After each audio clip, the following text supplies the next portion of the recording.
Please remain standing for the national anthem.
Thank you.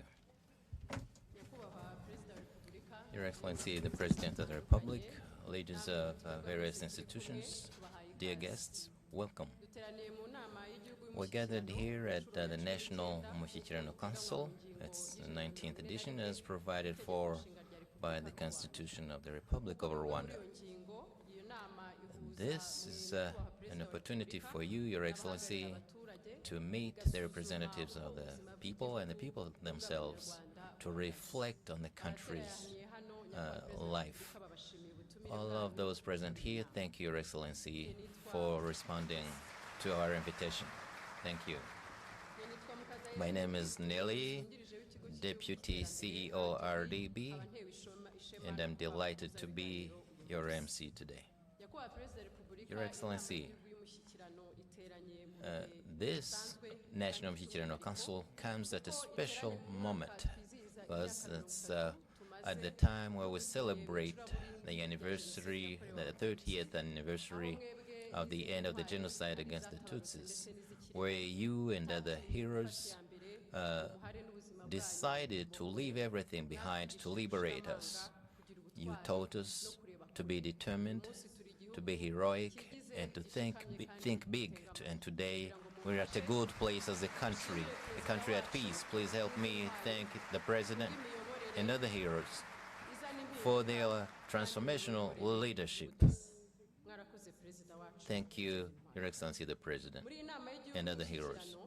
In this Umushyikirano Council, we have representatives of Rwandans, and we have people at different sites and via social media.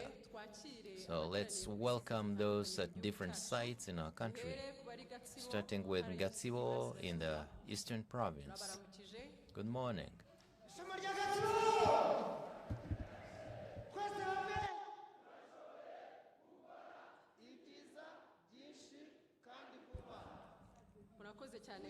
Thank you very much, Gatsibo.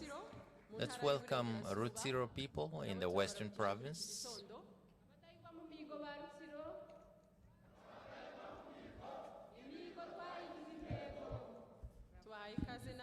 We welcome you all. Burera site in the Northern Province. Good morning.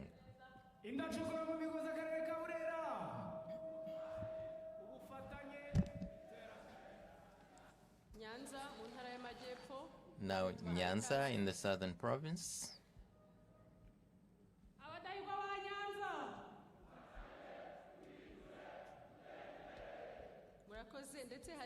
Thank you.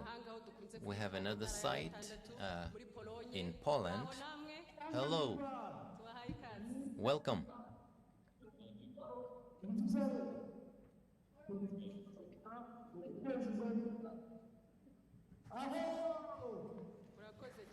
Thank you very much. Your Excellency, the President of the Republic, there are many other people following through social media. And right now, Your Excellency, would you please give your opening remarks to officially launch this National Umushyikirano Council, which is also the state of the nation? Over to you, Mr. President.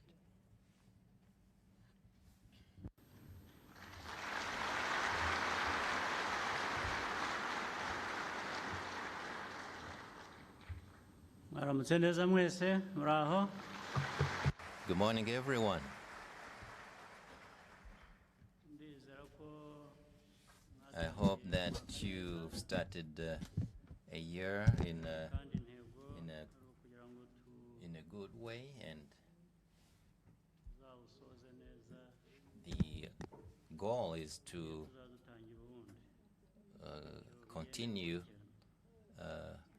doing what we must do throughout the year. Abayobozi muri hano mwese Dear leaders here present, b'inzego leaders zitandukanye of different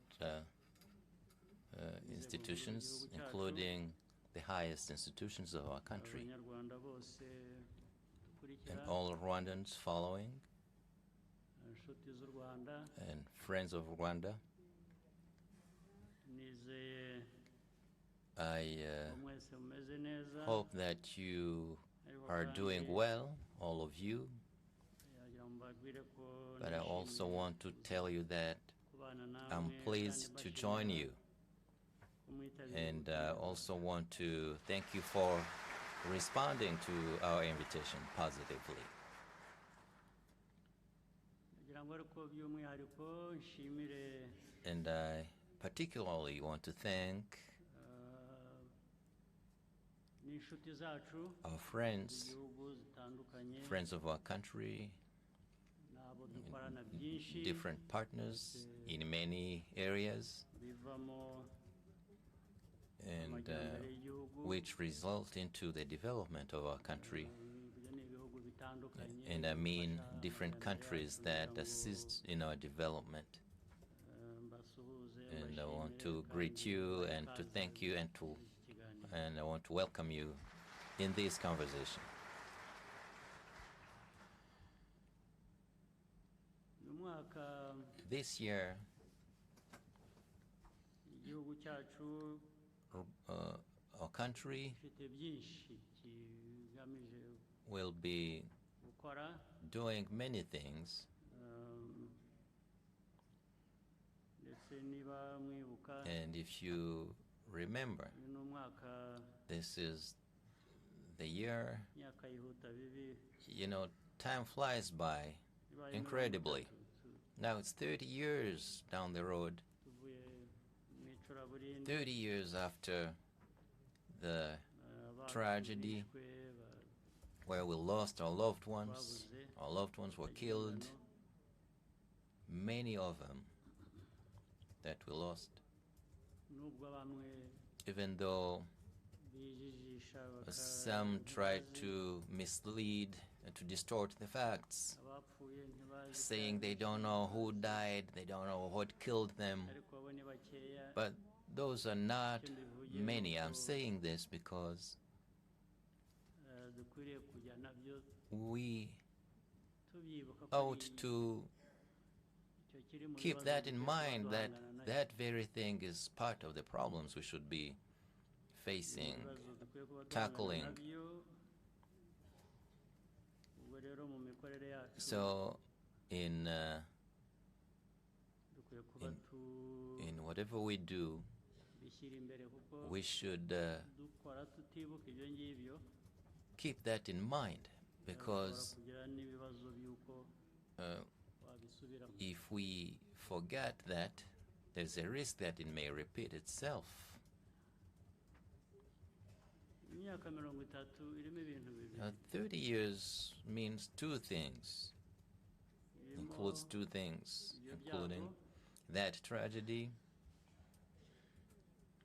ariko irimo but there's also n'igihugu guhinduka a, kikaba igihugu a transformed country, dukwiye, a country itari ikijyanye n'ayo mateka that we deserve, nayo twibuka. in spite of that history that we remember. Kandi muri ibyo And bigenda bihinduka, if you look at all those changes, and as you know,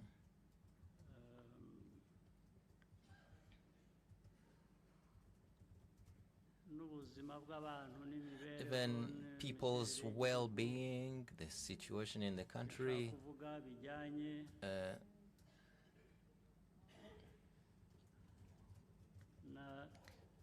And what's related to what I can call generations? nazo zirahinduka. Generations do change too. Ubu iyo urebye iyi myaka mirongo If itatu you look back, wavutse muri uriya mwaka look at the 30 years, those who were born in 1994, ubu nyine yagize imyaka mirongo itatu. they are 30 years old today. Imyaka mirongo itatu, abafite imyaka Now, mirongo itatu 30-year-old people bari hano muri iki who are cyumba here in this room, cyangwa bari hanze ni or benshi, those outside this room, ku buryo they are in igihugu large kibatezeho numbers, and the guhindura country ubuzima bwacu. expects them to change Mirongo itatu their own country. So 30 years. ndetse n'abafite Even those, makumyabiri the 20-year-olds, 25-year-olds bavutse nyuma who were born a little later, bose they all ubu bari mu b'igihugu kireba are among those guhindura ubuzima bwacu. who are expected to change the country. Icyo bivuze ni iki rero? And what does it mean? abo ni ukuvuga ngo bafite uko barezwe, Those were educated in a certain way, raised in a certain way mu miryango, within their families, uko banarezwe n'igihugu and how they were brought up by the country politically. ubwo nababaza uyu munsi Uh, ejo nzababaza I may ask you today and tomorrow, but they know this themselves. It's all about that type of education. baravanyemo iki, So what have they learned? bumva biteguye iki What are they ready for gukorera igihugu cy'u as Rwanda. they work for Rwanda, their country? byose rero biri kuri bo, So mu myifatire yabo, it's up to them and their imyumvire behavior, bafite, how they kumva understand ko their igihugu responsibilities, ari bo kireba and that the country mu myaka needs them mirongo itatu iri imbere for the yacu. next 30 years. Bafite uruhare runini They have to play a crucial mu role buzima bw'Abanyarwanda, in changing the lives of Rwandans, uko even more than twebwe babigenje. those of us have done in the past. Kubyumva batyo This is how they should understand the situation. ibigomba kurwanwa barabizi. They know what they need to fight. Ijya mbere And first ibihereye ku mateka yacu, is that resulting from our history. ibindi And ni ibyo dusangira also n'abandi what we share with others outside of our country, birimo imico mibi, including birimo malpractices, politike mbi. bad politics. Bagomba kubyumva kugira ngo And the youth needs to understand that. We need to understand that so it doesn't affect us and stop us from developing our country as we should. And I'm speaking especially to the youth. mugomba kumva uburemere You should understand the importance of your responsibility as citizens, nk'abantu bakwiriye kuba as human beings abantu bazima who should be biyubaka, good human beings kubaka who imiryango develop yabo, yourselves, develop your families, bakubaka n'igihugu. and develop your country. kugira ngo rero ibyo And ubisohoze neza, to achieve that, icya mbere first, nta mpamvu n'imwe there's no reason whatsoever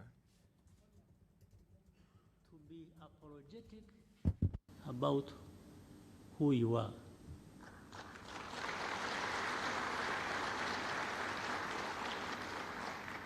You must not be apologetic. You must stand out. You must come out. You must fight for what you want to be and what you want to have. Don't wait for anybody to come and give it to you as a gift, because there will be nobody who will do that. They will not show up at all, even when you badly need that. Ku Banyarwanda who has not learned this lesson, what Rwandans has not learned this lesson? Who hasn't learned a lesson from this? That you need to fight to be who you are or who you want to be. There's nobody else who will give you that. None. You see, those things that mislead you, it's just like anesthesia, you know, like what they do at the hospital. When you're under anesthesia, when it wears off, what happens? You're back to square one. All of that you waste your time with, and then they praise you and you think that you are exceptional, or you learn their habits and their cultures, and when they tell you that you don't have values, and then people come in telling you they're here to teach you values. What values?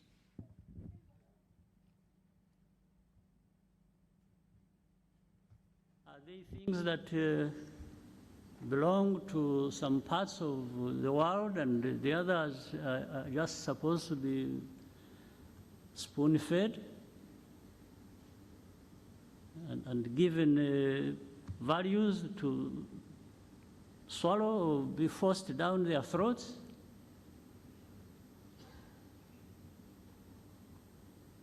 Do you really believe that?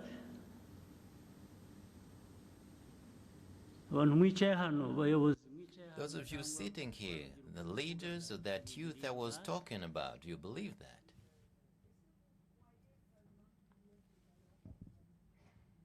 But there is that God-given right to some people to be the ones to have values and others don't have, and then these ones will perpetually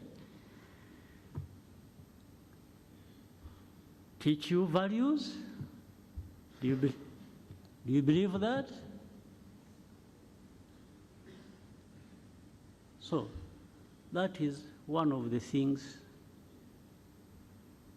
that in your responsibilities, young people, generation, new generation, others to come, must understand and deal with unapologetically.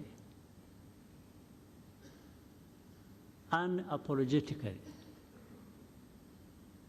If you don't want to go back to where we have come from in our history, you must even really be angry about this.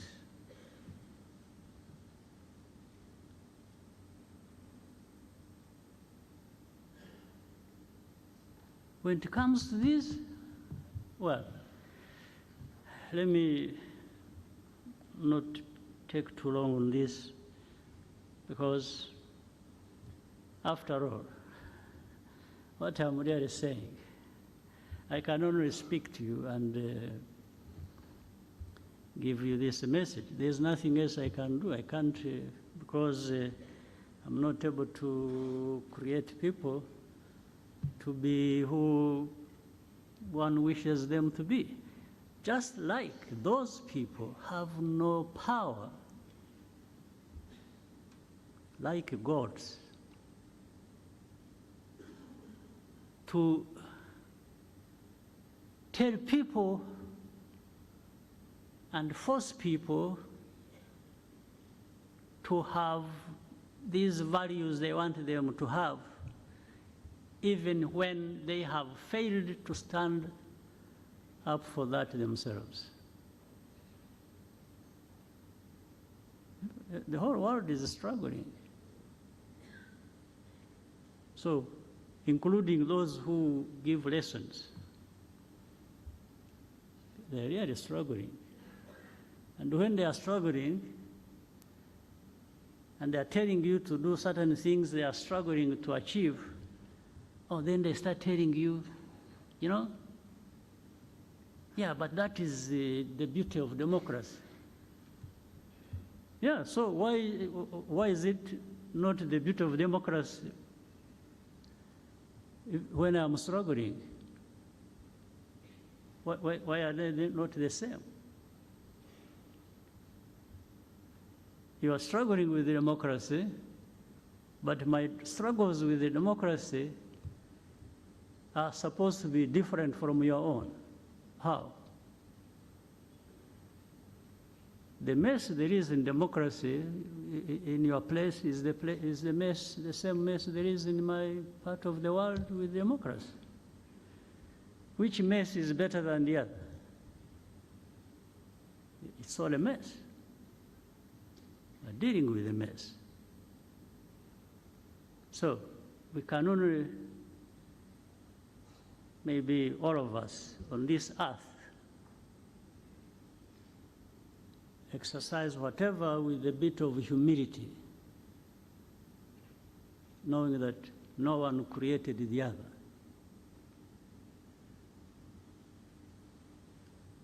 So I can only tell you this. You can't change much.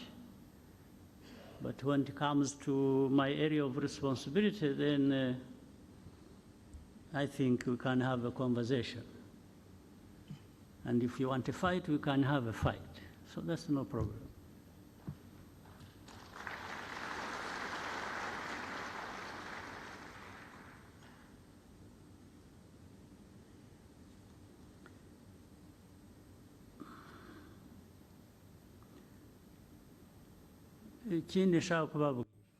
Another point I want to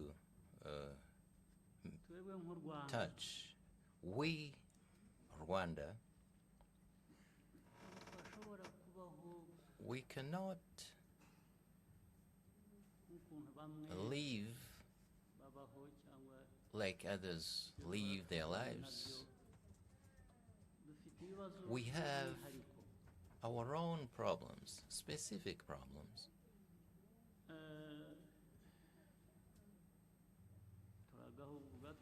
We're a small country.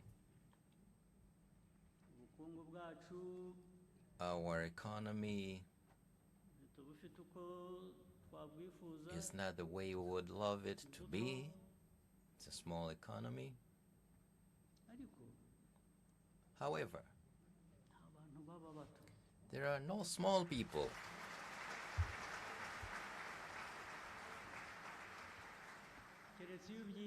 Unless you decide to be small people. Unless you want to be that way. If you want to be that way, then you'll be that. If you decide to be a beggar, then you'll beg. If you decide to be an idiot, then you will be that. Absolutely. But what I'm saying here, and as I'm telling you this, I think Rwanda, we know we have something we want to be, and that's possible. As over the last 30 years, we've seen this, that people can bounce back from ashes and become people again.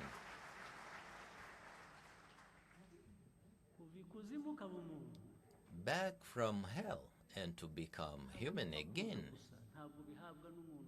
It just doesn't happen. Nobody gives you that. It's because of what you do, what you decide to be, your behavior. And now this National Umushyikirano Council, we've had this council many times. It's a time for self-examination as we come together to reflect on our past and try to find what we can do within our means, what we can do to continue our journey as we bounce back from hell to become a human again.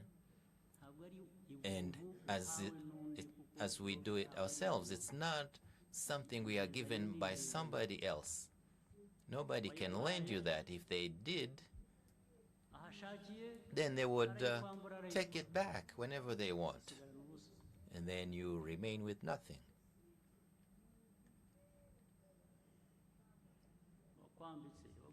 If they clothe you, they lend you their clothes. If they take it back, then you are naked. And that's why, as Rwandans, we should not just do things as just usual. There's no place for that. You can't act like a spoiled child. You know, being spoiled as a Rwandan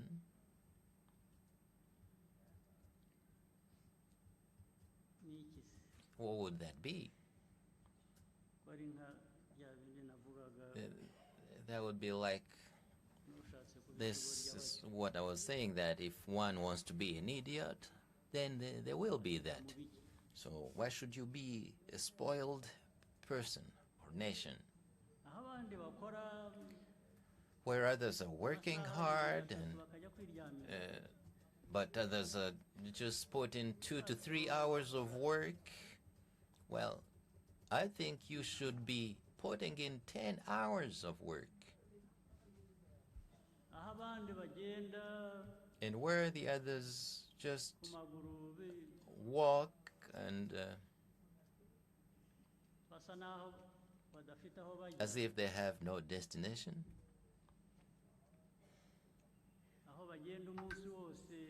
They just walk like that all day. You should be walking very fast, much faster, just a few hours, and after that you do what's next. What I'm saying here is this is how Rwanda is. I didn't do this, I didn't create this situation, but this is what we have. We should do things as required. There are things we need to give our country and that our country deserves.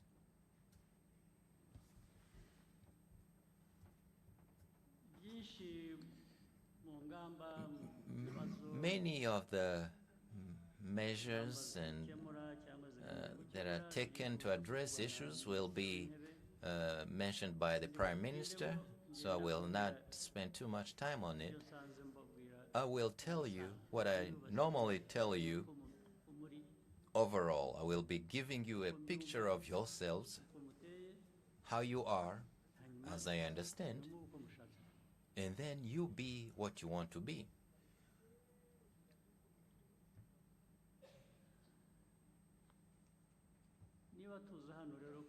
Now, if we come here to speak the truth and to reflect on our past, for the sake of being able to move much faster, doing what's required so we can be what we have decided to be, it takes self-examination. And then you say, so What am I not doing right or enough of?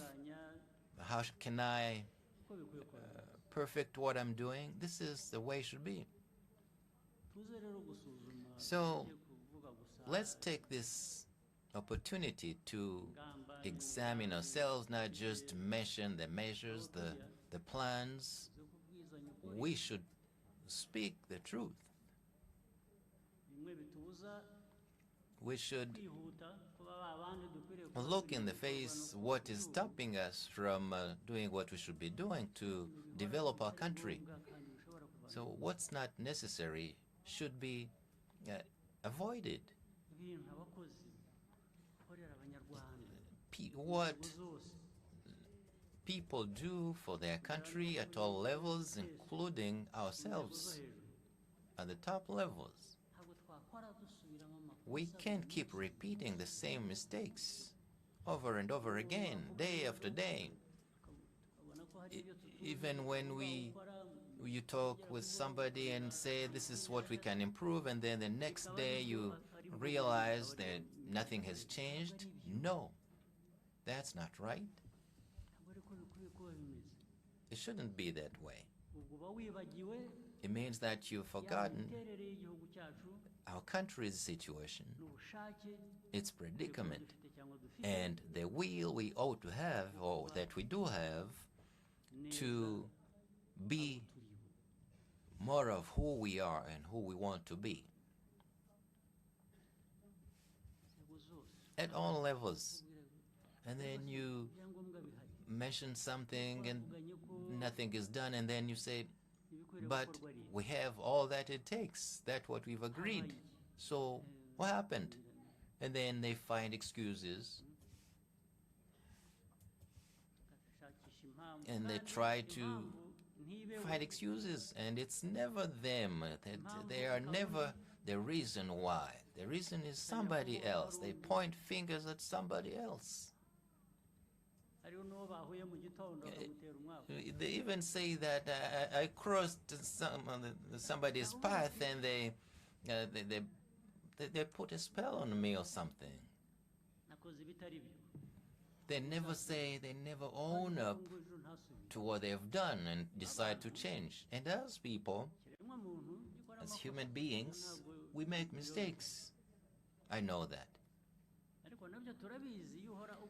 And we know that if you keep repeating the same mistake over and over again, that's a problem. It's no longer a mistake, a human mistake because you're human.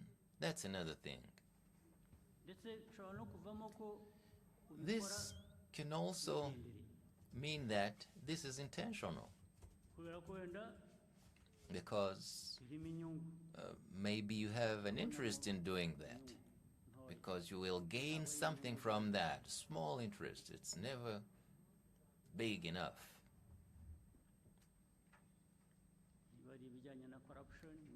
If it's about corruption and then they punish you and then they catch you doing something else, it means that among what you're not fulfilling, there must be, it's because you're pursuing your personal interests. And then you pretend that you forgot, that it's a mistake. But we know that forgetting or making a mistake, it sounds innocent. You know, a mistake as a human being, then it's not a crime. We understand that you can make a mistake.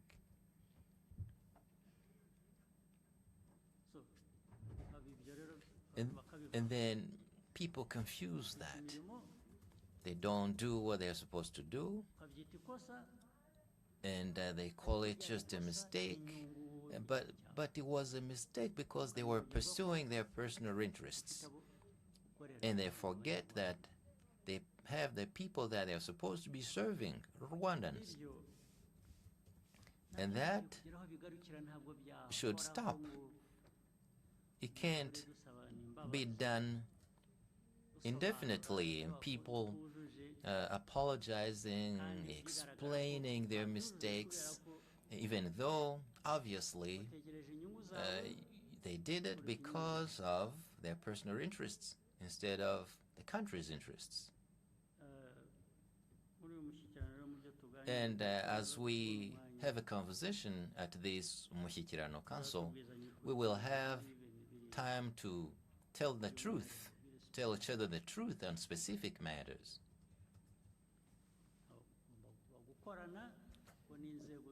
We need to cooperate. The institutions need to collaborate.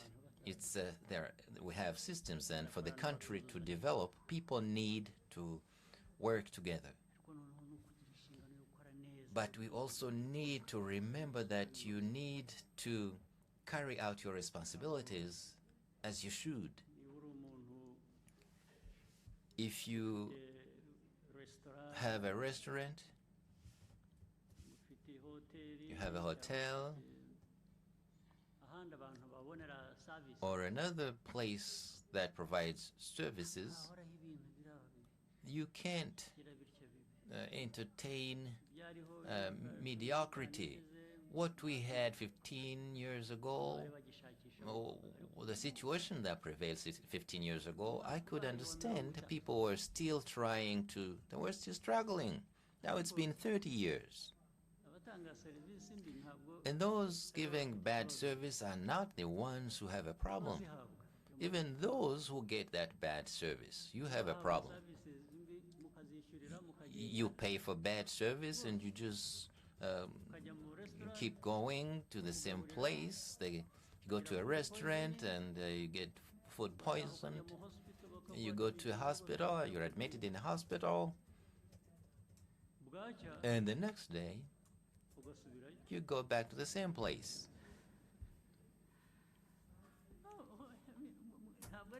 No, it's not his problem. You have a problem too.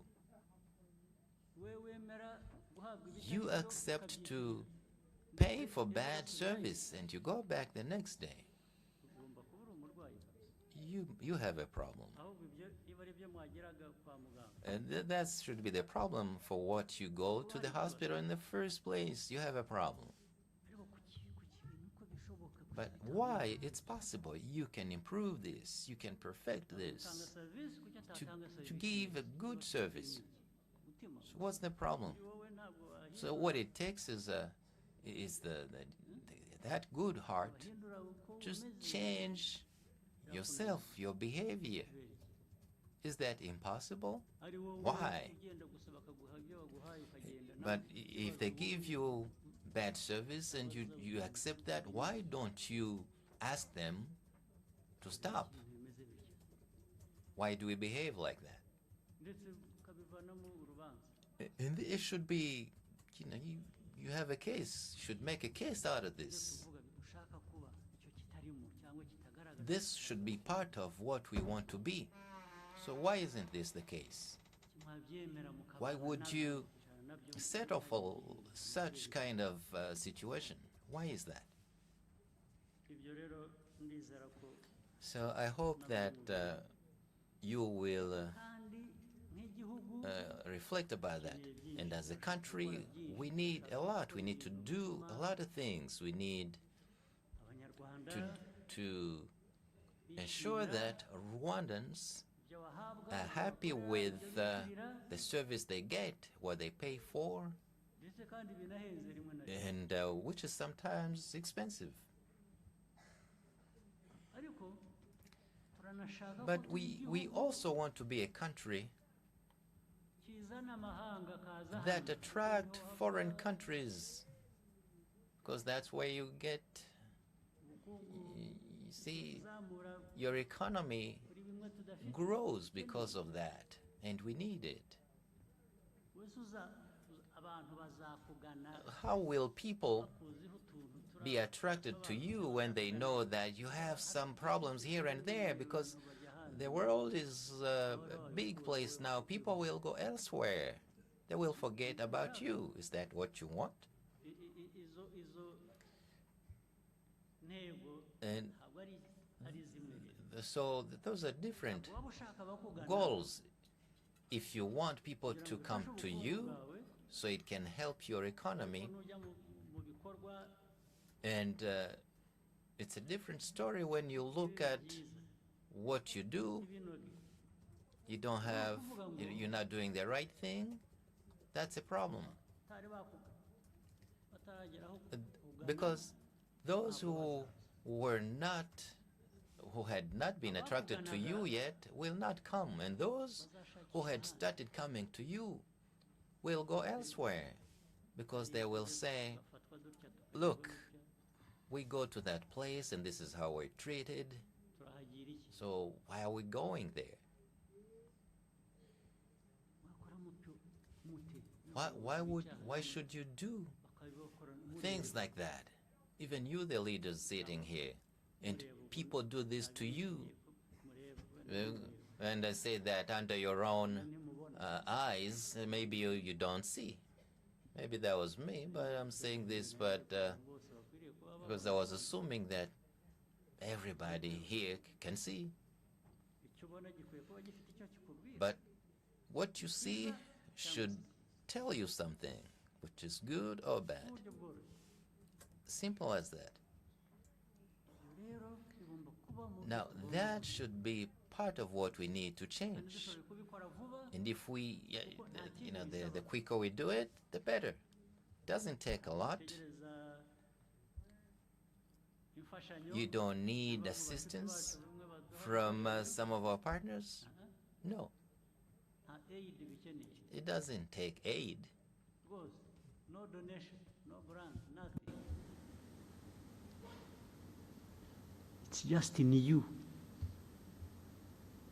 It's in you.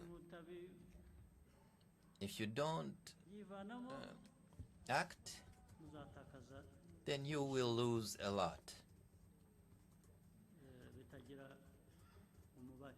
A lot of things that you will lose. And when it's gone, and when you've wasted your time and you lose a lot to that degree, then you will have a problem regaining that. Even if you correct yourself and then go back after those people, telling them, now we much better come back, I tell you, they won't come back. That's why you need to take this seriously. These gatherings, the meetings, people coming from all around, coming here, it means that there is something that they see in you. So please, you need to consolidate that, build on it, don't lose it, don't lose it. So there's a little something.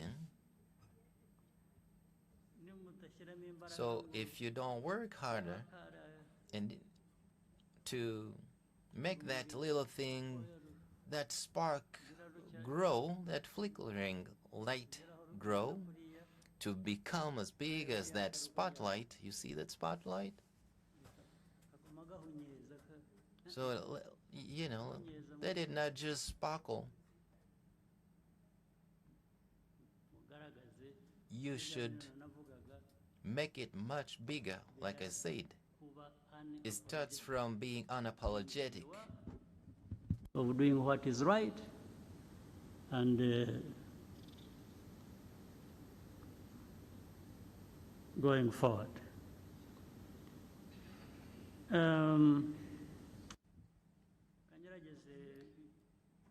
Now, let me touch a few more things now about security.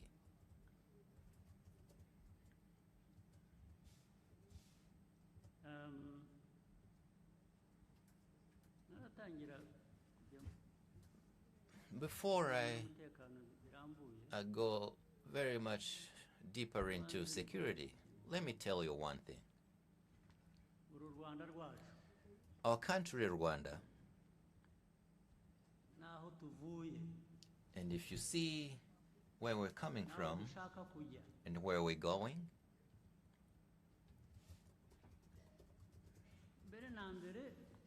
first and foremost, it should be rooted in what we believe in as Rwandans, deep in our hearts. And for that, you can't, you see, Rwandans, this is, you are not here as people who are passing by. This is your home.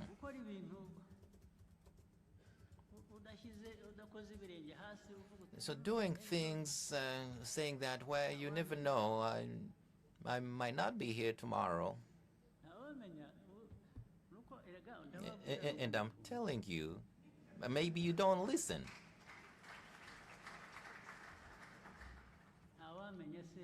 So why would you say you never know? So what will you ever know? Where will you know if not here, your home? So where will you go and feel more comfortable? Because I've seen people chasing others away and sending them here. You see? Yeah, it's true. They say, pack up and go. So I keep telling you, the world today, as it's changing, you see, there are people who left here saying Rwanda is a bad country, nobody can sleep peacefully. Really? And they left. They fled, went to other countries, in rich countries. They fed them, and because they didn't have any job in those countries. I told you, it was 2017. I told you, you should look it up.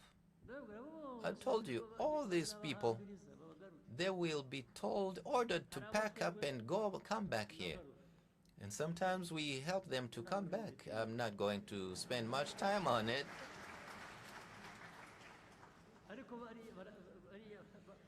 But the people are fed up with such individuals. Those countries have their own problems. But you know, even when you're in those countries, they give you very little.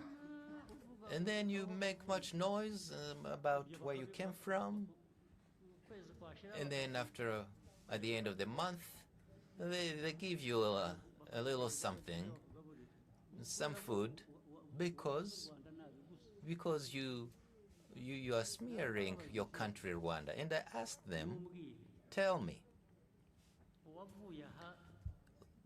anybody who left this country saying whatever you said, and in most cases, it's clear that they're not telling the truth.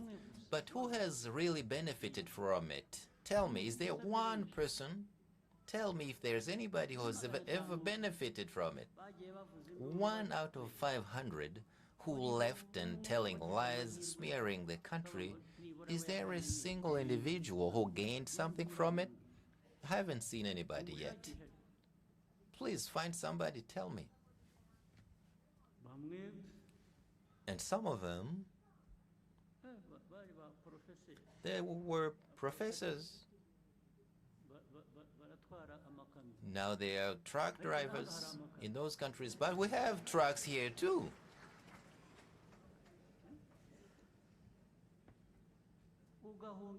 And then you flee your country telling lies. You go to America to drive a truck, just that. And then you're happy you're in America.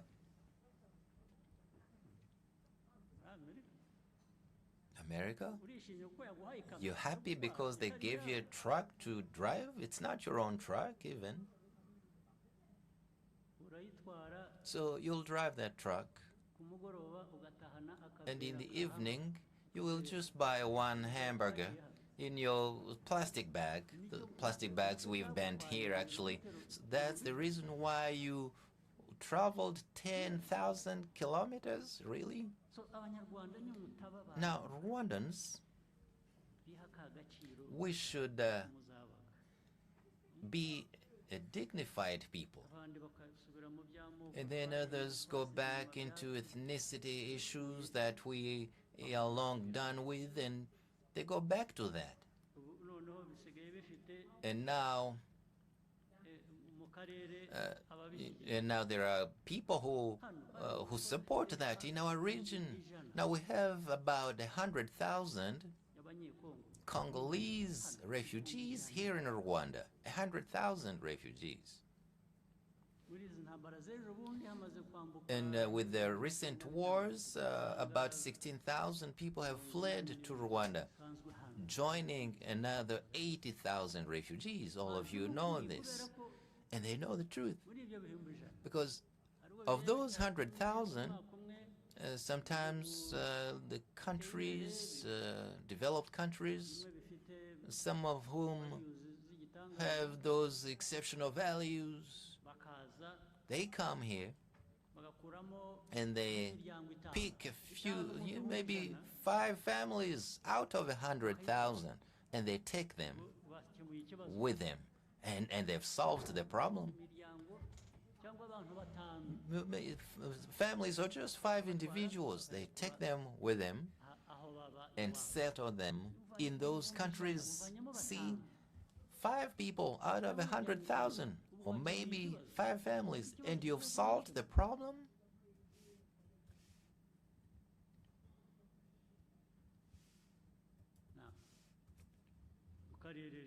And now,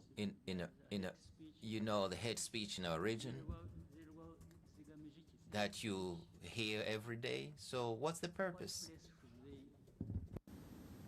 These people who propagate hate speech, what? In this world,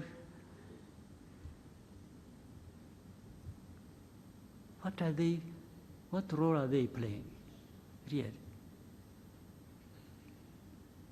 To produce hundreds of refugees, hundreds of thousands, here in Rwanda and in the neighboring countries. In Uganda, I think there are about 300 or 400,000.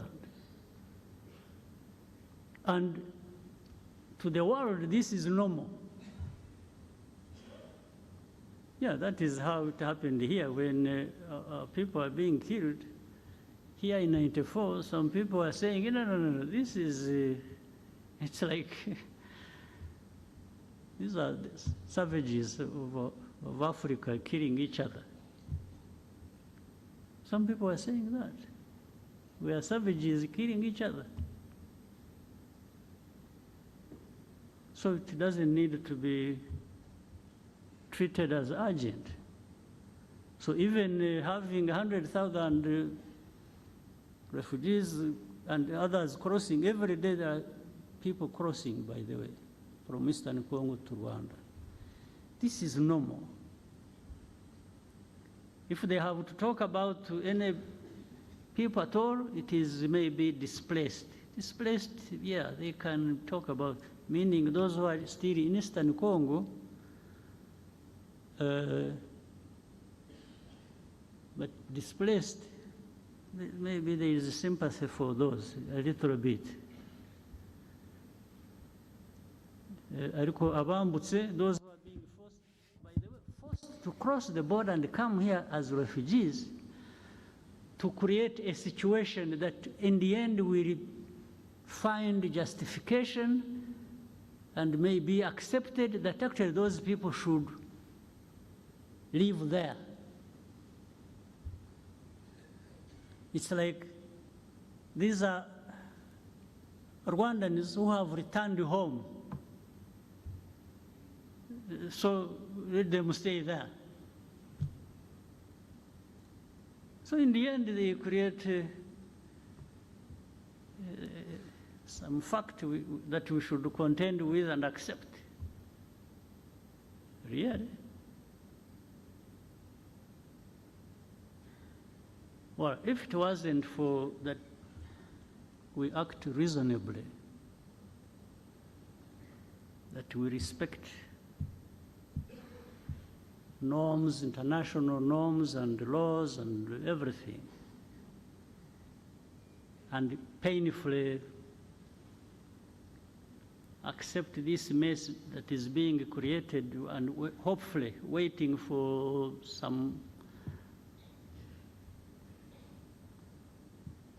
some of those powerful people to address this matter. Maybe it would be right to actually create a situation where we push them back and those responsible should protect them. But so among those refugees, there are those who have been here for the last 22, now 23 years in a refugee camp.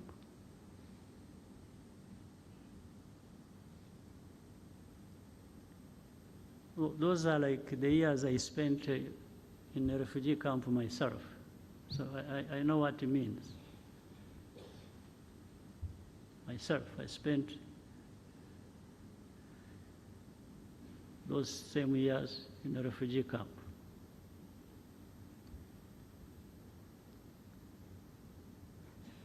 So who is in charge of what?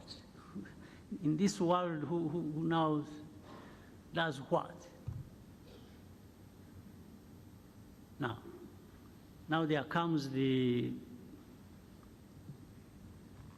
Eastern Congo conflict as such. One,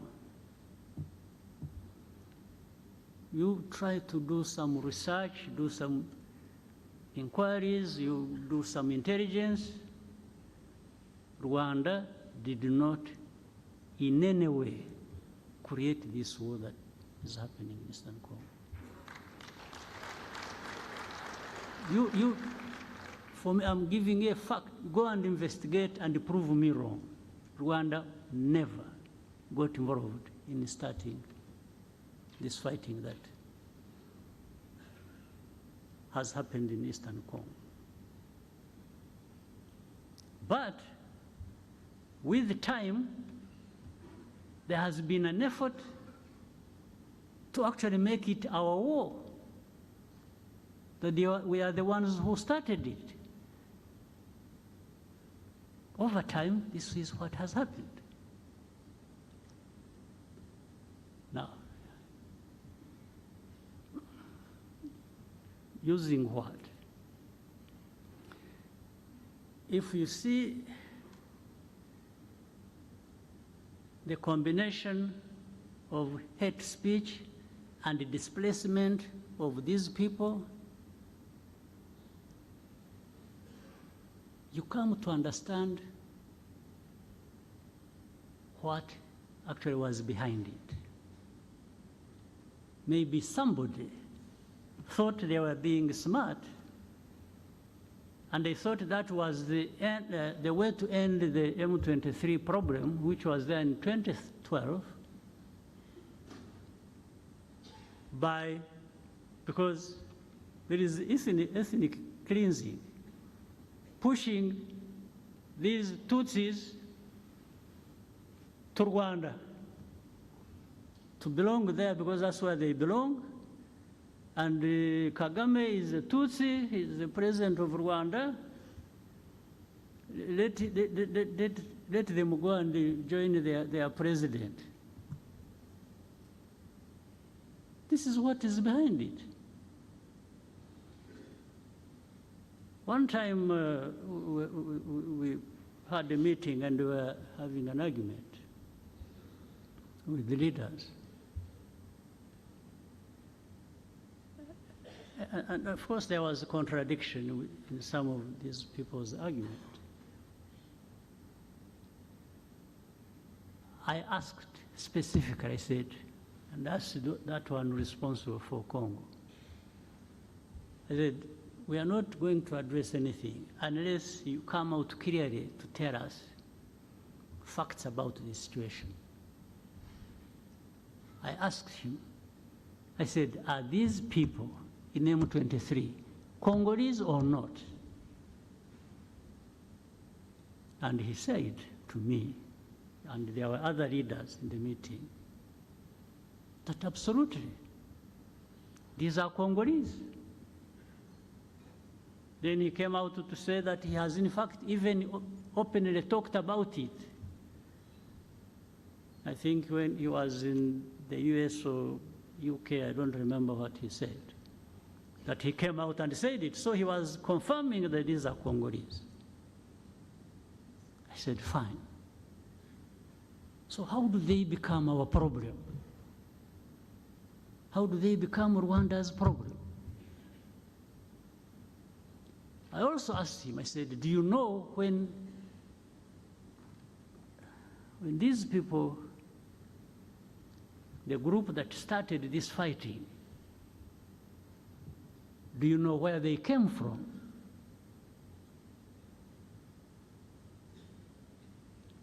In fact, before he answered, the president of the country where they came from is the one who said it. He said, no, actually they came from, this man refused to solve their problems, and they decided to cross the border and go back where they belong. So then I asked him again, I said, so how do you keep associating Rwanda with this problem? I even asked him, I said, why did you, the other day, bomb our territory? Because they had been sharing with artillery, heavy artillery across the border onto our territory in Kinigi. There are people here who know it. I said, why? What are you doing? What do you want? And he just said, no, but this, they should go back. I said, go back where? Those who came here, they were about between 500 and 600 when they ran away on 2012, 2013. There are those who crossed and came here, about between 500 and 600 fighters with their arms. What we did, we put them in a camp in, what is this, former Kibungo, Ngoma areas. That's why we put them as refugees. And we removed the arms, actually handed back the arms to government in Kinshasa. This they know, they can't even deny.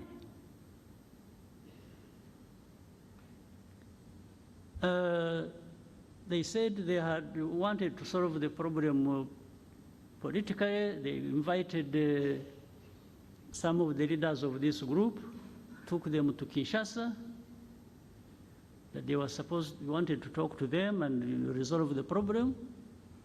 These people, the leaders of this group, went to Kinshasa. They are put in a hotel, spent 5 months without seeing anybody to talk to them until they left. Of course, they left heavy bills behind in the hotel. Nothing else.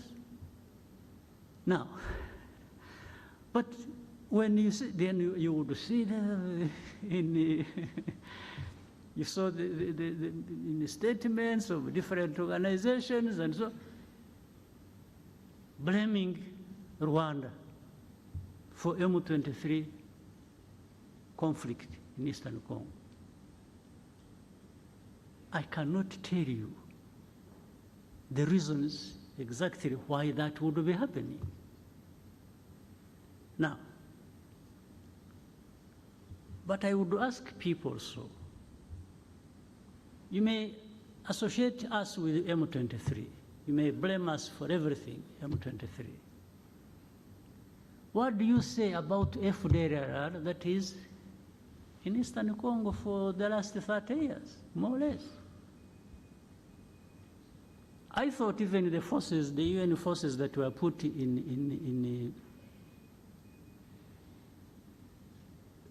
Eastern Congo or in Congo were put there to actually address this problem and maybe other problems, but this one was the main one.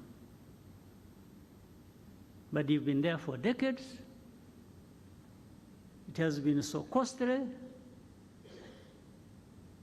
but the problem is still there. And then some of them tried. The government said, no, no, no, they are not there, you know, we don't have a FDR, and then we would give them names. But these are the leaders, 1, 2, so and so and so and so and so. They are in this location. In fact, I one time told the president of DRC, no. I said, you don't know that these people are there in this place, that place, and they've been even manning roadblocks and they collect taxes. He says, so he remembered. he remembered that has been happening. So I said, so what are we talking about? You have FDLR who have taken over territories in Eastern Congo and are collecting taxes, and you are telling me they are not there? So anyway, when all this came to some point, and this war was raging, and this time it turned into where the government in Kinshasa wanted to, they mobilized the people, they thought they would now throw M23, push them into Rwanda. And this still remains, by the way, the aim. This is the goal. So I told our friends, these powerful friends of ours, I've even said it publicly, when it comes to defending this country that has suffered for so long and nobody came to the help, I don't need permission from anybody.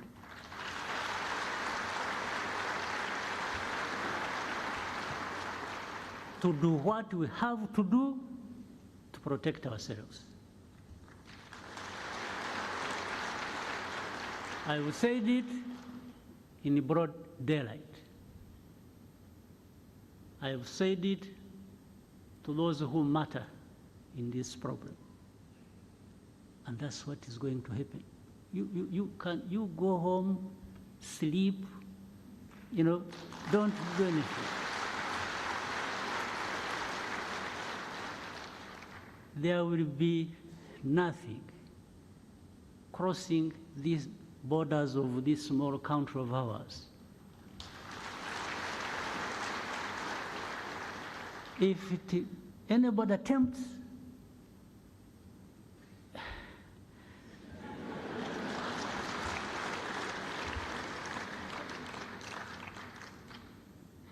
so, ntimugatinye ibitumbaraye.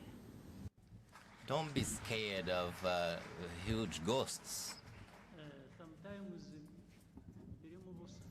Sometimes it's just an empty thing. Sometimes it's just like a huge balloon. You know a balloon, right? A balloon, you need a needle. Yes. Ibyari birimo ukayoberwaho bigiye. Just a needle, and then it will be the end. Kindi nuko. Another thing. Where we have been 30 years ago, there is nothing worse that can happen to us.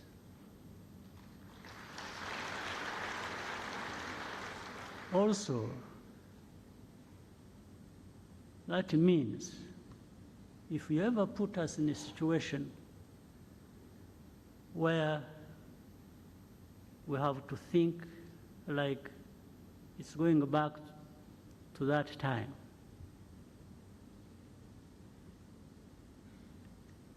then we have nothing to lose. We will fight like people have nothing to lose. And somebody will pay the price other than ourselves.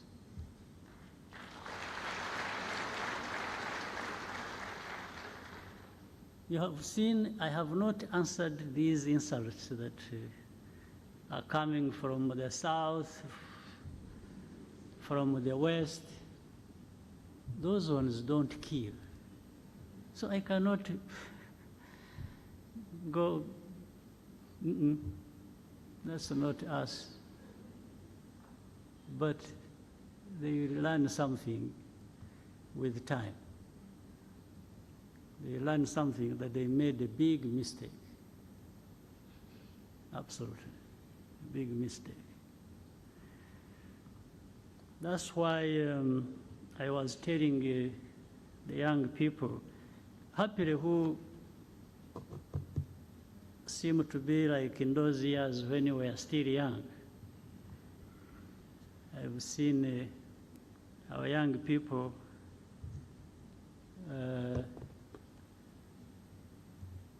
they are really ready to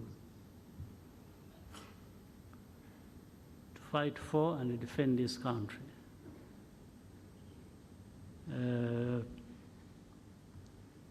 But we don't provoke any situation. We don't, in fact, we've even refused to be provoked. We are provoked and we ignore it for as long as it hasn't crossed a certain line. But the rest, these are just words, people talking and here and there, blaming us for everything and making us carry our own burden, but also other people's burden. No, we carry our own burden. We know our burden we have to carry, but making me carry somebody else's burden is going to be a problem. It's really going to be a problem. It won't happen. So for the defense of this country, when we are right, when we are attacked, I don't ask anybody's permission, not at all.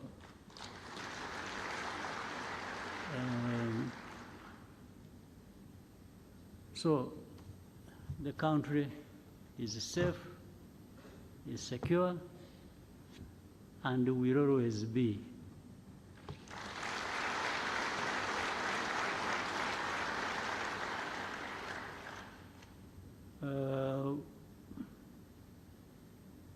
Those who are excited and because I'm told what you see happening in the West and then in the South, they are busy collecting the other poor Rwandans who went out making noise, and they are trying to turn them into some leaders in the future of this country. I'm not sure. I'm not sure because some of them either will be brought here by those people who are sent away. They will get tired of them and say, or I will go and collect them and bring them home and tell them how they were mistaken to live in the first place. So, Prime Minister, I think you have had enough time to write your speech. So I think I'm going to invite you to. So I wish you a good year. I wish you happy life and many years ahead. So, asanteni sana. Thank you very much. Mumfashe dushimire nyakubahwa Perezida wa Repubulika. Assist and please rise up as we thank His Excellency President of the Republic for the great speech he's given us, full of wisdom. Thank you, Your Excellency, President of the Republic. let's ask that we take a 10 minutes break. 10-15 minutes break, and then we will carry on with the program of the day. Thank you so much.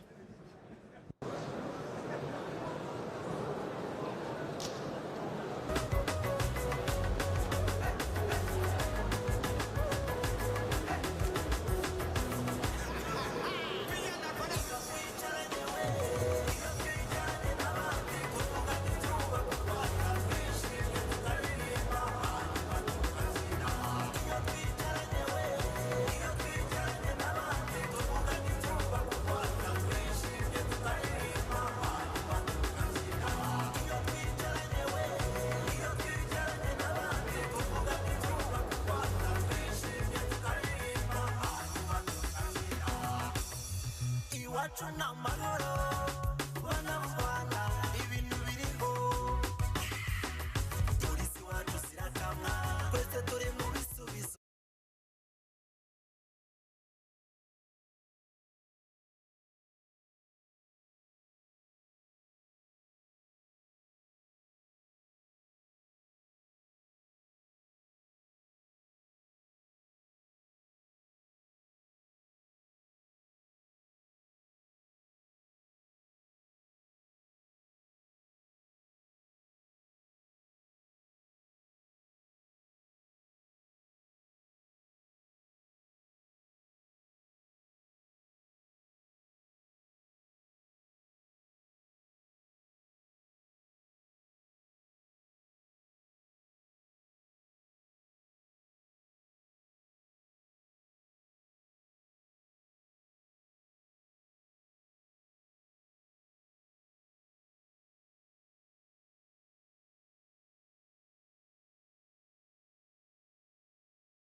the Right Honorable Prime Minister to give us his speech.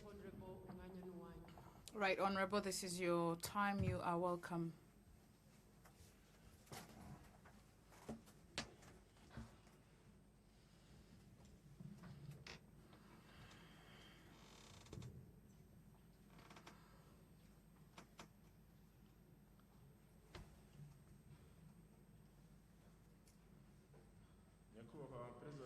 Your Excellency, President of the Republic, leaders of our national institutions who have come to this event, different leaders from different sectors, all the guests who are here today.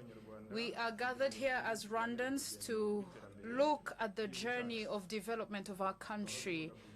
Like we always say this in different sectors, and especially here in the National Umushyikirano Council, where the President invites us to speak to Rwandans to discuss on our goals and what we have achieved. I would like to thank you, Your Excellency, President of the Republic, for inviting us to the 19th National Umushyikirano Council. The presentation I'm going to make today is going to be based on what has been done, the implementation of the National Strategy for Transformation, which we call the NST1. We discussed this in the previous National Umushyikirano Council, but this is the last Umushyikirano Council before the end of the NST1. So we will be looking at the key targets that we looked at. And if you may, I will remind you that the last Umushyikirano Council took place on the 27th to the 28th of February 2023. And 91% of the targets have been reached.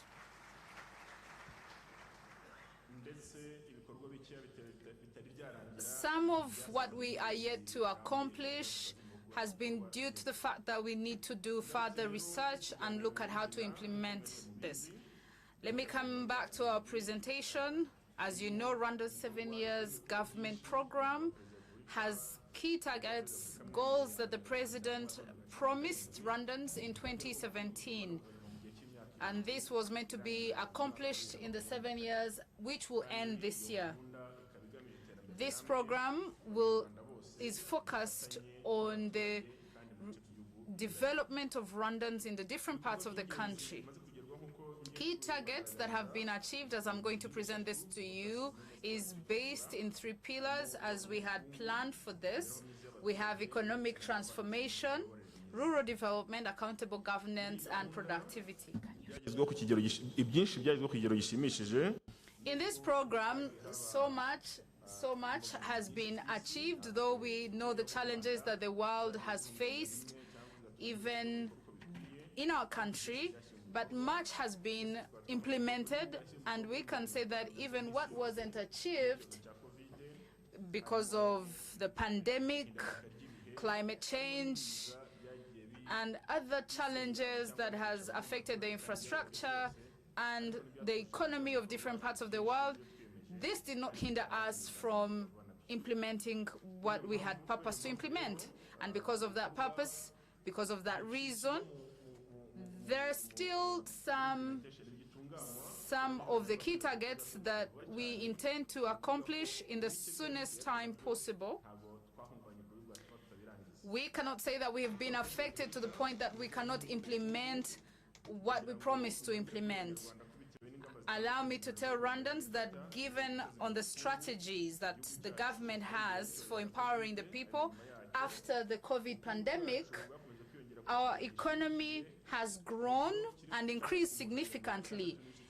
It has reached 6.9% coming from 2017 up to the 3rd quarter of last year in 2023. We also understand that there was an economic recession due to the pandemic, and our economy had reached 3.4%, but we believe that in the time to come it will have increased. There will be an economic growth that will reach 7%. Your Excellency, President of the Republic, we had many projects, and some of these, as you had promised, Your Excellency, President of the Republic, there was ensuring and maintaining the stability and growth of the nation's economy, enhancing the well-being of its citizens, and encouraging the increase of investment. This was done. There were tax reforms that were done to facilitate the citizens. Yes, taxes will continue to be given, but there were a lot of tax reforms made to facilitate Rwandans. And when we look at the numbers that we have, taxes have multiplied at least twice. This goes hand in hand. The increase of the budget and the increase of the activities of what the government of Rwanda has to do for the people, because making money is something, but the way the money is used is something else. When we look at the issues we have had with dealing with the impact of rising prices on global markets, the government has founded the Nkunganire project or program, which is a program that increases the fertilizers that we use in agriculture. We have worked on public transport in the city of Kigali.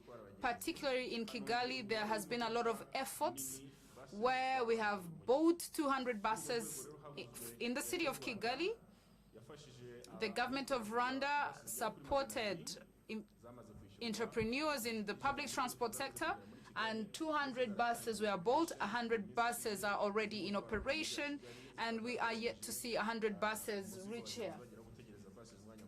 This will cut down on the time that people wait for buses, and we believe that when these other 100 buses come, it will even facilitate people more. We're expecting 140 buses to be specific. So improving public transport and trade is not just in Kigali, but it's also going to be implemented in other parts of the country. When we look at agriculture, self-sufficiency in food and surplus for sale, we wanted Rwandans to be self-sufficient in food, but also be able to export what they make. We also implemented subsidies for the farmers, and this support has supported farmers in that fertilizer prices have been calibrated to assist the farmers. In 2017, Your Excellency, President of the Republic, the average farmer could have 70.3, the fertilizer we had could be used only, the fertilizers we had were only 70.3 kilograms per hectare, but that was in 2017, and today it has reached more than that.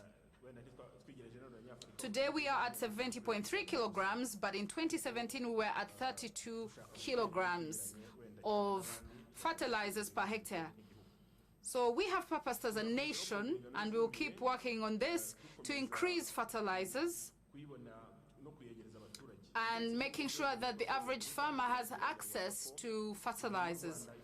The government of Rwanda, in partnership with the entrepreneurs in that sector, we have managed to start and operate a fertilizer blending plant, which is based in Bugesera, and this will also assist in the journey of self-sufficiency in food and exporting the surplus. Your Excellency, President of the Republic, we had in Umwiherero Council, the one we had said that we will work towards having elite seeds that are manufactured here in Rwanda. And the money that we were using to import these elite seeds is now being used to support the farmers in the country. At the time, it was reaching around 8 billion to import elite seeds, which is now being used to support Rwandan farmers. In order to continue to conserve land and increase agricultural production, the government of Rwanda has increased its efforts in the implementation of programs to avoid soil erosion. We have cultivated terraces which are around 1,147,434, but we understand that we need to do more, and we are encouraging more Rwandans to have their terraces. Going through to larger projects of agriculture, we have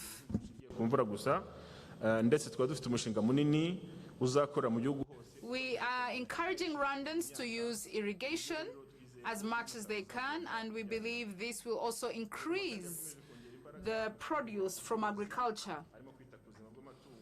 We have also found a way to care for the crop and livestock, and this has increased the produce in milk.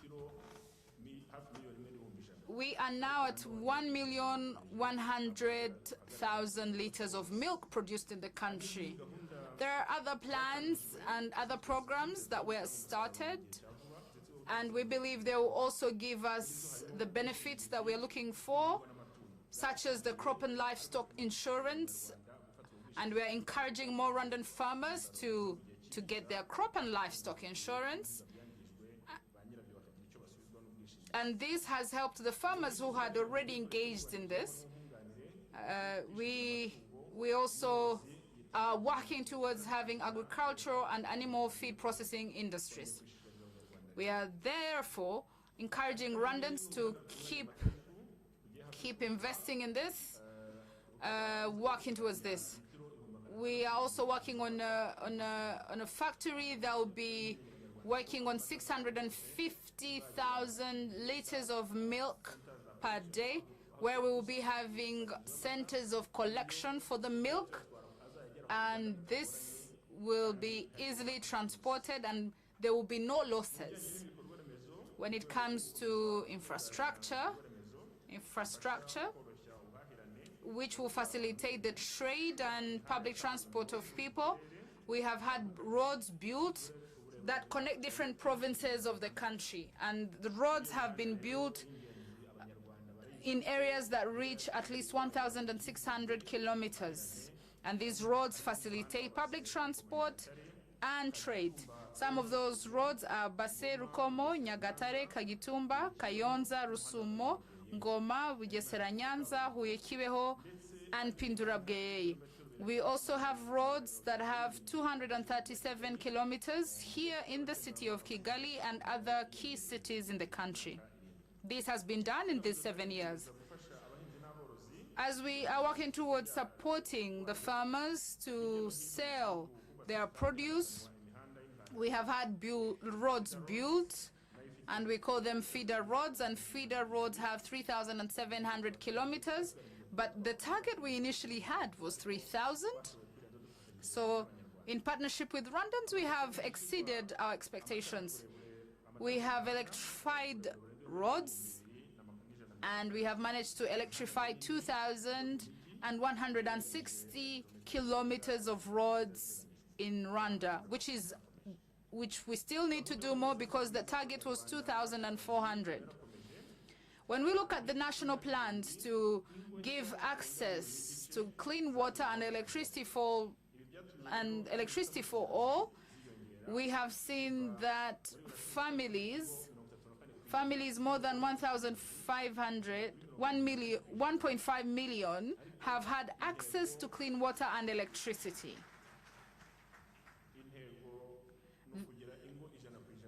But the target, as His Excellency, the President of the Republic said, we want to ensure that 100% of all households in the country will have access to electricity.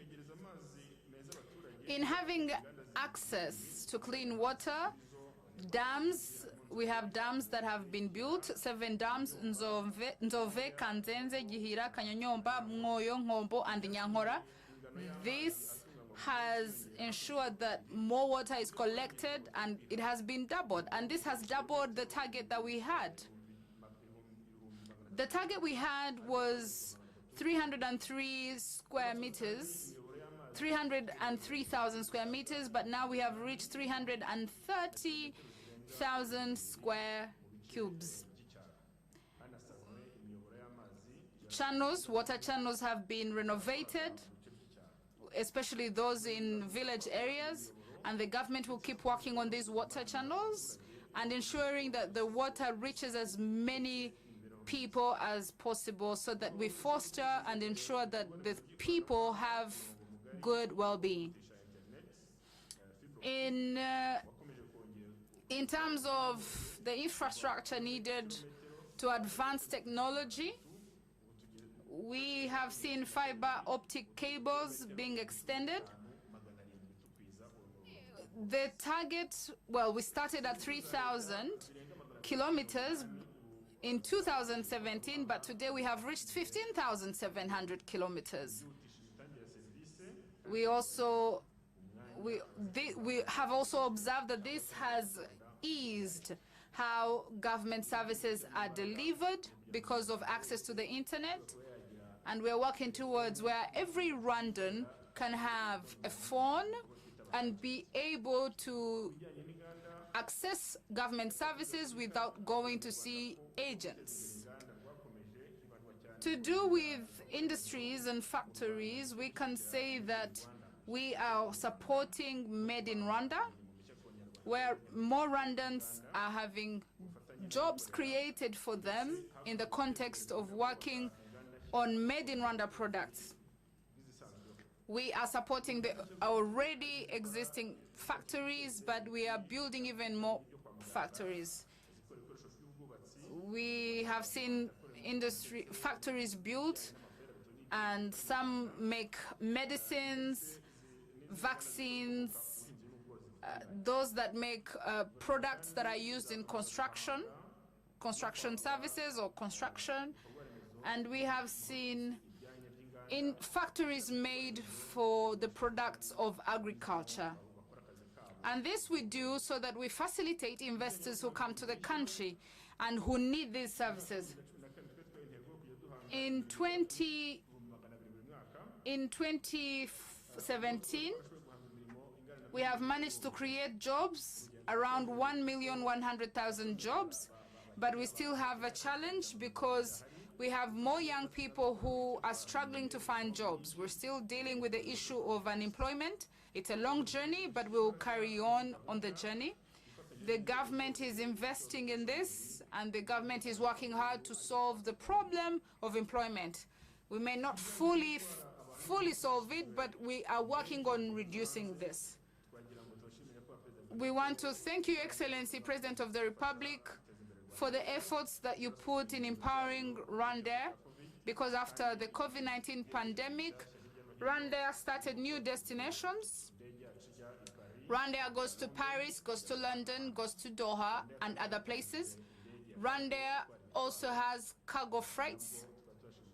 And Your Excellency, President of the Republic, we thank you, because today products of Rwandans are being exported through Rwanda without challenges. This has also increased the tourism sector, the amount of tourists that we receive.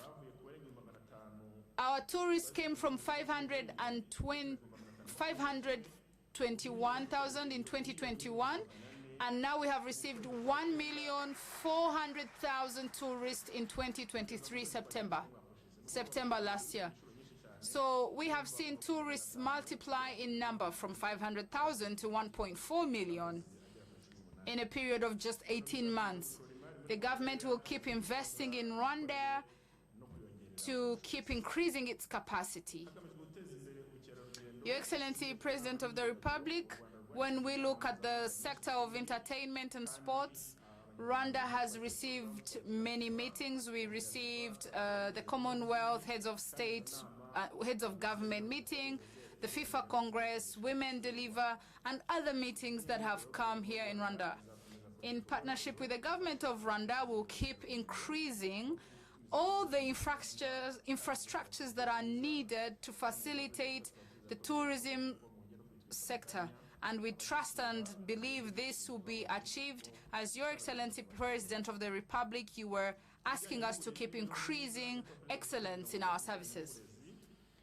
In the sector of education, we have put in effort in empowering the education sector. We are working towards building the capacity the capacity of the children who graduate so that they graduate when they are skilled enough and they can be hired on the market.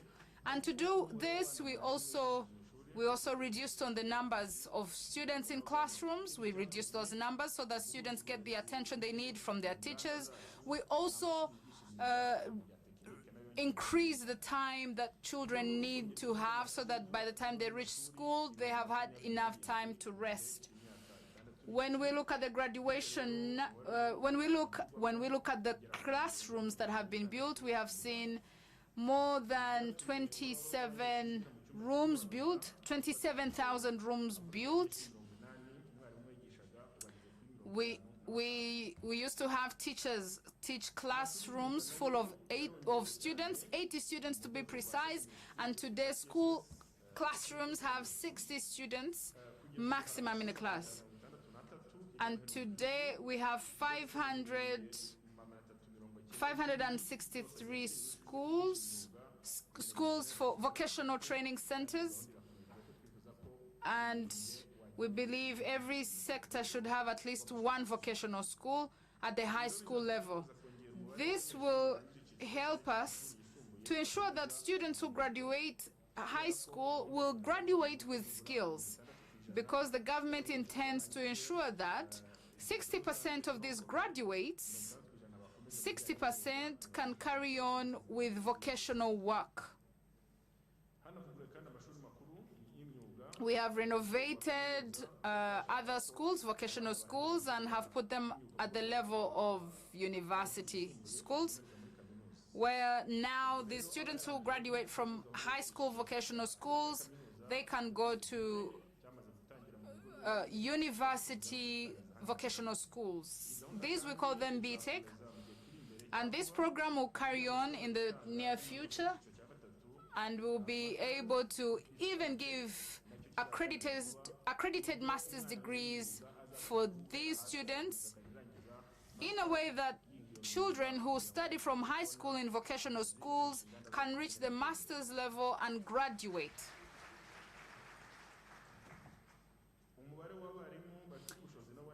The number of teachers has increased, and this has supported the education sector, be in the primary school level or high school level. In 2022, Your Excellency, President of the Republic, salaries of teachers were increased. Primary school teachers had their salaries increased at 88%, and those in high school, their salaries were increased at 40%. The government also worked towards supporting teachers through the cooperative, the teachers' cooperatives known as SACCO, and teachers now have access to funds or to loans, low interest rate loans. The government also worked towards the program, the school feeding program, and today we want to thank you, Excellency President of the Republic, because you asked us to do this program, and we have seen that this helped children. Today, Rwandan children eat at school. They eat their lunch from primary school to high school. And even those who are in boarding schools, they also have food. They eat at school. In the health sector, we work towards giving Rwandans easy access to hospitals. And in 2017, since 2017, we have built six hospitals. We have a hospital in Gatunda, Gatonde, Munini, Nyabikenke, Byumba, and Nyarugenge, which were renovated. These hospitals came to support the other 52 hospitals that were in the country. We have built 12 health centers in different sectors, which came to add to 495 health centers that were already operational. We work towards facilitating people making short journeys to hospitals or health centers, and we have built health posts. We've built from 473 health posts, which we had in 2017, and we now have 1,252 health posts in the country for all these 7 years past. The increase in the infrastructure for the health sector has given the benefits that we were looking for, because today, mothers who have their children at hospitals, who give birth, the rate has increased to 93%. Today, we have seen the number of women having childbirths at hospitals.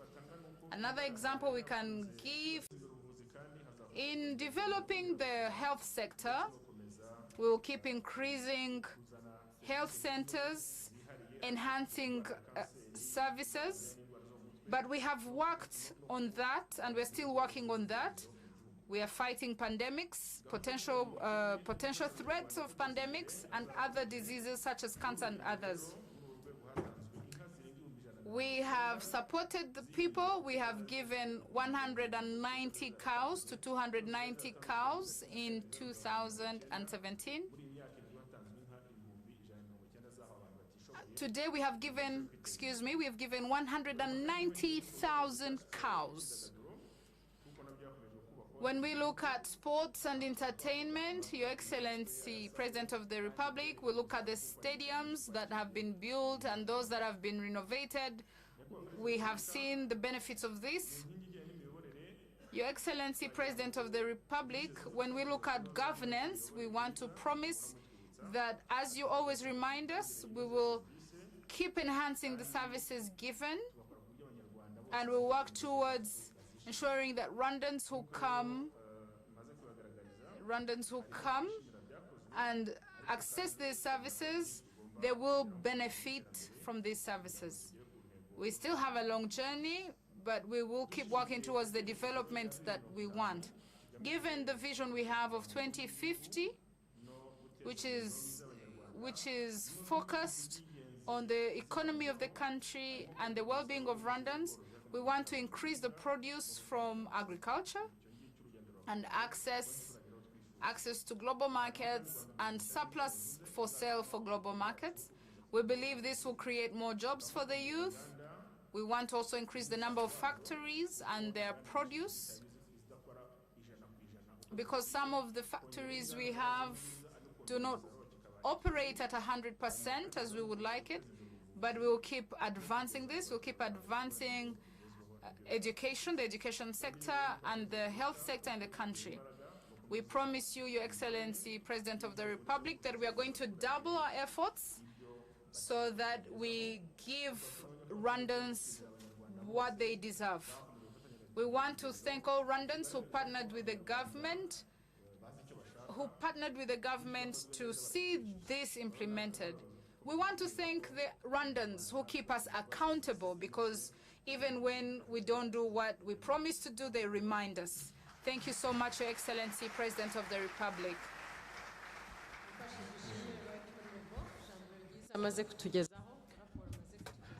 Let's thank the Right Honorable Prime Minister again for his report. We'd like now to launch into the conversation about the economic resilience, potential traditional emerging sectors. We will start with a video about some of the achievements. Please. Imyaka 20 irashize hatangiye inama y'igihugu y'Umushyikirano, urubuga abanyarwanda duhuriramo tukagaragarizwaho gahunda za guverinoma zigeze zishyirwa mu bikorwa, tugatanga ibitekerezo, tugasasa inzobe, tugafata ingamba zo gusigasira ibyagezweho, kandi dufatanyije ibibazo tukabishakira ibisubizo birambye. Nubwo igihugu cyacu cyahuye n'ibibazo birimo COVID-19 n'ibiza byibasiye abaturage mu bihe bitandukanye nk'ibyo muri Gicurasi 2023, guverinoma yakoze byinshi bigamije guhindura imibereho y'abanyarwanda bikubiye mu ntego yari yihaye muri gahunda y'iterambere y'imyaka 7. Ibikorwa byakozwe muri iyi gahunda y'imyaka 7 byazamuye ubukungu bw'igihugu ku gipimo gishimishije. By'umwihariko umusaruro w'ubuhinzi warazamutse ndetse abaturage bashishikarizwa kwibumbira mu makoperative. Mbere na mbere nabonye ubumenyi muri nje, bw'amahugurwa kuba ndi muri koperative. Ayo mahugurwa rero yatumye mfunguka ndakora ku buryo ubu mfite inzu y'ubucuruzi. Ubu naguze moto iri mu muhanda ku buryo ubu ntakigenza amaguru. Ibyagezweho mu buhinzi byakomotse ku ngamba zafashwe zirimo gufata neza ubutaka, kuhira ndetse no guhinga ubutaka bwose budatuweho no kwegereza abahinzi imbuto n'ifumbire, gushishikariza urubyiruko gukora imishinga y'ubuhinzi no kongerera agaciro ibibukomokaho nabyo byagize akamaro kanini. Ubuhinzi abantu baburimo n'abantu bakiri bato kandi n'abantu bafite imbaraga, ubona ko hari icyerekezo gihari. Nka kampani yanjye twohereza imboga n'imbuto mu mahanga, twohereza rusenda, avoka n'imiteja. N'igihugu cyacu kigenda kigaragaza ko ubuhinzi bufite icyerekezo, bakazana imishinga itandukanye, navuga urugero nka SIDAT. Mu byo gahunda ya guverinoma y'imyaka 7 yashyize imbere harimo ubukungu bushingiye ku bumenyi n'ikoranabuhanga, ndetse yanashyize kuri murandasi serivisi nyinshi abaturage bakenera ku buryo bazibona babyikoreye. Uyu munsi abanyarwanda barenga 93% bafite ubushobozi bwo gukoresha serivisi z'imari zibazanira inyungu, zirimo kubitsa no kugurizanya hakoreshejwe ibigo by'imari bitandukanye na serivisi za mobile money. Kandi guverinoma ikomeje gushyira imbaraga mu kugeza murandasi hose mu gihugu no kugeza telefone zigezweho ku baturage ba mikoro make, ishaka abafatanyabikorwa kandi ikanashyiramo nkunganire. Mu Kuboza 2020 amashanyarazi nayo yari amaze kugezwa mu mirenge yose y'igihugu nyuma yo gucanira umurenge wa Kibangu mu karere ka Muhanga. Ibi byahinduye ubuzima bwa benshi kuko byatumye mu bice by'icyaro hahangwa imirimo ibyara inyungu idashingiye ku buhinzi. Mu bindi by'ingenzi byakozwe, hashyizwe imbaraga mu koroshya ubuhahirane no kugenderana. Nyuma y'akarere ka Gisagara kabonye umuhanda wa kaburimbo mu 2019, ubu nta karere na kamwe gasigaye mu bwigunge. Abaturage b'intara y'Iburasirazuba n'iy'Amajyaruguru barahahirana nta nkomyi nyuma y'itahwa ry'umuhanda Nyagatare Gicumbi Base, mu gihe umuhanda Huye Kibeho wabaye igisubizo ku bikorwa by'urukerarugendo bushingiye ku iyobokamana i Nyaruguru. Hirya no hino mu gihugu hubatswe ibigo by'ubuvuzi, hashyirwa na zimwe muri serivisi busanzwe zatangirwaga ku bitaro bikuru, maze bigabanya impfu z'ababyeyi n'abana zaterwaga no kutabona serivisi hafi n'igihe gikoreshwa ngo umuturage agere kwa muganga. Ikindi kandi serivisi z'ubuvuzi mu Rwanda zateye imbere, ndetse igihugu kirimo gushora imari mu nganda zikora imiti n'inkingo. Mu burezi ibyumba by'amashuri byarubatswe, umushahara wa mwarimu uriyongera, abarimu barahugurwa n'abanyeshuri batangira gufatira ifunguro rya saa sita ku ishuri. Ibintu byongereye ireme ry'uburezi ku buryo bugaragara. Guverinoma ikomeje gushyira imbaraga mu kureshya abashoramari na ba mukerarugendo no mu kwakira ibikorwa mpuzamahanga, byinshi muri byo biteza imbere ubushobozi bw'urubyiruko kandi bikaruha akazi. Ibitaramo mpuzamahanga bimaze iminsi biri kubera mu Rwanda byatugiriye akamaro nk'abaperformers muri rusange, kubera ko nabyiniye Kendrick Lamar, nabyiniye Davido, nabyiniye Yemi Alade. Abo bose n'abantu nafanaga cyane ndi gukora. Nkanjye nka MC designer kuba naranditse muri bamwe baperforminze muri Trace Award ni ikintu kinini cyane kuri njyewe, kuko byari nk'inzozi zibayimamo. Ntabwo nari nzi ko nabasha kwambika umuntu ugiye guperforminga kuri stage nini nk'iriya. Imihigo irakomeje ngo tugere ku byo twiyemeje mu cyerekezo cya 2050, birimo ko u Rwanda ruzaba rutakibarizwa mu bihugu bikiri mu nzira y'amajyambere. Kongera umusaruro w'ibyoherezwa mu mahanga, gukomeza gushyira ikoranabuhanga mu bikorwa by'ubuhinzi kugira ngo turusheho kwihaza mu biribwa, gukomeza guteza imbere imijyi yunganira Kigali, gukomeza kuba igicumbi cy'inama mpuzamahanga, imyidagaduro n'ubukerarugendo, hanubakwa ibikorwa remezo biri ku rwego rukwiriye, kongera imbaraga mu guteza imbere urubyiruko, kurutoza indangagaciro nyarwanda, ubumwe n'ubudaheranwa, no kuruha ubushobozi n'umwanya byo kubaka igihugu. Ni urugendo rusaba imbaraga n'ubwitange bya buri munyarwanda, twese hamwe dufatanyije tugakomeza kwiyubakira u Rwanda twifuza.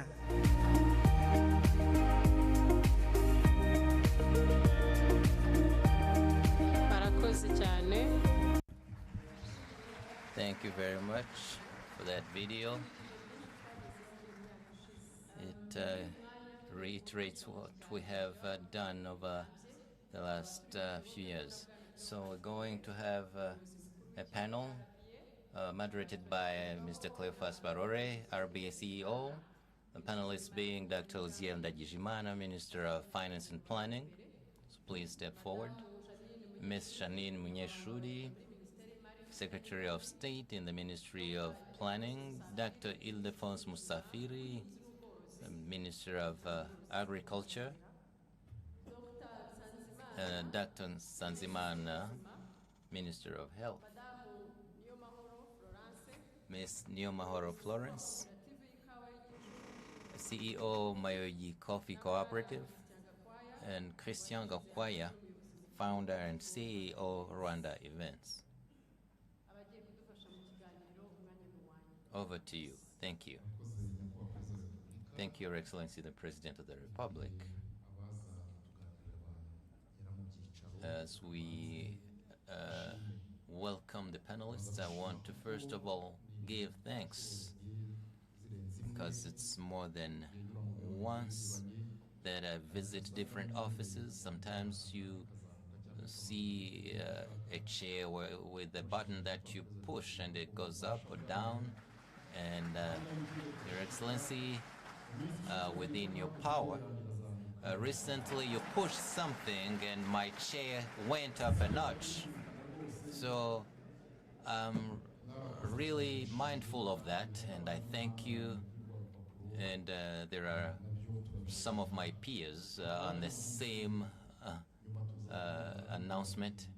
Some heard that and said that so-and-so has become Director General RBA, and the other one said, well, what are you smoking now? And the other one said, look at the yellow paper. So that's why I'm giving thanks. Your Excellency, we're going to talk about what's being done to develop the country. So we're together with those you put in charge of finances, agriculture. So we're going to hear about food security. We also have the Minister of Health. You know, if you have ill health, you can't be productive. So we are together with those you said should embrace the opportunities in the country, the youth. And we have a female entrepreneur who will give her testimony. So I will start with the Minister of Planning. We've heard many things. The Prime Minister has given us a picture of the country. So did the President of the Republic, and he reminded us that this is our home. So we're going to tell it as it is again. Honorable Minister, Rwanda has had to face COVID like everyone else, and Rwanda is developing. And but we also see problems in international commerce, problems with aid that used to come this way. But Rwanda keeps giving a good impression to many people around the world, especially with its development pace. So please help us understand your secret, but also the subsidies that you give. So where do they come from? So are you going to keep giving those subsidies, given that there are some areas, as we hear? Thank you. Thank you. So let me first of all say that our country's economy is in good shape.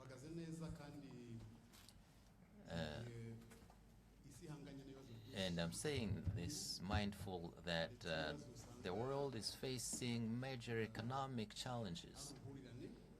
And these are intertwined issues.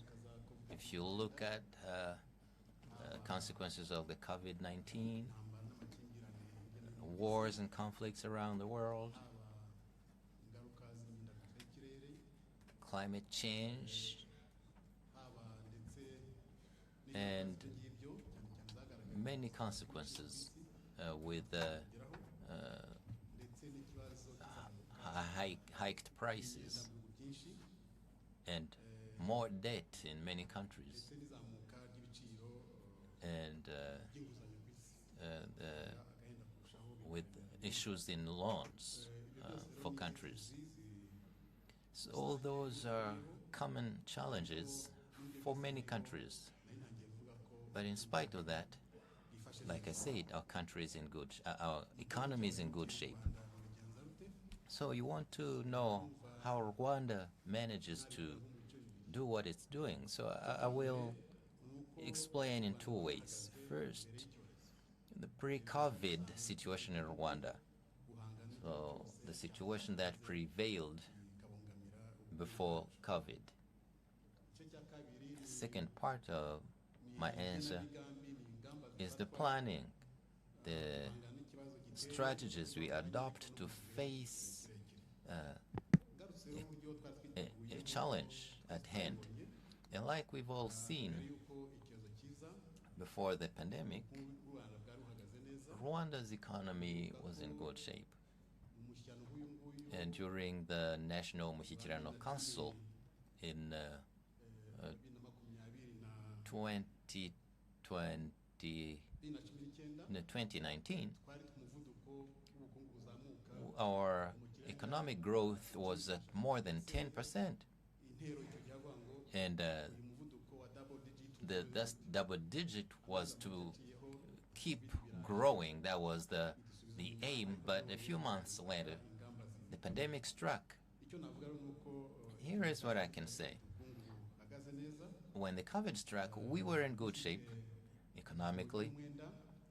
Our debt was low, so we had some wiggle room to get more money to face the challenges that arose with the pandemic.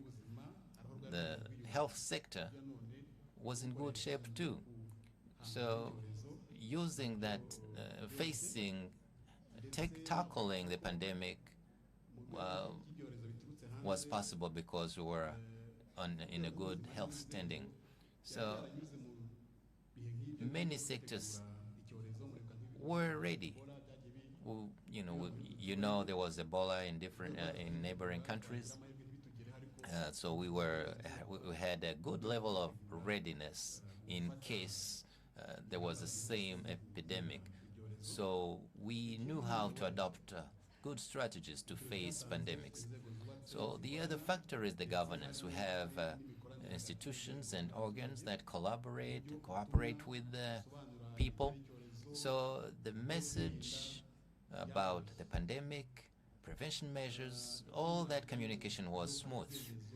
Another factor is decision-making processes and the measures adopted to avoid that the pandemic takes too many lives.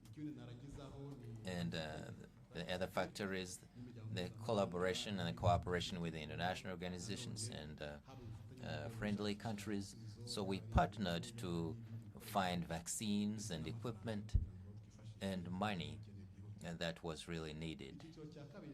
The second part of the answer is the planning and the measures adopted. As we've seen, we adopted measures to fight the pandemic, but also we adopted measures to assist those affected by the pandemic and also to help the private sector entrepreneurs who had been greatly affected, including hotels, transport, who had been the most affected. So there was a fund to help them. But there were other measures as well, not just for emergency, but also to build capacity to handle eventual pandemics and other issues that might strike. So we're still using those. If you look at the health sector, in addition to vaccination and treatment for those who had been affected, there are more capacity and infrastructure in hospitals, and that is ongoing. So readiness to face pandemics was built even from during that emergency period. Another factor is that the fund that assisted entrepreneurs first targeted that sector to facilitate them with regards to the loans they had in banks. And as time went by, that fund grew, multiplied by threefold. So there were also other investments, not just for the emergency. So the fund is still operational, and it's also operating in investment for development. So you mean the government replenishes the fund? That's right.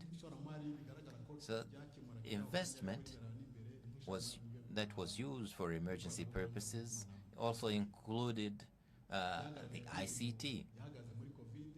You know that people could not go to work during the COVID, but people could work by distance. So the access to internet in schools and other places has increased. So it means that activity will continue because we're improving our technology. But if you go back to that fund, it was a tough period economically. So why do we still need that fund? Though the reasons for its setting up are no longer. So there are banks that should have taken over. That's what I've explained. You're not solving the immediate problems only. The problem might arise in a few years from now. Maybe not the COVID, but there could be other problems. So we also decided to build our resilient mechanisms. So the fund is still there, but it has changed its operations. It's not about the day-to-day activity, but now it's about investing on the long term. Entrepreneurs in construction can have more money to invest, and not just for the emergency, even though that is ongoing too.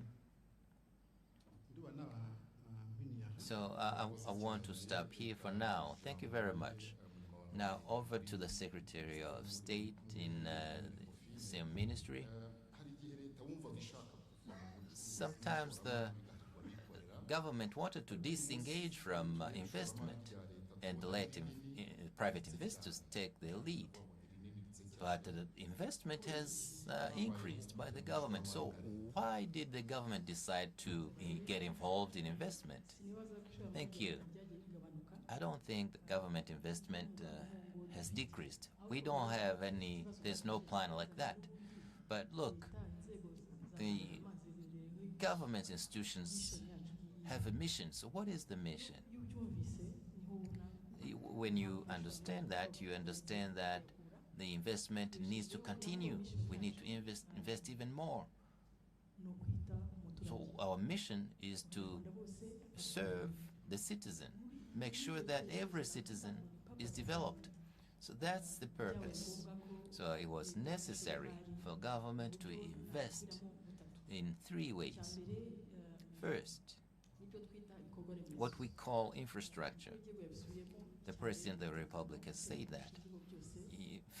The most important thing is security, and then justice, and then you have services and public good, including roads, water, electricity, education, health. These are key areas, and that's the foundation for everything. The second aspect is the commercial activities. Sometimes people don't understand, but the business people here, they understand. Government investment does important things that I may call they just help other investors to dare invest. you know this Serena Hotel, you remember when it was under construction? Used to be called Diplomat Hotel. And those who helped us, our development partners, we told them we want to have a 5-star hotel. But even though we didn't have good hospitals, good schools, they thought we were crazy. Now, 30 years down the road, they say, well, we've encouraged all investors to invest in hospitality. But back then, it took thinking big. So, as a country, we thought big and we encouraged, we motivated private investors. So, as the government, we did what we called market creation. So those who followed suit after the government never tell you to step aside. No, we have shares, at Serena, Marriott, but there are other investments as well. This facility, Kigali Convention Center, for instance. When we invested that much money in building this facility, we knew we were going to attract what we call mice today. So those commercial activities, as the government investing a lot of funds where private sector were not able to do so, it took ambition. So we're ambitious, and we provide that catalyst. Another factor is this, with those commercial activities. You see this KCC, you see Rwanda Air. The investment that we do as government, it has what we call a multiplier effect. So why do we buy an aircraft when people don't have even a bicycle? And then that airliner is not making any profit yet, but on a long term, we know what Rwanda Air will do. The Prime Minister spoke about that, including cargo. So that commercial activity takes thinking big. So those are the 3 areas I wanted to tackle. So the government investment will continue. You're involved in investment, but now aviation, for instance. There are not many countries that dare venture into that area. So why you? Like I said, we've had motivation, but what motivates you? It's our vision.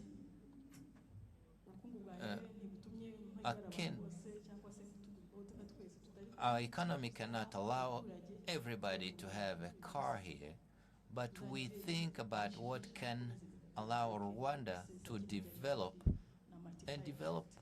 the population with that multiplier effect as well. So it takes thinking big, it takes ambition. It's true that some African countries are not doing that, and we have very few airliners on our continent, it's true, but we do it. Thank you very much. I think people are clapping for that fearless country. Thank you. We also have the Minister of Agriculture. The last time we were here, there was an issue with food availability, food security. People said we were not in a good place. So what's been done for Rwandans to be more secure? Well, we're secure overall. Sovereignty is ensured. People can work and can go to sleep peacefully.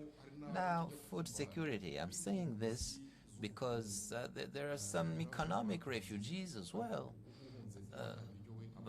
But if you're a food refugee, that's another problem. So what will make sure that Rwandans don't flee because of lack of food? Thank you, Your Excellency, the President of the Republic. Let me follow suit and thank you for having lifted my chair this year. And I promise you, Well, I'm a resident, and I'm not passing by. This is home. And like Barore said,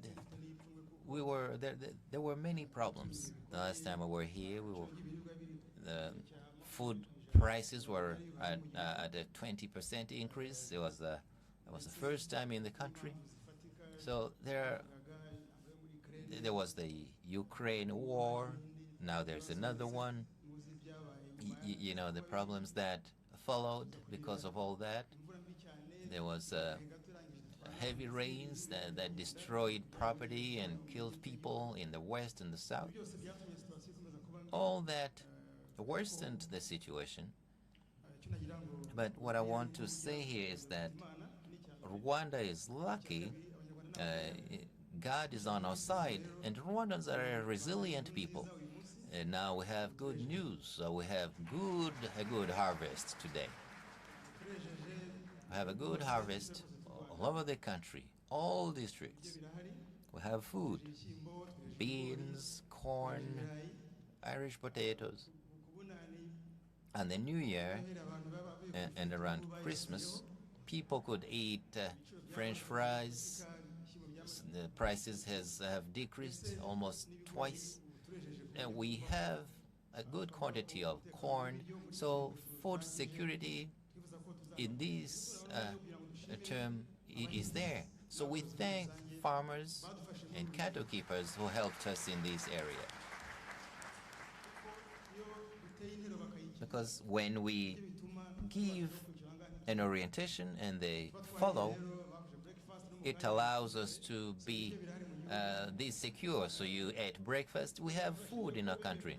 So we thank the farmers. So we also remind them to take care of our harvest, the harvest we have today. We should have warehouses to keep that production.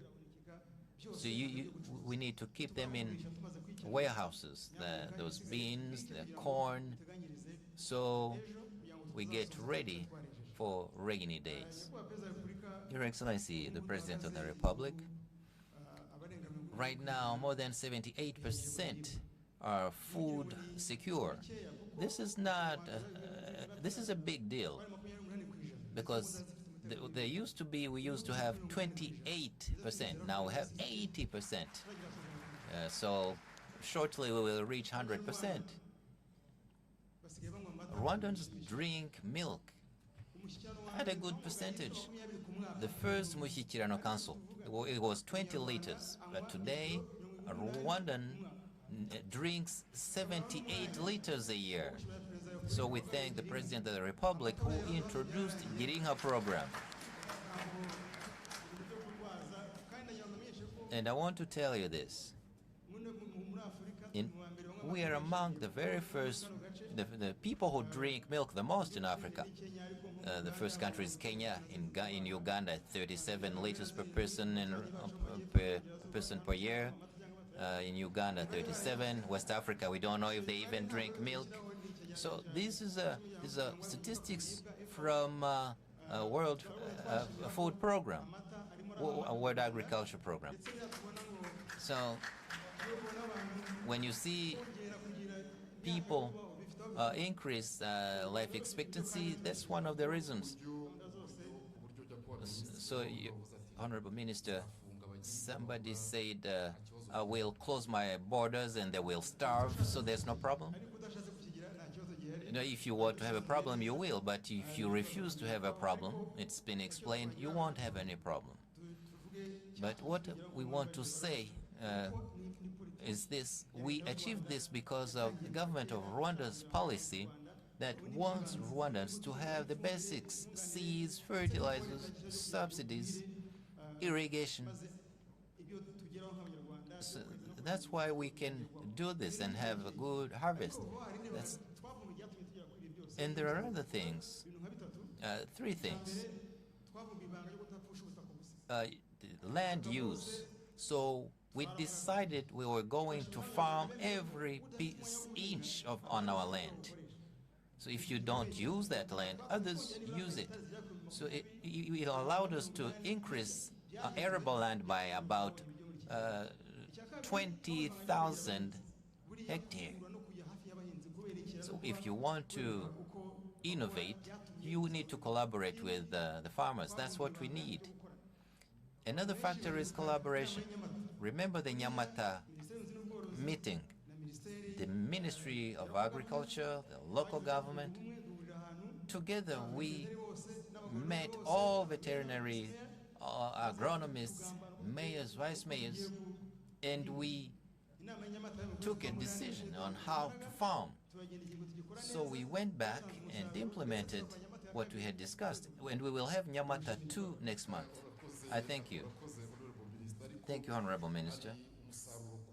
But it's true we have harvests, and you're urging people to have warehouses for their harvest. So what are your measures to reduce waste after harvest?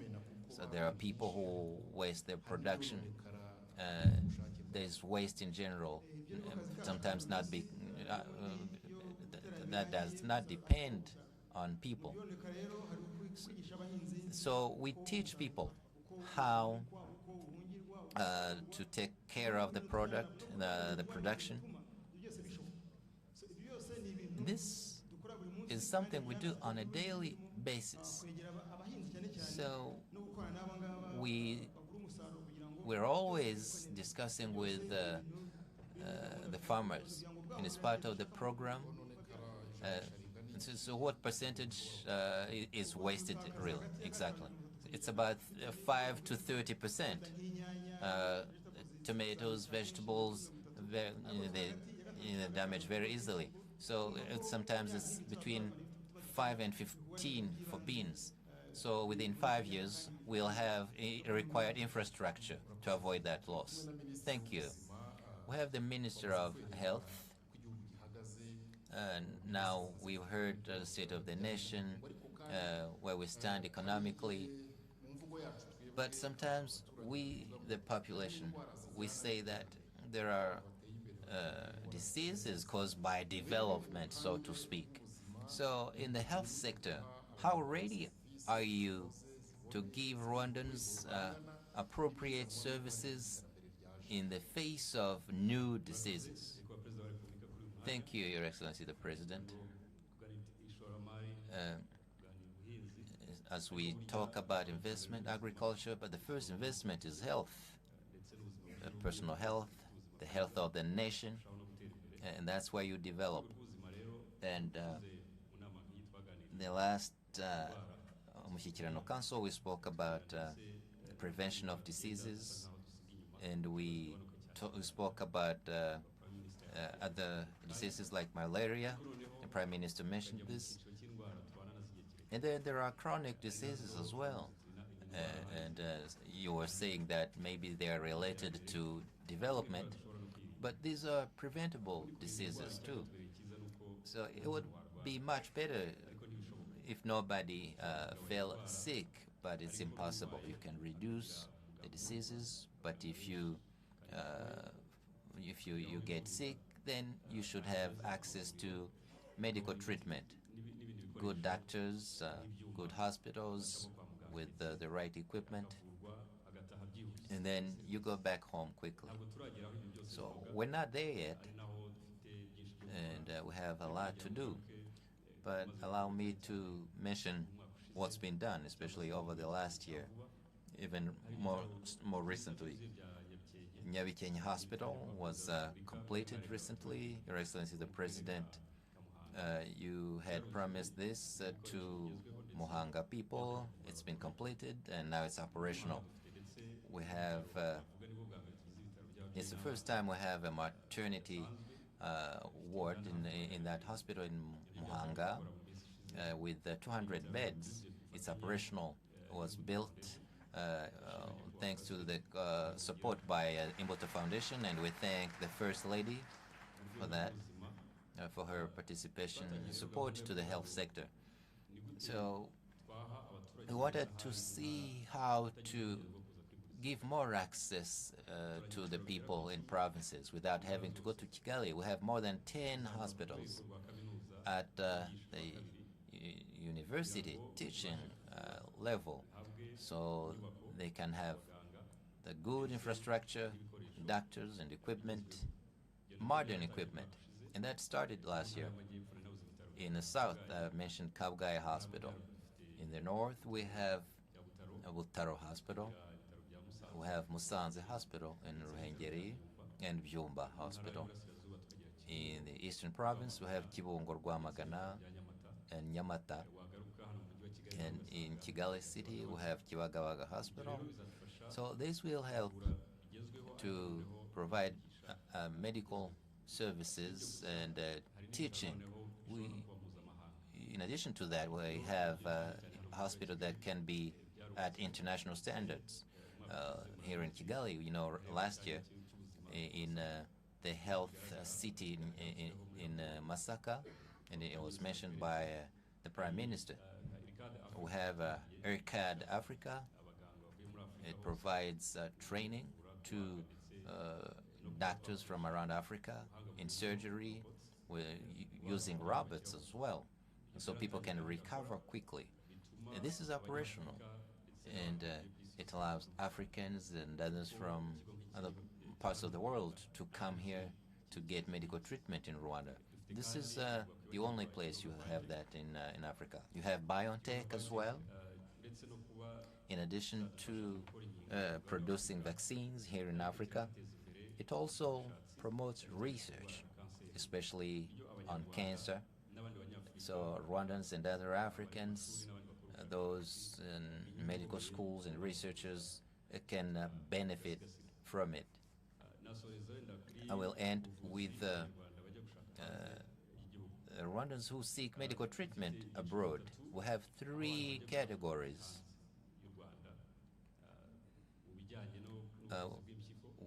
Kidneys, kidney transplant, heart transplant, heart surgery, and cancer. So those account for about 70%. Those are the reasons why Rwandans seek medical treatment abroad.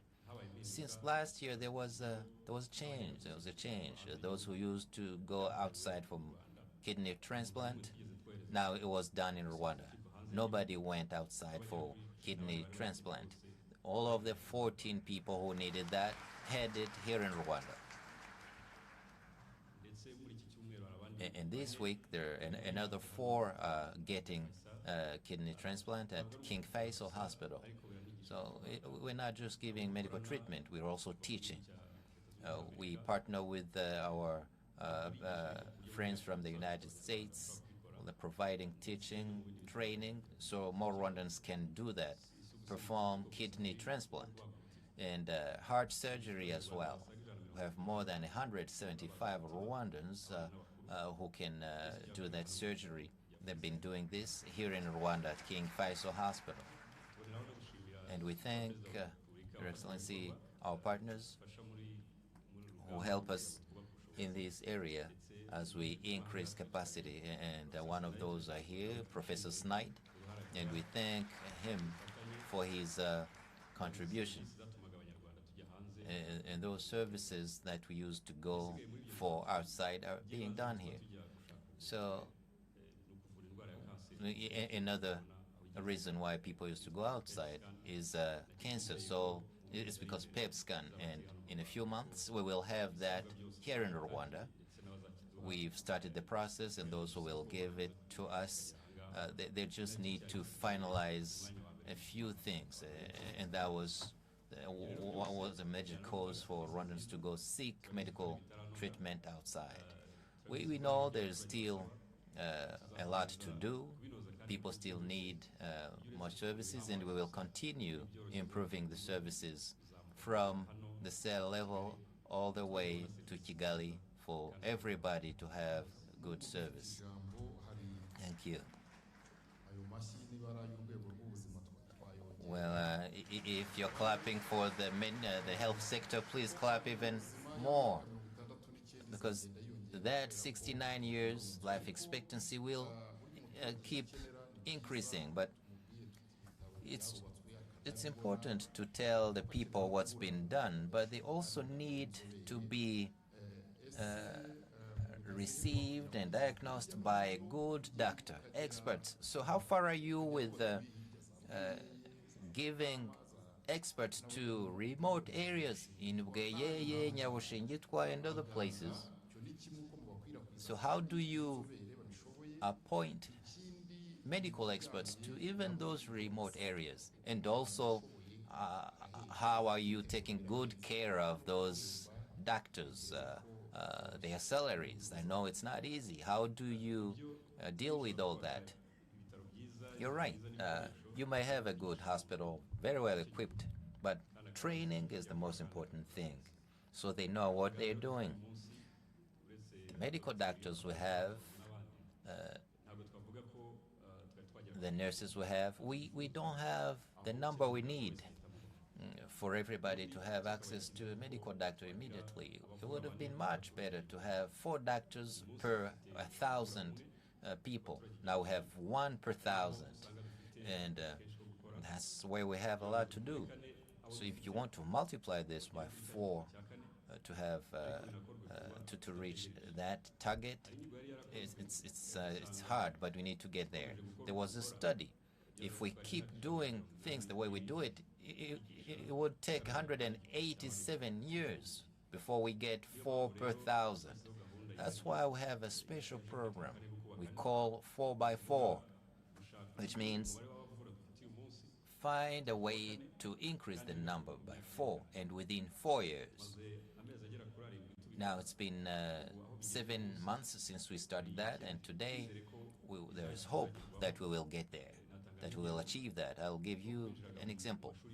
Those who went to medical school, we had only 100 people per intake, and then after 10 years there would be surgeons, for instance. And today, since last year, we took in about 300, so we multiply them by 4. We didn't reach 4, but this year we hope that the intake will be 400.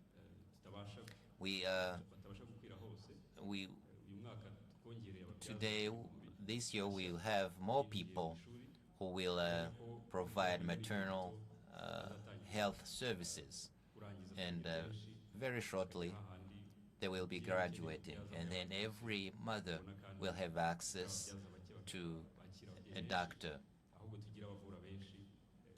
So more patients will have access to good doctors. And I've been talking about the 10 hospitals in all of the provinces. So they will be able to teach specialists in different areas. And we will start this year with gynecologists and at least 2 specialists at every hospital, and all the way to other hospitals as well. Now, this will allow everybody to access health services, but also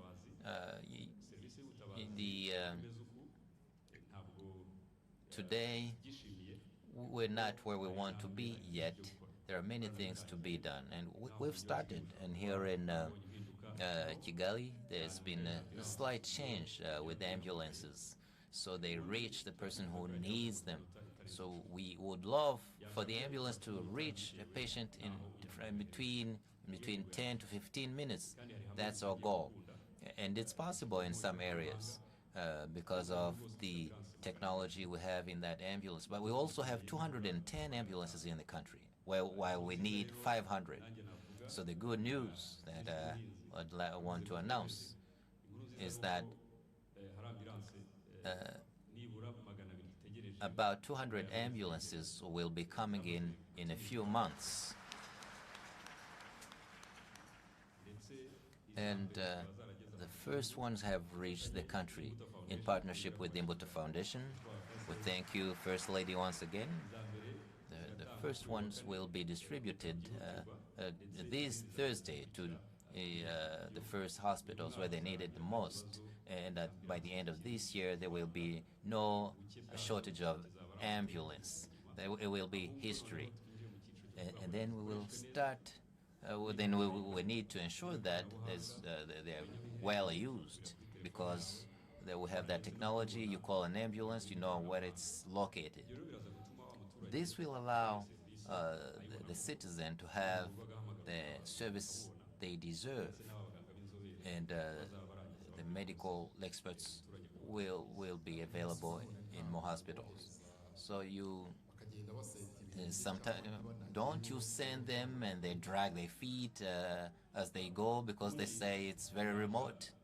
You see, a doctor enters the profession because they want to serve, to come to the rescue of the people, but they have incentives.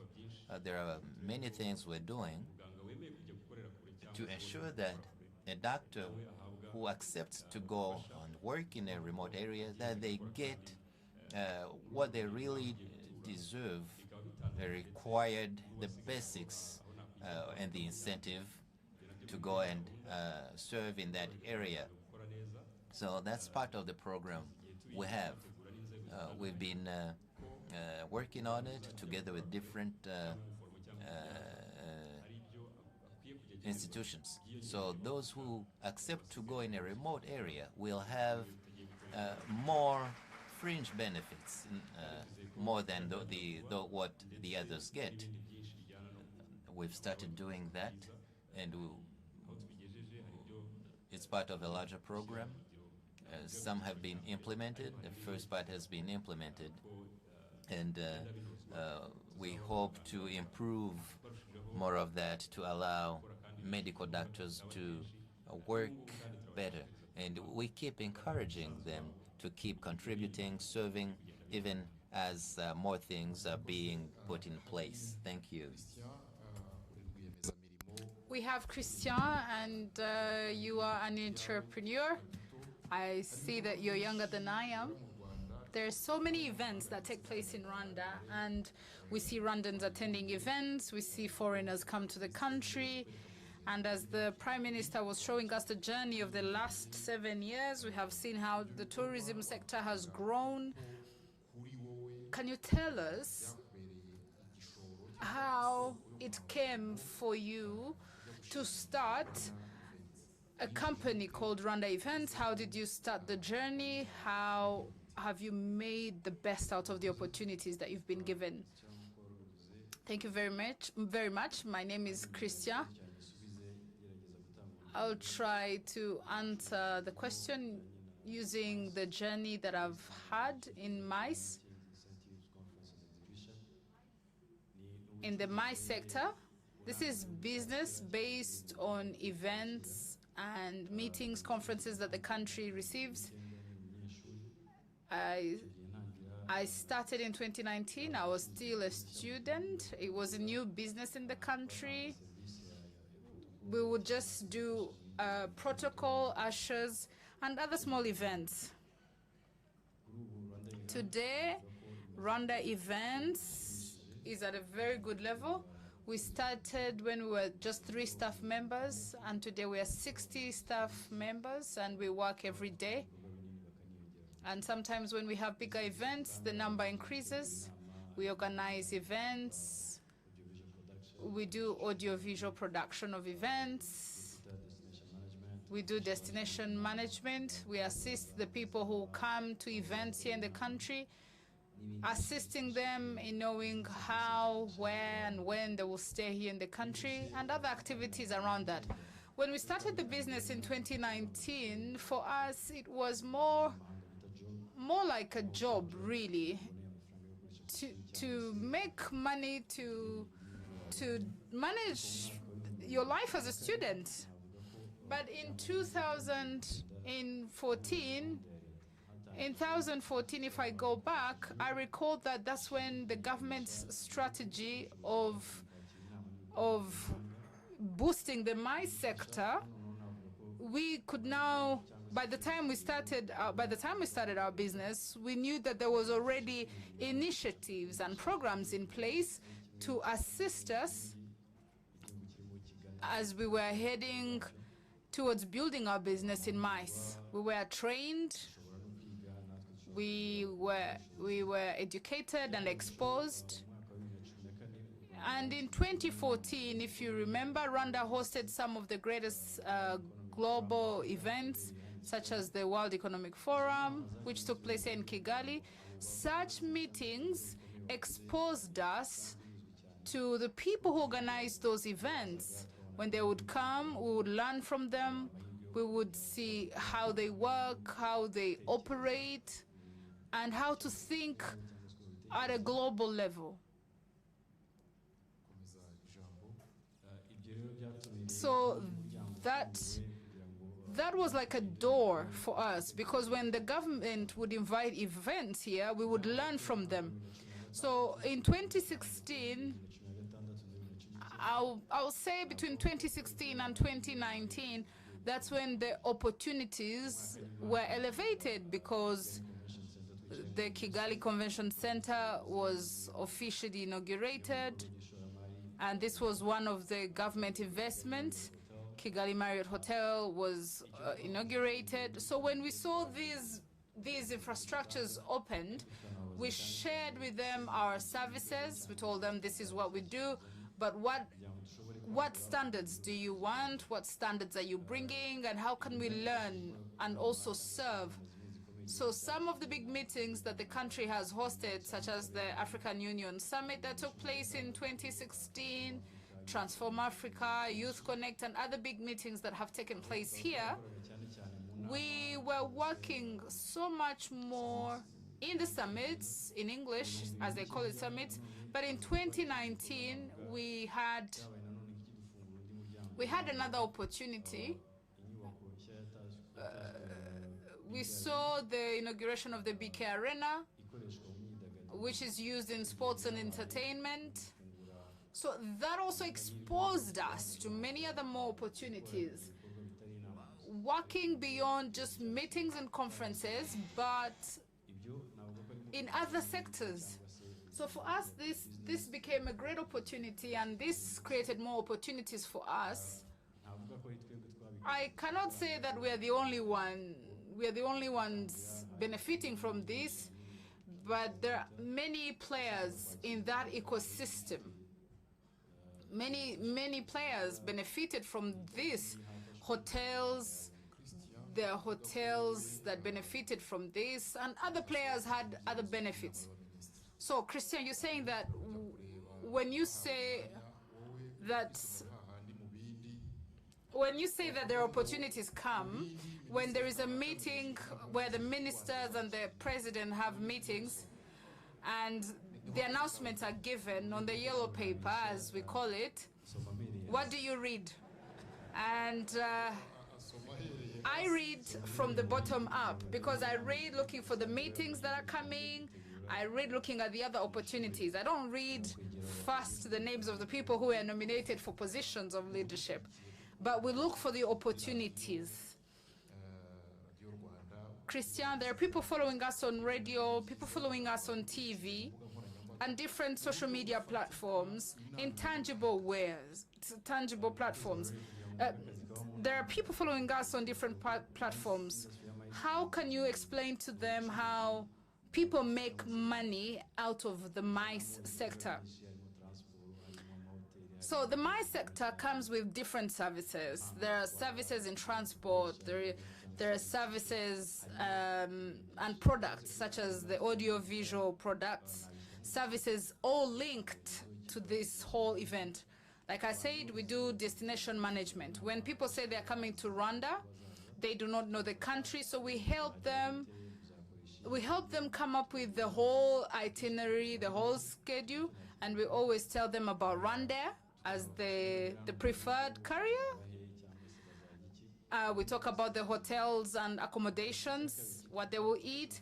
Then we talk about professional conference organizers, where we organize a professional conference for them. We talk about transport, we talk about meeting rapporteurs, we talk about different services that happen in an event. Then we also talk about production, which is to do with audio, visual, lights, sound, so that people who attend that meeting will be able to follow up. If you may, 1 minute. I've talked about the journey, but I want to come back to the opportunities with the future that we see for our industry.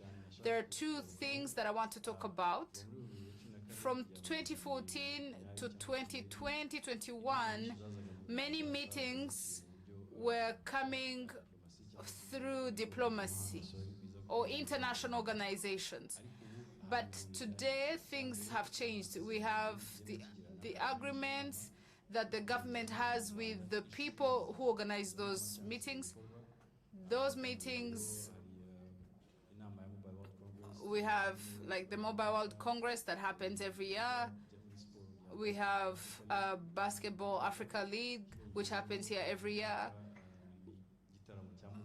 We have the Move Africa concert by Global Citizen. The reason why I'm coming back to this is the agreements that the government makes with these organizations that bring the work to us.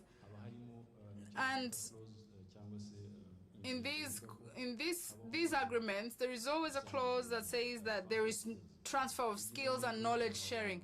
So when these people come 1, 2, 3 years and you're working with them, it opens your mind and exposes you. Another second thing I want to talk about is the change of strategy, where we don't do conferences.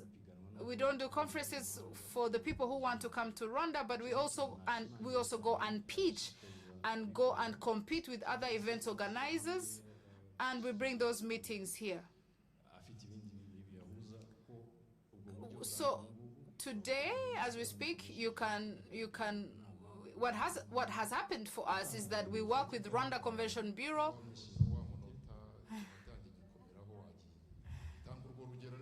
Just give that one example, and that's it. In my responsibilities, I'm in the sports sector. I represent the motorsports. As you have seen it, this year, 2024, we will have the annual General Assembly that connects the motorsport sector on a global level. We have started a federation. We had a bid, and we were endorsed by the government. And I want to thank His Excellency President of the Republic and other leaders. We couldn't do it on our own, but every place we knocked, doors were open to us because it was believed that Rwanda can do these events. Thank you.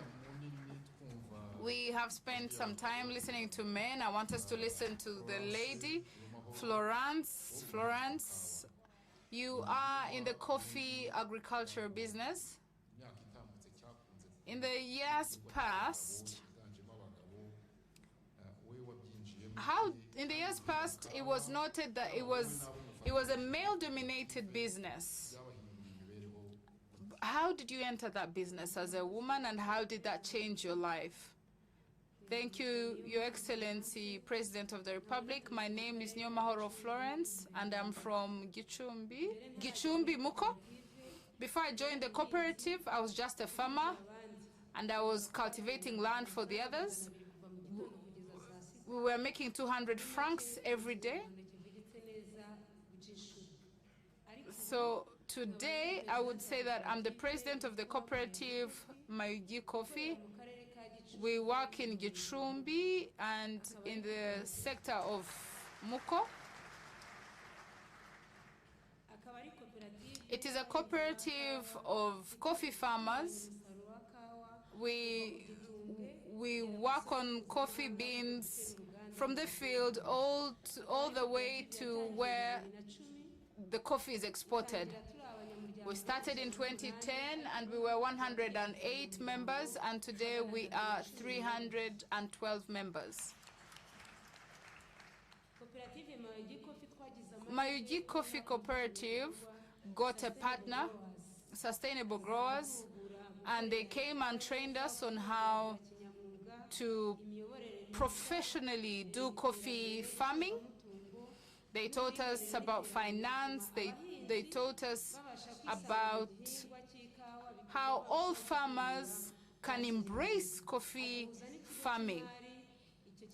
This partner exposed us to a funding project which gave us around $58,000, and we managed to grow our cooperative because we got the Cup of Excellence in 2018. We became the second in Rwanda.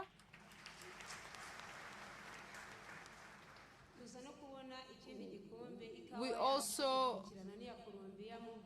won another award where Rwandan coffee came in second after the Colombian coffee. We have access to global markets because we don't keep our coffee here in Rwanda. We have Question Coffee where we sell our coffee. If you want our coffee, it is just near RDB. That's where you can find our coffee. And drink and enjoy our coffee. We also have access to other markets. We have access to the Dubai market and the United States market and other countries. But we heard that there was an African market where us as a cooperative, we could have access to. We want our coffee to be sold on African markets, but even African markets. Our coffee, today I can say that I have managed to pay for my Rwandair ticket because of coffee, the coffee business. I go to Dubai to go and discuss with Dubai business people. It's amazing to see a Rwandan farmer attend COP 2028, which was a meeting which was talking about climate change. It's amazing to see a Rwandan woman coffee farmer going to Dubai to do business with Dubai business people. So when we look at the opportunities that have been given, we have access to 90 million Rwandan francs that goes to the people, and the people work hard, and the people can come to us. I'll give an example and say, I want to build a house. You'll be saving this money for me, and I'll be giving you coffee. And then once it gets to 500,000, you give me the money to go and build my house. Or other people come and say, we want to buy cows. You can save the money for me. When the money comes to 400,000, I'll come get my funds and go and buy cows. So the funds that we have access to support our local communities. Another thing is that women have been empowered in the development of this country. Women can apply for grants, for funds. We are not afraid. We're not afraid to give our ideas. We're not afraid to speak in meetings like this one.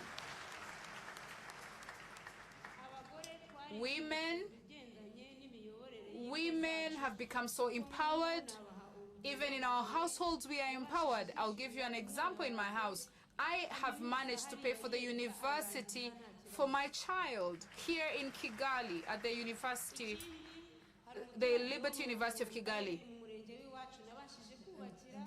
I have managed to build a house for our neighbor, and the house was around 600,000. So I can also contribute to the society. I contribute to the community. At the primary school, I managed to dress. I am also a tailor. I have managed to dress 100 children at the local community school in these 7 years. Your Excellency, President of the Republic, we couldn't achieve this, we couldn't do this. We did this because of the good leadership and because of the security that our country enjoys. We thank you deeply, Your Excellency, the President of the Republic. Thank you very much, Florence.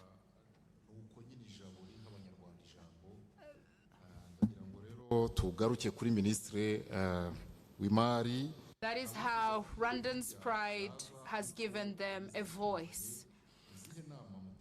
So let me come back to you, Honorable Minister. What strategies do we need to pay attention to so that we keep growing on what we have already achieved? Thank you, Your Excellency, President of the Republic. I think the first advice I would give is that we look at the lessons we have learned from the past 30 years. When we look at the lessons we have learned post-COVID, the lessons that we learned from this season, we should work hard towards aligning ourselves to where the world is today, keep focused on working towards the development of the country, keep focused on growing our economy, focus on reducing the debt, though we are doing well with our debt, keep growing our economy after the years of recession because of COVID-19. I would say that in 2021, the economy grew to 11%, and in 2022, we have grown. 2023, we have grown we've grown the economy to 7.6%. So this is giving us hope, and even in this coming year, we believe we'll get far. We had a challenge in the agricultural sector, so we will need to work on the initiatives and the programs that we have. We already have irrigation projects. I think the Minister of Agriculture has talked about this. Another thing is growing our economy, working on the other sectors that also need empowerment. In particular, putting in efforts in international trade and international business, ensuring that our economy is stable. This allows us to receive the funds that we receive and the stability of our currency. We still have a gap between our exports and imports. We also need to empower the Made in Rwanda initiative, working to ensure that more products are manufactured here in the country. We will work towards accessing more markets beyond the borders of Rwanda. Another thing is we have a large number of young people. We have startups. We want to encourage more young people to have more startups. And we'll keep putting in more efforts. And of course, this comes down to the education sector. This could be the conventional educational sector, but even the vocational educational branch that we also need to empower. Briefly, I think that's what we will work on. We always see you signing on documents to do with debt. I want to ask, why do we get more debt while there are some countries that do not receive debt? How do we get trusted? Don't you face challenges? Yes, we have challenges, but I want to share with everyone here and everyone listening to us, when we talk about debt, there are different types of debt. There is cheap debt or concessional loans, grants, and then we have the other loans, which are quite expensive. Are they the only ones that are expensive? So we have concessional loans, which are at 30%. So in all that we do, we have a strategy that we employ to have access to the concessional loans. Who give us the loans? countries, countries that trust us, because they see what comes from those loans. They see the infrastructure. They see what the Ministry of Agriculture does. They see what comes from the Ministry of Health. So all these things add up into what we can call, what economists call macro. We are a country that has stability. You know, even in regular terms, when you're borrowing money from someone, someone will give you money based on your stability and how you can be trusted to pay back. So this is very powerful, and this is carried by our brand. Rwanda is a country, we are a people that are trusted because of our conduct, because of how we use the money that we've been given. So even the concessional loans, we use them for the infrastructure, but it doesn't end there. We borrow 10, 13% from other organizations. We take even those loans.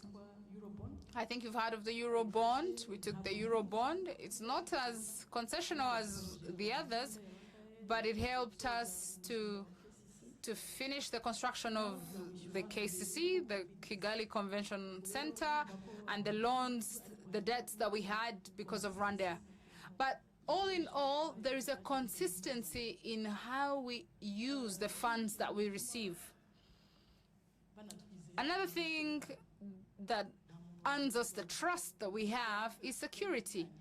You cannot put your money where there is no security. So they keep giving us money because the investment, or because of the security of what they've given us. But we're currently in a time where Africa is in challenges. Many African countries are defaulting. I'll not mention the names of those countries, but because they misused the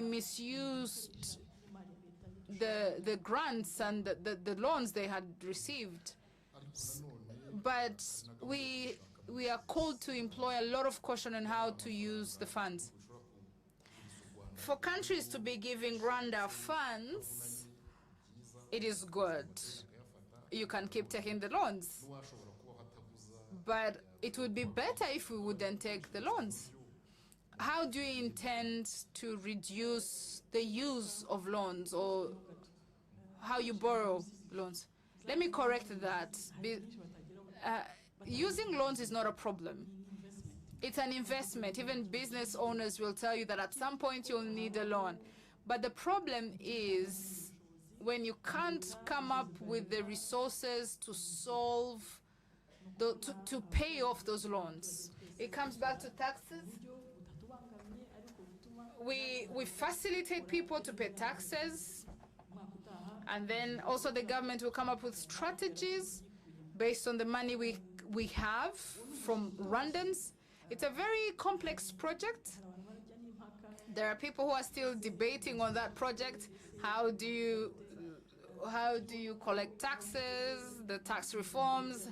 How do we then turn and get the money we collect from the people and pay back some of the loans? So we're also thinking about widening the tax base so that we can collect more funds and create the capacity, the financial capacity of people. So it's still a shame, let me say that. If you look at Africa or the poor nations,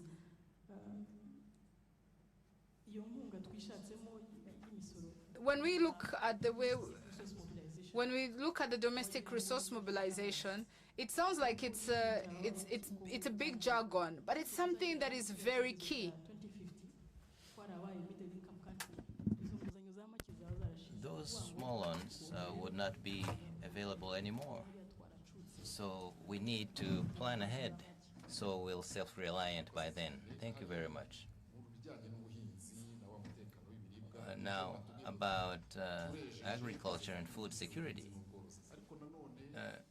You see, we have a good harvest because we had good rains, but sometimes the rains have destroyed crops, and the farmers sometimes would say, well, we had hope, but look what's happening. With climate change, Honorable Minister, so what are the strategies that will allow agriculture to keep supporting our economy in terms of climate resilience? Thank you. It's true we have a good harvest in this season, but we need to think about the seasons ahead and the years ahead. The ministry is developing a new 5-year program centered on Rwandans' resilience, what we call PSTA 5, which will start in July 2024. Well, this will allow our agriculture to be resilient. There are many components. We will increase our production per hectare. Where you had 10 bags of beans, we will have 20 bags. So we can multiply by 2. So we do this thanks to good seeds and fertilizers. The industry that the Prime Minister said, we will have a map, a country map, and the farmer will enter the UPI and they will know my land requires such a type of fertilizer. They will order for the fertilizer and they will use it. That's what will help us to increase that production. We will also conduct research, more research to be climate resilient.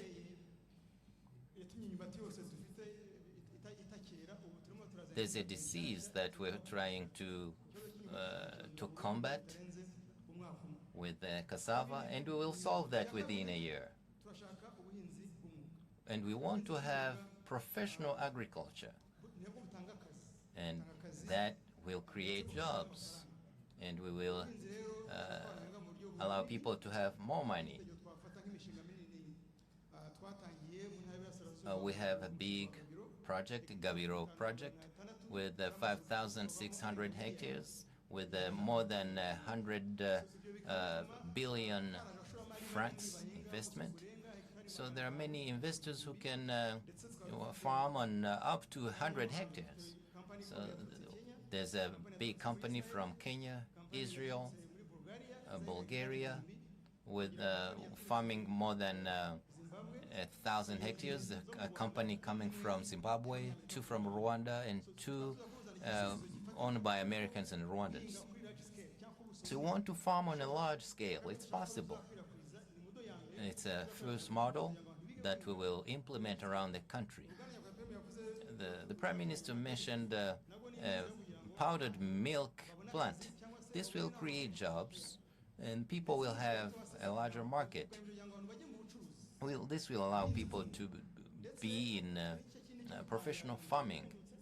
There will be 8% interest rate loans and insurances, and we will give 40% subsidies. There will be insurance for crops and cattle. So that professional farming is at the forefront, so they can boost our economy. We will increase irrigated land, because if there's no rain, we can't have any harvest. The next 5 years, we will add another 30,000 hectares of irrigated land.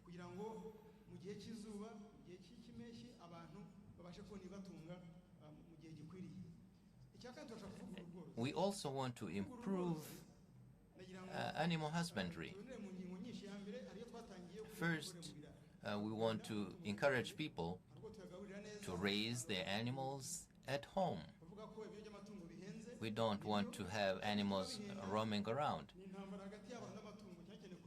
But we know that there's a problem with the prices for fodder and all those products for animals. we want to find another alternative to make sure that the prices for those products are reduced. You see, there's artificial insemination as well. We want to improve that, and we have what they call Center of Excellence in Rubona, Songa, and Rubona Songa, for instance. We will show you the best breed that produce more milk, and then you will say, this is that kind of the breed I want. And then we'll say, this is how we've been feeding these ones. This is what it takes. So if you want to, if you can afford that, you take this. So we will show people the possibilities that there are. So people don't say, I'm going to import a cow from South Africa, wherever, when they don't know if they're going to be appropriate for our climate. We don't want any more imports of fish and anchovies. We want to uproot that practice. No more anchovies from abroad. We have Isambaza fish in Kivu Lake. We have tilapia. You see, from Rubavu, Rutsiro, Nyamasheke, and Rusizi, they fish in Kivu. So we have tilapia in that lake. We're going to increase fish harvest. There's a project with the European Union, and we will stop imports of fish and anchovies from abroad. We also want to give Florence's business a push.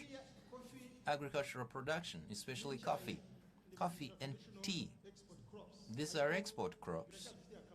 They're very important. You see, they get money, but the coffee trees are old. We want to improve that as well, to improve quality as well. Same goes with tea. You know, Rwanda tea today, when we're in Mombasa, we are the first, always.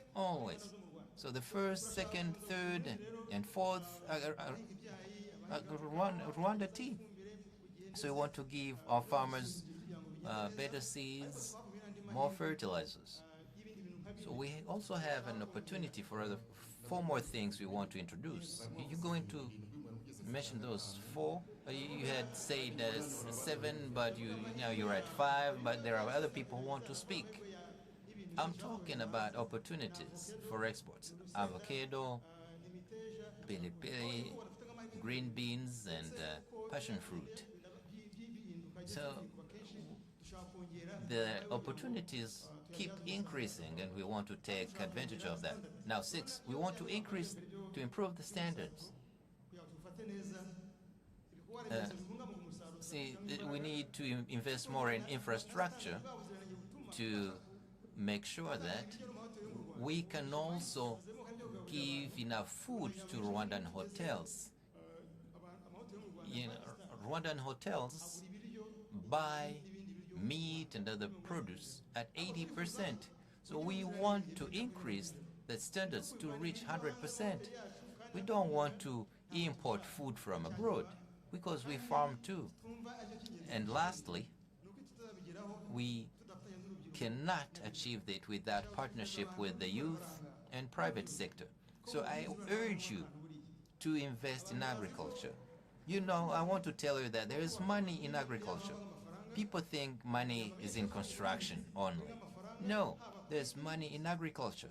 You see, inputs, agriculture itself, and agro-processing. So I want to tell you, the youth, whatever you studied, we want you in agriculture. So whatever they've studied, yeah, absolutely. So please come and join us in agriculture. There's a lot of opportunities. And I want you finance sectors, institutions, to invest in this. We have insurance, so to facilitate you getting involved in agriculture. So you ended with money, I remember you saying, give me 10% and then ask me what I've done with it. So what should we ask you today? We were not there yet, given what we had said then. But but you've called everybody to join you. But come and join us, and then ask the rest is leave the rest to us. Now, Christian Gakwaya, based on your experience, if you look at all international conferences and other activities, so what should be improved on your side as service providers? Because sometimes you say that the government should do this and this and this. So tell us, if we look at ourselves, like you said, there are two things: how we provide the services, the quality, consistency. This is something we haven't fully achieved. Sometimes we provide a service and it seems like you're the only one that can provide that service. And that's not a good thing. And second, we should also increase what we offer in MICE. We're still in transport, accommodation, but there are more opportunities. The gifts, Rwandan cuisine, some want to learn how to dance, Rwandan traditional dance, so there are more opportunities. So I urge other investors to join that sector. I can give you examples as well. MICE is not just a hotel. You see the Move Africa Global Citizen show you've seen on the stage. There were these Rwandan traditional baskets that were covering the lights. They were produced by Nyamirambo Women Association. They are based in Nyamirambo. So that was a big deal for them. They made money, and it was a platform that allowed for them to, gave them publicity. That's what I can say about private sector. And about the government, I want to ask this, that there be special programs to increase knowledge in the MICE area. There could be short courses, training sessions in technical skills and soft skills, so we can be at a good pace with these events organized in Rwanda. There should also be long-term educational programs in our educational system, so we have the degrees in that. Thank you. Thank you. Now, Florence, if you look at your journey in the coffee industry, have you reached your destination yet? Or is there anything you think should be streamlined to achieve your goals? Thank you. Well, we can't say that we're there yet. It would be a big lie. What could be improved to reach our goal? The government gives fertilizer for coffee, but it gives 50% of the quantity of what we need. And as coffee farmers, we'd like for there to be advocacy. If coffee requires 100%, like other crops do in terms of fertilizers, we coffee farmers, we would like to have more subsidies. It's good that there is that 50%, but we need subsidies in the coffee industry. If the farmer wants to buy the remaining 50%, there should be a site where they can buy that to achieve the harvest they need. There are subsidies for potatoes, corn. We should have subsidy sites for coffee farmers so we achieve 100%. Thank you. I want to get to the end of the questions I had, but please allow Dr. Sabin. We need medical advice always, even though we're not sick here at on the panel. But at the Ministry of Health, you see, we're at the beginning of a year. Your advice could help us, the citizens, to protect our health so we can do whatever else we want to do. Thank you. And as medical doctors, we need advice too, but it's all right. I'll give some advice. So the first thing is to be proactive, prevent diseases. Above 40 years old, you should have a medical checkup. Check your heart, your kidneys, all the hormones. I think most of you here, I hope that you're going to go for medical checkup at least once if you're above 40. Even those, the younger ones, it's okay to do that, to go for checkup. And also our medical insurance cover that, most of the plans. You know, the most investment we have is our health. The non-communicable diseases take the one that take the most lives, malaria, etc. But you can prevent that or delay when they get you. And most of you know this. Remember what we eat, what we drink. Drink at least 2 liters of water per day. Those who do that, well, we thank you. And those who don't, please, try, do your best. Even 3 liters would be great. The Minister of Agriculture said we have a good harvest, but don't eat and finish everything. Eat what you need, what your body needs. The body needs what needs to keep it going, but you don't have to eat in excess, because then you'll be overweight, obese. Some people used to think that it was a sign of wealth. No, it's a sign of it's a disease's depot. So those are the pieces of advices I wanted to share. Also, practice some sport, exercise, at least 30 minutes a day. If you can reach 1 hour, that'd be great. Another point that was raised recently: what people drink, which is really poisoned, which is problematic. Alcoholic drinks. There's a middle, there's excess. So tunywe less, drink less, please. Thank you, Honorable First Lady. Let's drink less, tunywe less campaign. If you can give up drinking, that's all right, that'd be great. But reduce the quantity you drink. We can't develop while we're drunk. If we drink a lot, then we can't move fast on our development trajectory. Both the young and the old, please drink less. And last but not least, we've reduced tobacco from 10% to 7% now.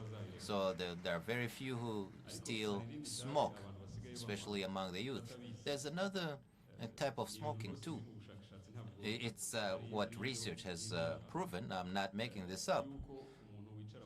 If you sit 8 hours a day, you're no different from the person who's drinking, who smoke every day. Sitting 8 hours a day, if you don't exercise, then chances are you're going to get diabetes, heart disease, cancer. So if you spend many hours seated, it's a problem. When you're seated, you can feel organs sitting physically, literally, on top of others in your body. So give up drinking, smoking, and that other smoking, so to speak, spending too many hours seated. That will allow us to develop our country. If you allow, Your Excellency Prime Minister, please let's practice that. Just let's stand up.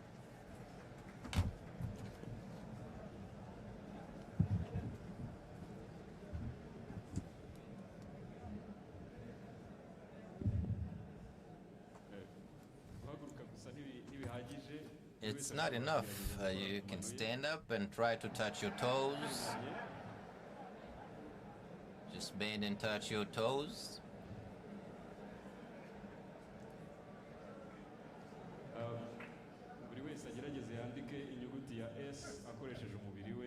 Try to write the letter S using your body.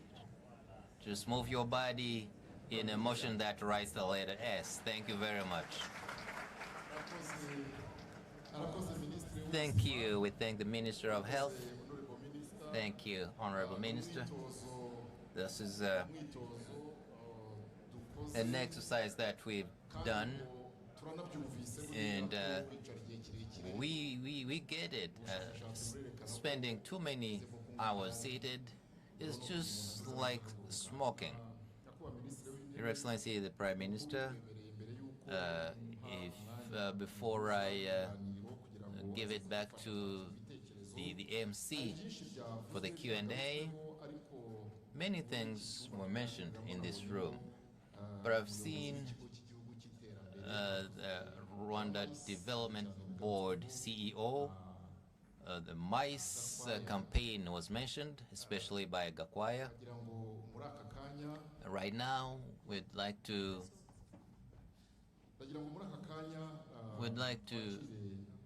give the floor to the Minister of Education. Some points were raised, and there were what was raised by Christian Gakwaya about knowledge and training. Now, there are many changes, many initiatives, a lot of investment in that sector.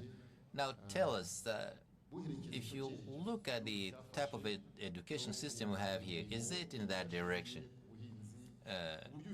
Job creation outside of agriculture. And what are you doing to make sure that our education system matches the Rwanda's choices? Thank you very much. I thank you for your question. And as it was said, our education system has improved over the last 30 years. We've seen this in the report by the Prime Minister. And about matching education and our economy, let me give 3 examples. First, we need to do a lot and invest more in vocational training. And this is done in 2 ways. Increasing the number of schools and the number of students. It means building more schools, more classrooms, and also introducing TVET systems in existing schools, so the students know a trade by the time they graduate. It's also about matching the educational programs and our economic sectors. So we have different sectors, including what you've said here on the panel: agriculture, tourism. What's good with TVET is that programs can change depending on market demands. So what he said is something we can really do, and quickly. And as we've been saying, the students who graduate from technical schools, 70% get a job within the year they graduate.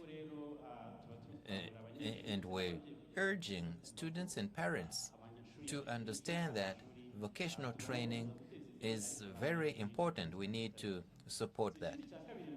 Second, the matching our programs in higher learning institutions with government programs. We've mentioned agriculture and how it greatly contributes to our country's economy. And that's where we need to develop programs that train in agriculture and research.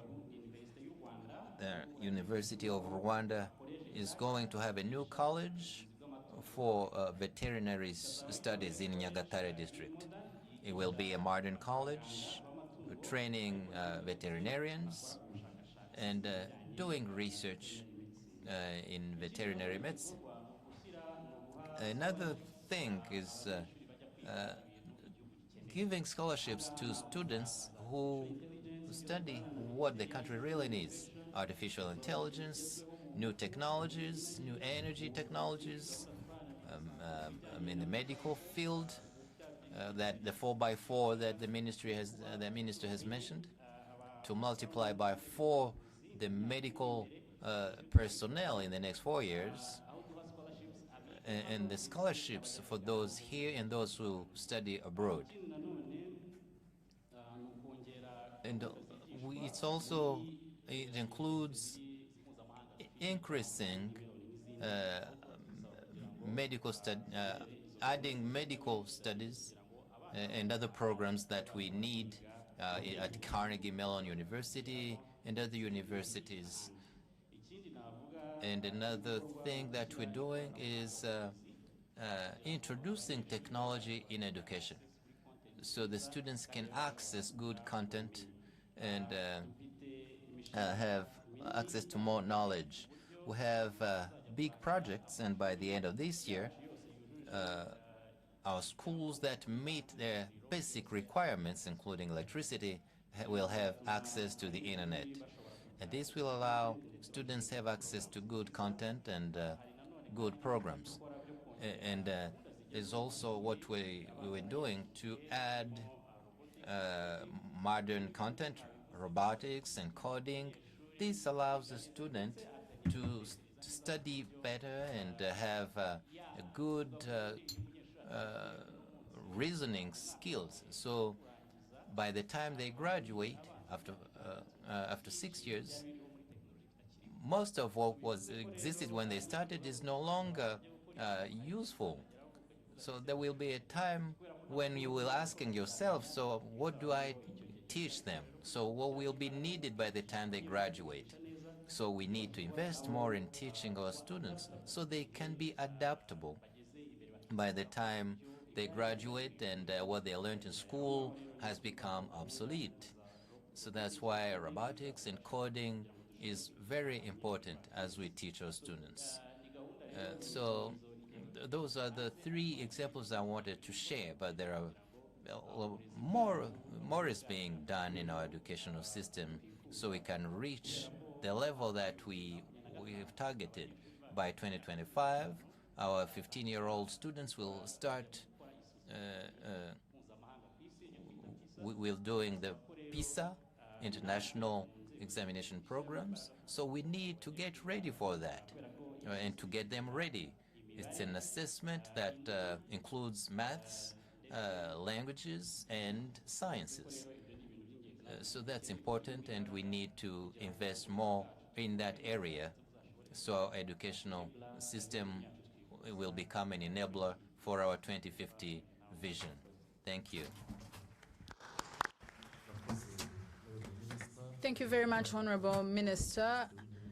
If you may, Right Honorable Prime Minister, can we invite Mary to be the MC, as then we will collect or hear from the others. Thank you very much, Barore, and all the panelists for this great panel discussion. I would like us to get ready. We are going to be discussing with the people who are in the auditorium and the people who are on different sites. They'll be sending questions and they will be giving us their feedback. Allow me to ask you to be short and straight to the point, if you may. Do we have people here in the auditorium who have their questions? And then people with the microphones will get to them and we'll carry on. I see a few hands. Let's start with the people at the back, then we'll come to the people at the front after.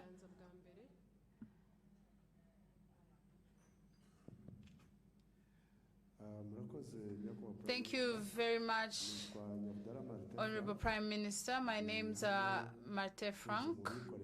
I'm an entrepreneur. And in the conversations we've had and the panel discussion we've just had, there was an emphasis on the economy, and it was given by the Minister of Finance. Honorable Prime Minister, we were surprised to see that when COVID took over the world and the war in Ukraine, we reached a point where the prices on our local markets were very affected. And now we have a war in the Middle East. All these wars that are ongoing will definitely play a role or affect us. So if things keep happening the way we see, how are they going to affect international business, or how are we going to be affected?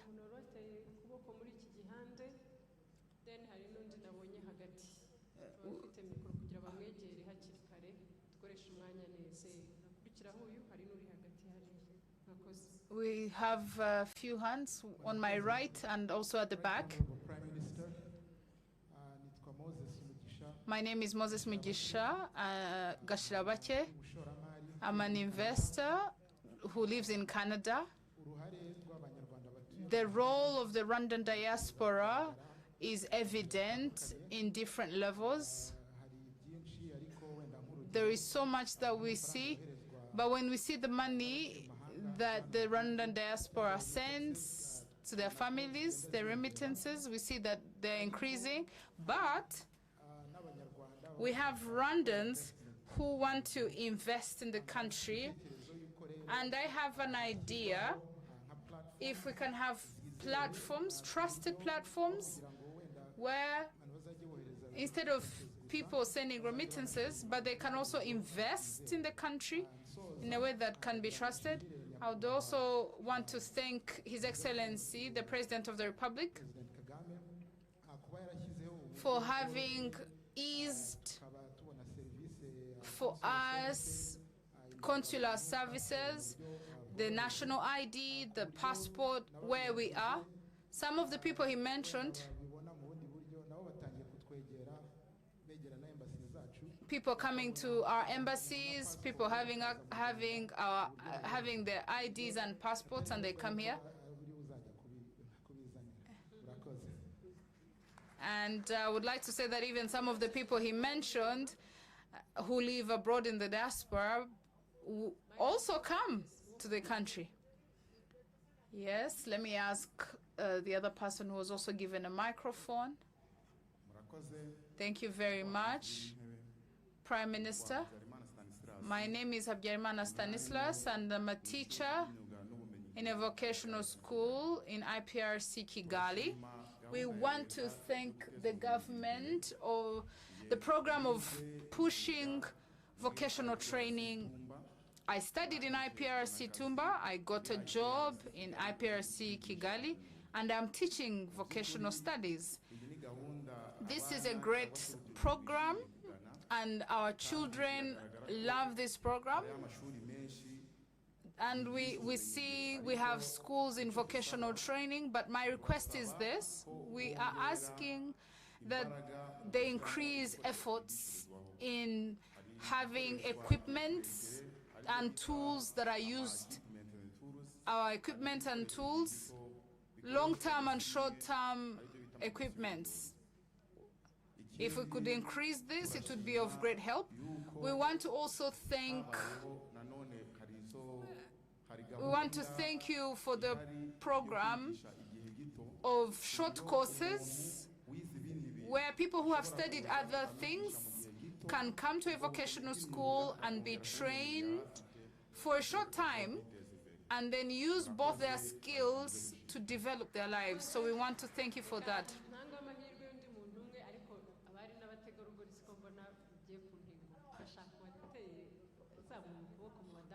We want to see ladies because we have had feedback from gentlemen. Can we have a lady also give her idea or any other feedback?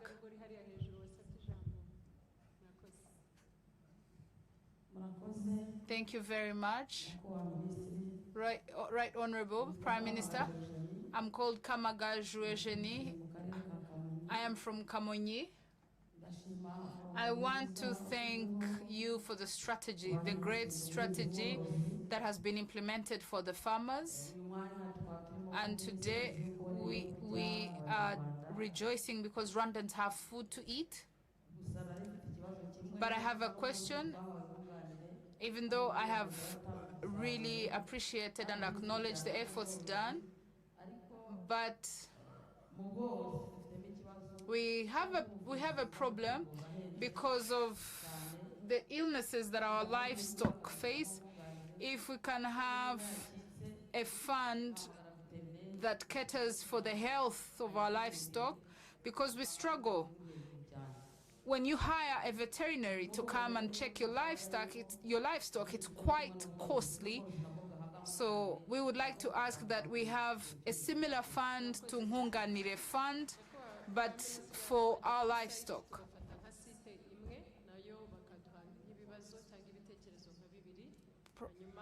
Honorable Prime Minister, if we can go to a site to receive 1 or 2 questions, and then we'll move to other sites. Let's hear from those in Rutsiro. Thank you very much, Your Excellency, President of the Republic, for this time that you've given us. My name's Musabyimana Jean, and I'm the MC here on the site in Rutsiro. We are ready to give our feedback.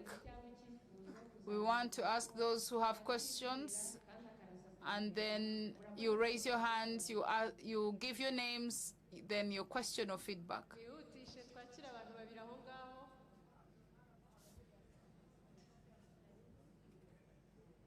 You're welcome.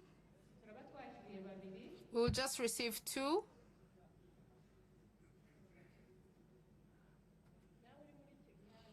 And the other person on the other side.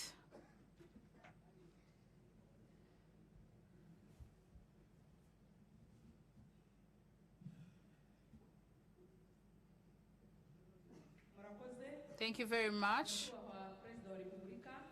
Thank you, Excellency President of the Republic. My name's Nyiranzigima Nathalie, and I'm in Rutsiro, in the sector of Gihango. Your Excellency President of the Republic, last year we faced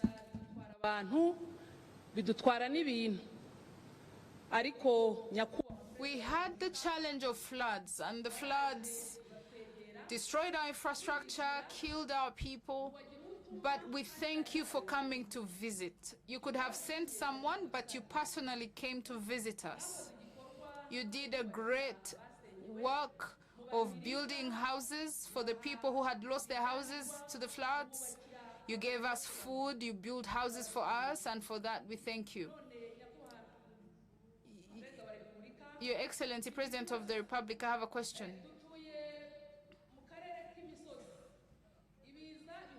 We live in a mountainous place and we have floods all the time. So my question is, are there strategies for us so that if we have other floods, we will not lose lives and infrastructure? Thank you, Your Excellency, President of the Republic. Let's take on the next person. Be straight to the point. Thank you, Your Excellency, President of the Republic. My name's Owase Elise. I'm a young person in Rutsiro. Your Excellency, President of the Republic, we thank you because the forest of Gishwati and Mukura has now become a park and more tourists come to visit. And as a result, we managed to make money, especially the people who live near that forest. Your Excellency, President of the Republic, this has boosted us, and RDB, and and RDB managed to pay more money to the people who live in the communities. Your Excellency, President of the Republic, we promise that we are going to create jobs and to create jobs around our park so that when the tourists come, they do not go back with the money they brought, but they will pay us for services and products. Let's receive Gatsibo. Gatsibo. Thank you very much. We are following live. Your Excellency, President of the Republic, allow me to first thank you.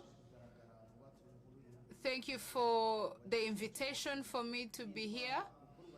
My name's Mukundwa Nestor, and I'm in Gatsibo, and I'll be the MC in this room. And we have 350 people here. We have many Rwandans who are following your advice. They have followed your wise counsel. But there are others who also have ideas and feedback to give. Let's ask them to also share their feedback. We will only have 2, and we ask that they go straight to the point.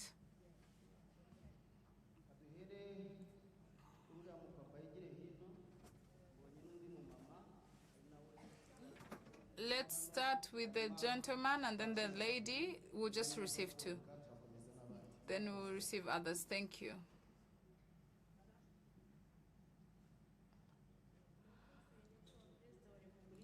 Thank you, Your Excellency, President of the Republic. I'm a member of a cooperative member. I've come to thank you. I thank you for, on my behalf and on the behalf of the members of the cooperatives. We are farmers, rice agriculturalists. We want to thank you for the factory that was built, because that factory in Gatsibo, it's called Gatsibo Rice, it has increased our produce, and our cooperative could build a 2-star hotel.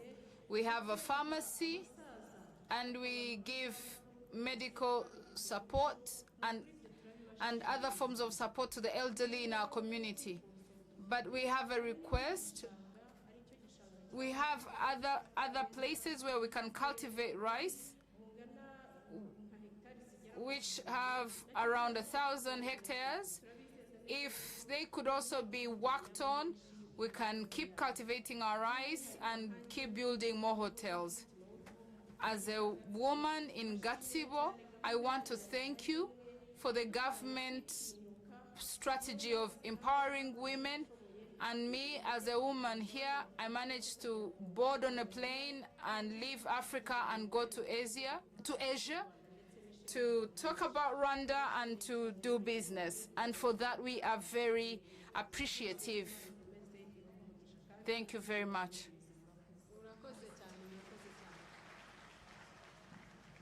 Thank you very much. Thank you very much, Excellency President of the Republic. My name is Anita Jeka Gerard, and I'm a young person who attended Youth Connect in 2017. You advised us and told us that youth, this is your time to work. This is the time for you to reach on the high table. And I came back, I started working hard. I went to the Youth Connect in Kenya. I started making stoves here. So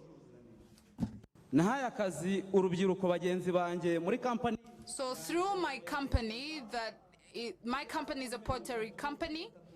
We make stoves, and I have hired some staff, young people who studied in the Iwawa Rehabilitation Center, come and work for my company. We have managed to sell more than 8,000 stoves, and on a day we make at least 5,000 stoves in a month. The youth is empowered. 4 of them have built their own houses, and today we have a challenge. We have a challenge of the standardization of those stoves, or because of the standardization of those stoves, charcoal stoves, I submitted a prototype to the standardization board, but to this day, they haven't standardized our stoves. And to this day, we haven't received a response, we haven't received our permission. If this can be solved, it would be great for us. Let's go to those on the site in Poland. nkaba ku isonga mu kurushakira imbuto n'amaboko aho nihoho. Karibu karibu mwatugezaho nk'ibitekerezo. You're welcome. Give us two feedbacks. Thank you, Your Excellency, President of the Republic. We thank you for inviting us in this Umushyikirano Council. Let's welcome two questions. Thank you.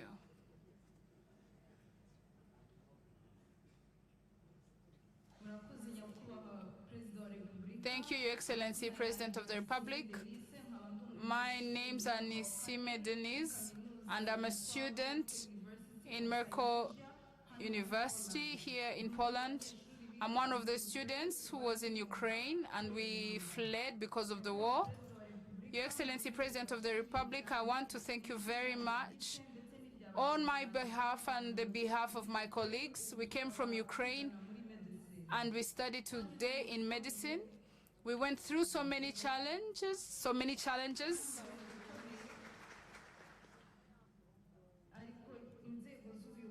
But the leadership of our government supported us, especially the Ministry of Foreign Affairs and the embassy here in Rwanda, the embassy of Rwanda here in Poland. They helped us cross from Ukraine to Poland, and they also assisted us on getting back home to Rwanda to be taken care of. So I have always wanted to be a doctor, and after the Ukraine war, I thought it was finished. My dream was done. But when the embassy helped us, you kept our dreams alive. Our embassy here in Poland has done advocacy for us. It was difficult, but we managed to carry on with our education. And we want to appreciate you, Your Excellency, President of the Republic. We are 6 students here. 4 of us are in 4th year medicine, and the other 2 are in the 2nd year. We study well and we pass well. Your Excellency, President of the Republic, the only issue we have is education is very expensive here, almost three times the amount we used to pay in Ukraine. Your Excellency, President of the Republic, we were asking for any support or scholarship. Any support you would give us would help us keep our studies ongoing. Your Excellency, President of the Republic,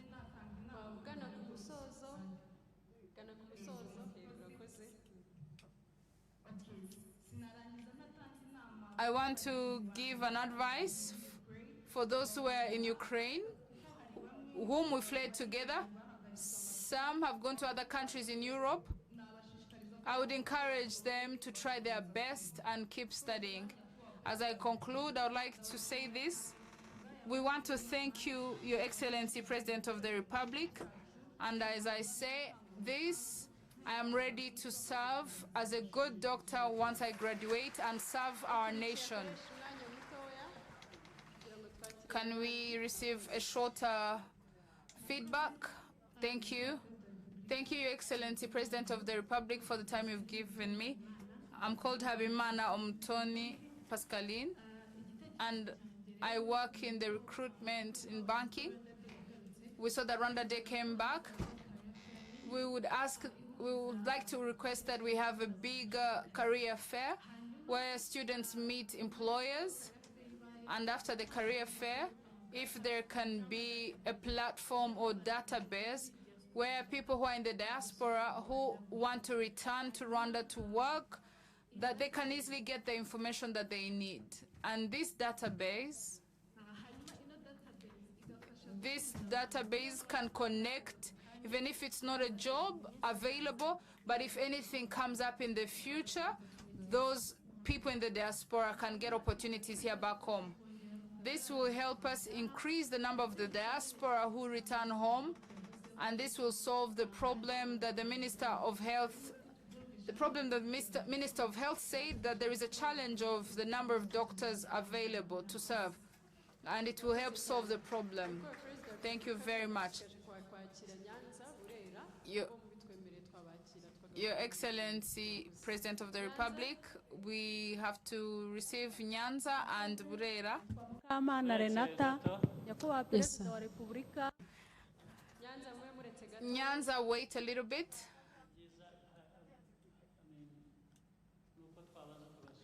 I want us to first answer the questions that we've been given.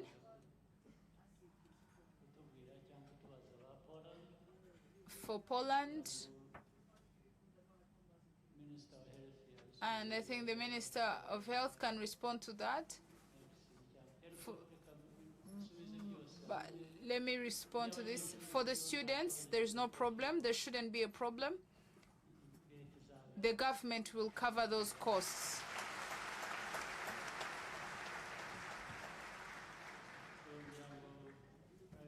Prime Minister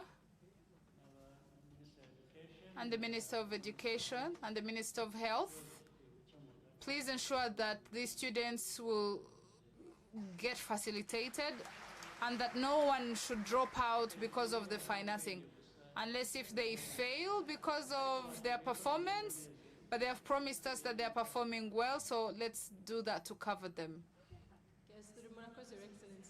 Thank you, Your Excellency.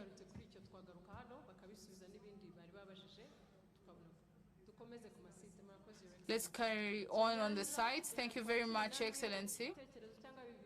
Nyanza, let's receive your questions.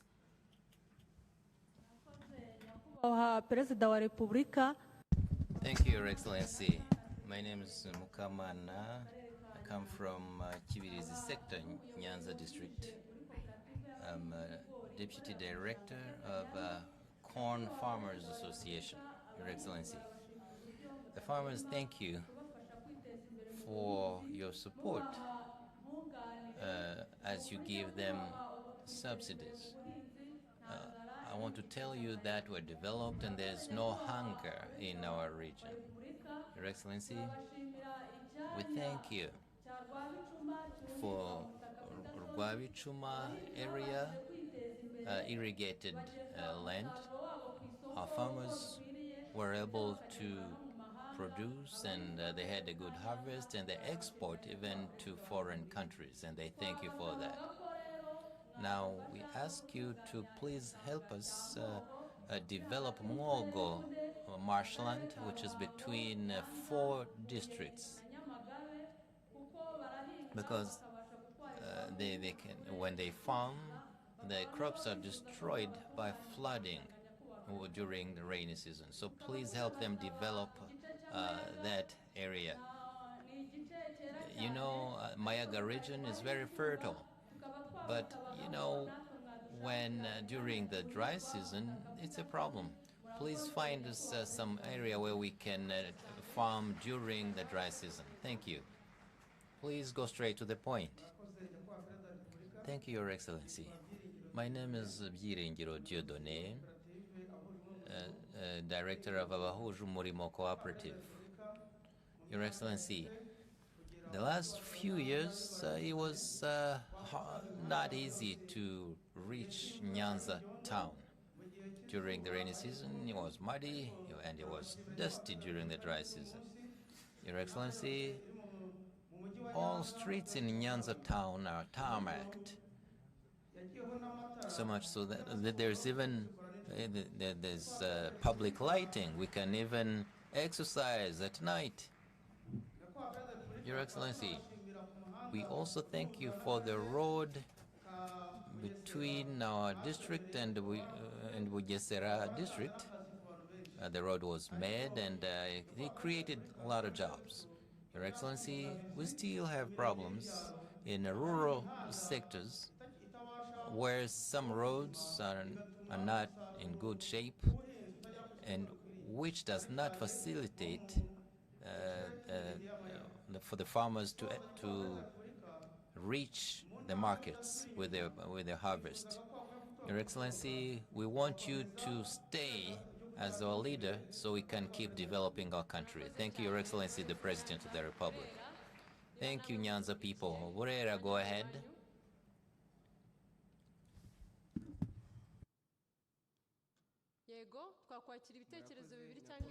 Please go ahead. Please take two persons. Thank you, Your Excellency. My name is Ngabonziza Alphonse, entrepreneur, a young entrepreneur in Burera district. Your Excellency, we thank you for the program you started in Burera district with vocational training schools. I studied in a vocational training school in a beautiful school you built in Nyakinama, IPRC. And when I graduated, I created a company, and today I have 3 permanent staff and 35 occasional staff. Your Excellency,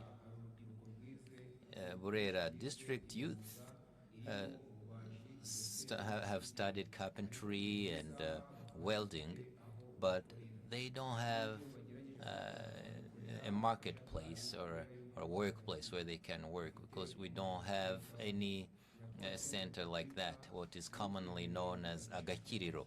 So would you please, Mr. President, have such a center built so people who need construction material can access them, acquire them in such a center to develop Burera youth. Thank you, Mr. President.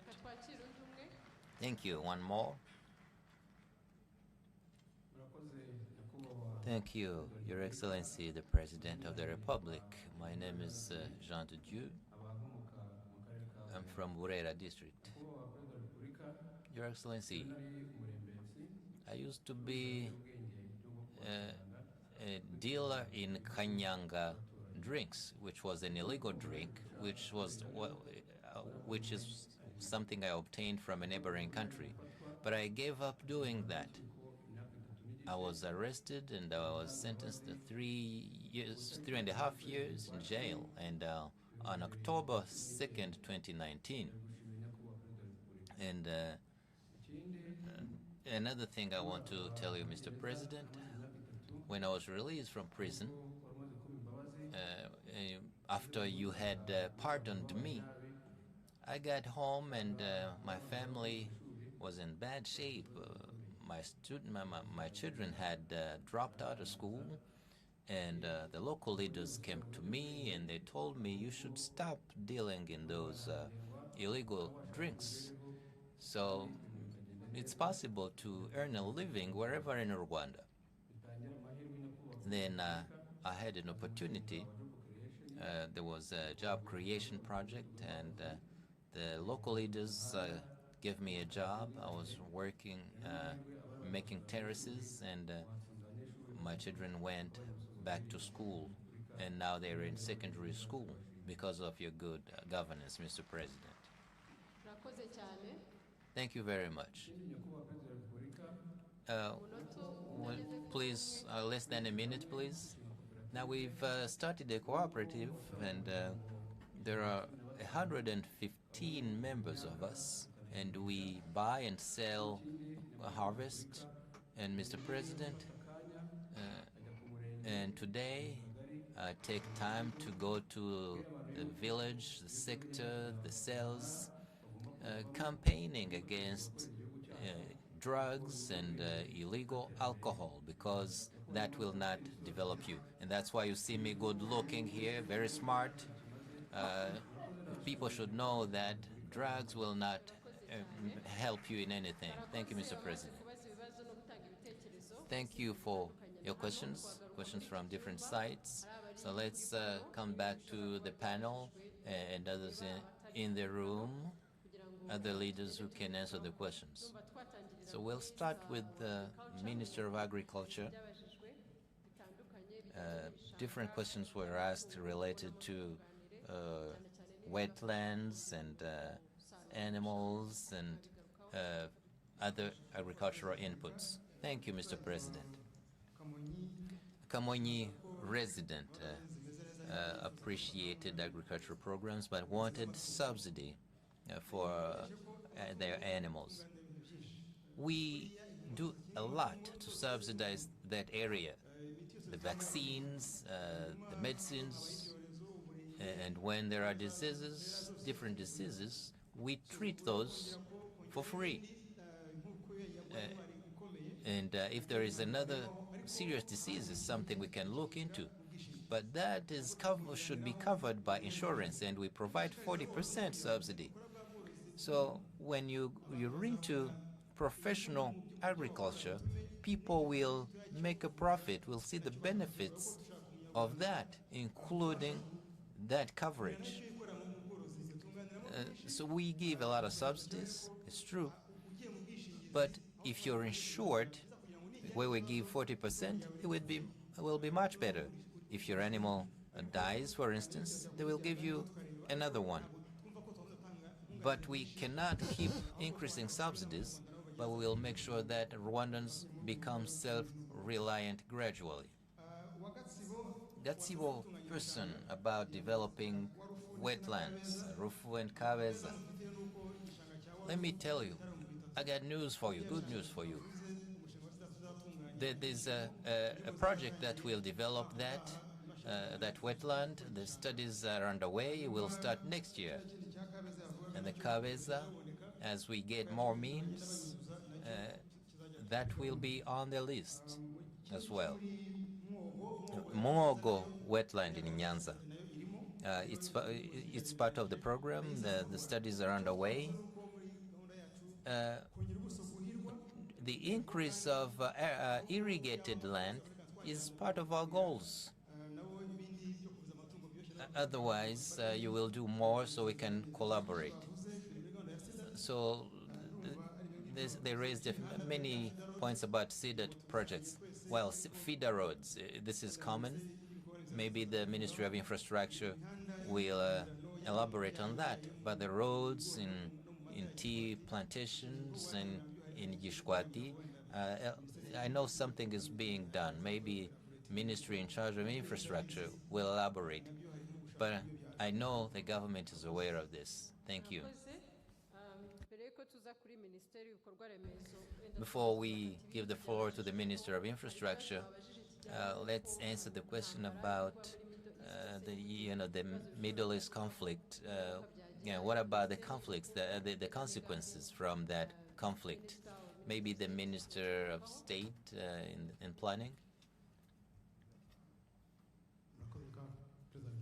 Thank you, Your Excellency, the President of the Republic. Frank has asked a question about the consequences of different conflicts around the world, which conflicts are increasing, the Ukraine war, now we have the Middle East in Gaza, and which is expanding. And he was saying that it could have an impact on the prices. So, of course, we've been following those developments, and in 2022 and 2023, the increase in prices had two reasons. Outside factors related to those conflicts and wars, but there were internal factors as well. A low harvest because of bad seasons since 2022. So what's happening with the boats that have to go to travel a long way? There are some things that are beyond our means. And but if you look at agriculture, we've explained what we need to do more of, and also to increase what's made in Rwanda. So when that transport system is hampered, then we can do what we need most here locally. Thank you, Mr. President. Thank you, Your Excellency. Route Zero people thanked you for how you came to their rescue during the recent catastrophe. But they remind us that this is something recurrent. We'll ask the minister in charge of such matters to talk about that. Thank you, Your Excellency, the President of the Republic. The question was asked by a lady called Atali. She expressed her concerns given the location where she lives, the geography with those high mountains. So let me tell her that there are strategies to prevent and alleviate the consequences of such catastrophes. And we do this keeping in mind that the lives of the people have to be protected. So we're always ready. And this means that we partner with different ministries, the ministry in charge of environment, infrastructure, and other partners. And in a rainy season like this, and we know there will be much rains in April and May, so we're getting ready now. So we identify the places, the regions that are likely to be affected the most. So we collaborate with the weather system, the weather department, using satellites from Rwanda Space Agency and others. So we know the places that are likely to be affected the most. So whenever necessary, we can come to the rescue of people proactively and then remove them from that environment, take them to a safer place. And even when there's a catastrophe, we're ready because we have the necessary equipment and tools and means to help them. And what's important is that when you collaborate with the Ministry of Local Government, there's a warning system in place that is put in place to tell people, be careful, there might be problems here. We can even relocate people. So that's what's done in terms of preventive measures vis-a-vis catastrophes. And it's something we do very quickly. Thank you. Before we go to others, over to you, Prime Minister. Thank you, Your Excellency, the President of the Republic. There were questions about the governance of our country, but let's keep in mind that we have to play a role and do something ourselves, not just depend on the government. We need to be responsible. These feeder roads, for instance, that help people to take their harvest to the markets. In some cases, they've destroyed the same roads we're talking about. Your Excellency, we need to make this clear. Please don't destroy this infrastructure. So the government allocates funds to make those infrastructure available, but please protect them. Second, we should be able to repair some things easily. If it's a small bridge, please bring that tree and repair a bridge. There are small things that the citizens can do themselves. And three, about those catastrophes. And she says catastrophes are always there. Well, the government cannot prevent those. But what about our behavior? First, we always say that we need to fight erosion.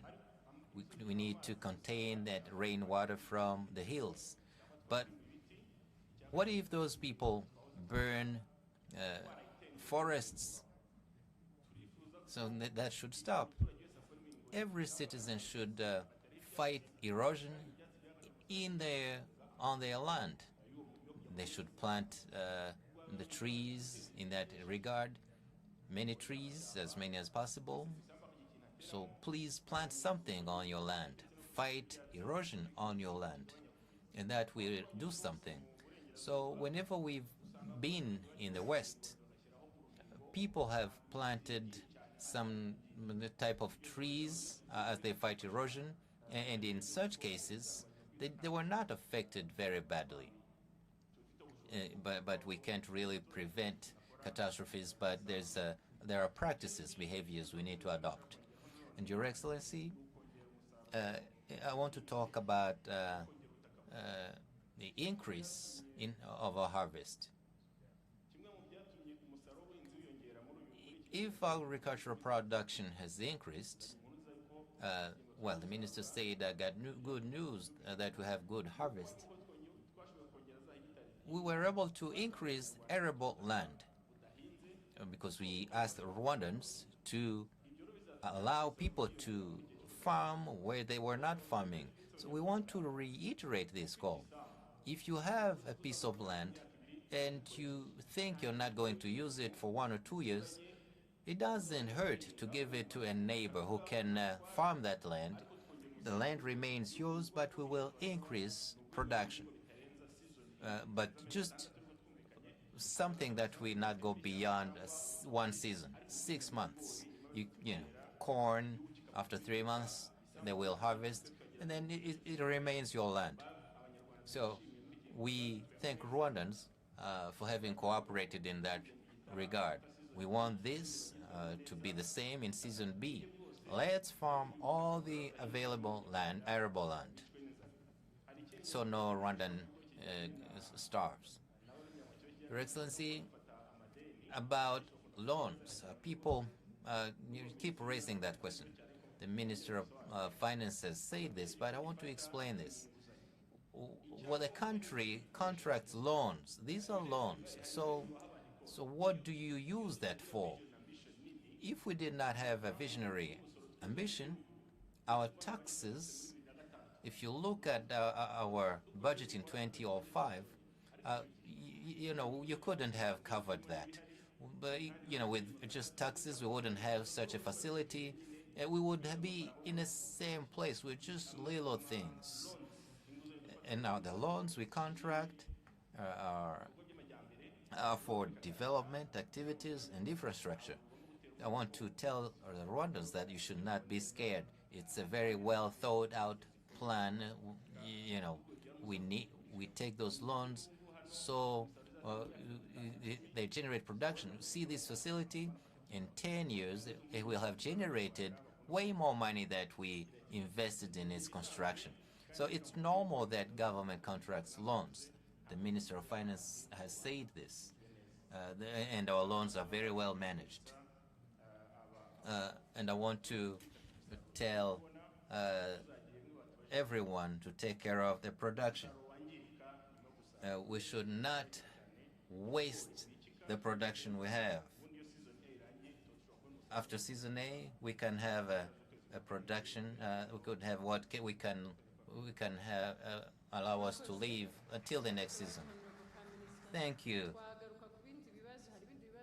There were 2 or 3 questions. Any comment about that? About remittances, saying what can the government do? I want to thank that person because what they call the diaspora, their remittance goes into foreign direct investment. It was about they were about 470 million US dollars. That's a lot of money. We are planning to have an electronic parliament on the Capital Market Authority, CMA. We will have a fund where they can put their money. But even before then, I urge you to buy shares in our companies, buy houses as you always do through RSSB and other organs. Keep investing in our country. You are our first investors. Thank you. There was another question, I think, from Poland about database and job fair. That is a recurring idea in the Umushyikirano Council. In October last year in Cologne, our embassy in Germany told us that it started in Germany. They want to teach other embassies how to do it. Minister, you want to comment on it? Thank you, Your Excellency, the President of the Republic. That platform Janine is talking about has been we've prepared that. It's a platform that we will give Rwandans abroad so they can register and tell us what they do, their professions, and other details, so that those we need for different types of jobs, so we know where they are, who they are. So it's a platform that's been developed. We want to launch that at Rwanda Day in Washington, D.C. a few days from now and early next month. And this will allow us to know the Rwandans abroad, their skills, the services they need. So if we need medical doctors, engineers, then we can know where to find them easily on that platform. So I urge you to be a part of that. We will launch this in a few years. Thank you. Thank you. More questions? There were questions that the Ministry of Education can elaborate on vocational training without appropriate equipment. Go ahead, please. Thank you. It was a question by an IPRC teacher about equipment and what we call consumables as well. Look, the government invests in consumables. Last year, over the last few years, we had 8 billion francs to buy consumables, and we will keep buying that for different schools. And the TVET wings, that type of schools we were talking about, are going to get the right equipment this year. We will keep acquiring more equipment as we keep getting the means to acquire them. We're also going to build TVETs of excellence, because where we can't have all equipment for manufacturing, etc., we will have those centers of excellence where students can use such equipment. It's a permanent program that we will continue. Thank you. There were questions about roads and other infrastructure. The minister can comment on that. And two more questions that Minicom can answer about Agachiriro, which is a handicraft center, a commercial center. And somebody mentioned stoves. The Minister of Infrastructure, please. Thank you, Your Excellency, the President of the Republic. Somebody in Nyanza has congratulated the government for the roads. The road between Bugesera and Nyanza district. And they mentioned mud roads that are not in good shape. they don't help farmers to reach the market. What we want to do is to do what we usually do. We will do what we can to tarmac that road. But if you look at what it takes to have a tarmac road, it really takes a long time. It would take a very long time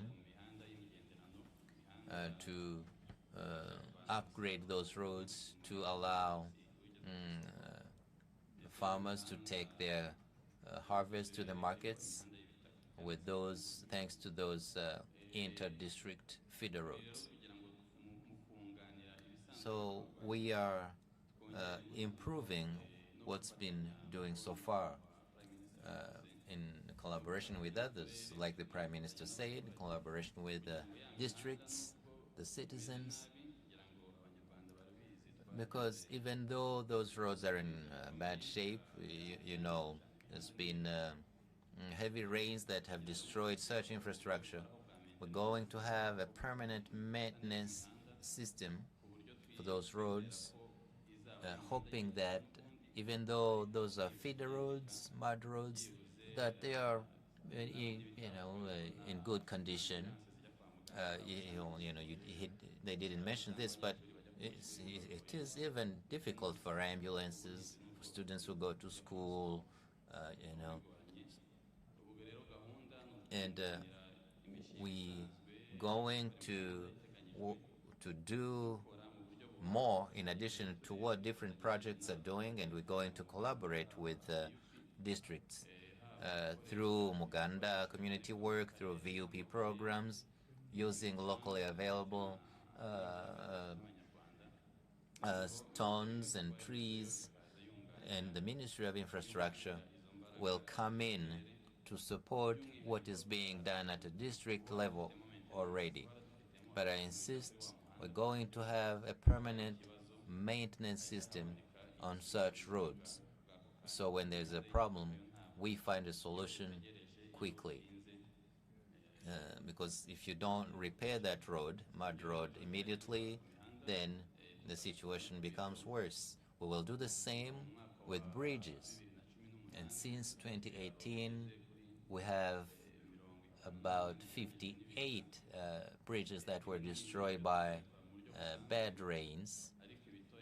And the bigger ones, we will repair them as usual. The smaller ones, we'll use stones and trees as they are available in the sector or other districts, hoping that by next year, those roads will be in good condition. That's briefly what I'd like to say about our plans for the roads and bridges. Thank you. Thank you very much. Can we receive the Minister of Commerce? There was a question from Alphonse of Burera, who asked a question to do with the place to work from. We will work with National Employment Program. We will work with them to solve that, and we'll see how to create that space in Burera. And the next question was from Gerard to do with the standardization of his stoves. We, as you know from last year, have been working towards stopping or discouraging the use of charcoal for the sake of conserving our environment. So we take time to standardize stoves, 3 to 5 days. And right now, the standardization board is working on standardizing those stoves, and we're working to solve that. Unless if there is another question for the panel, Your Excellency, President of the Republic, we want to see the questions and feedback given online on the social media. We want to see if we have feedback from social media platforms. This person is saying, I want to thank you, Your Excellency, President of the Republic, for the buses that were promised to us. We have seen the buses on the roads. We have started to see a change. Thank you very much. Another comment. We are students in the last year at the University of Rwanda. We are not given computers as it is done for other students, yet it is done. Yet this is the time we need them urgently and desperately for preparing our thesis. Thank you, Excellency President of the Republic, for helping us with this. Sandrine Mukasine, Your Excellency President of the Republic, what strategies have been put in place to reduce the procedures by the institutions RICA, RSB, and FDA, which are similar? Today, these services are expensive and they take more than 6 months for you to get one certificate, and these certificates can be given by one institution. I don't know if we have another one. Your Excellency, President of the Republic, we want to thank you for the health posts, but there are some you find that they work for a few months and then they close. We are requesting that the ministry will keep monitoring these health posts. We received those and that's it.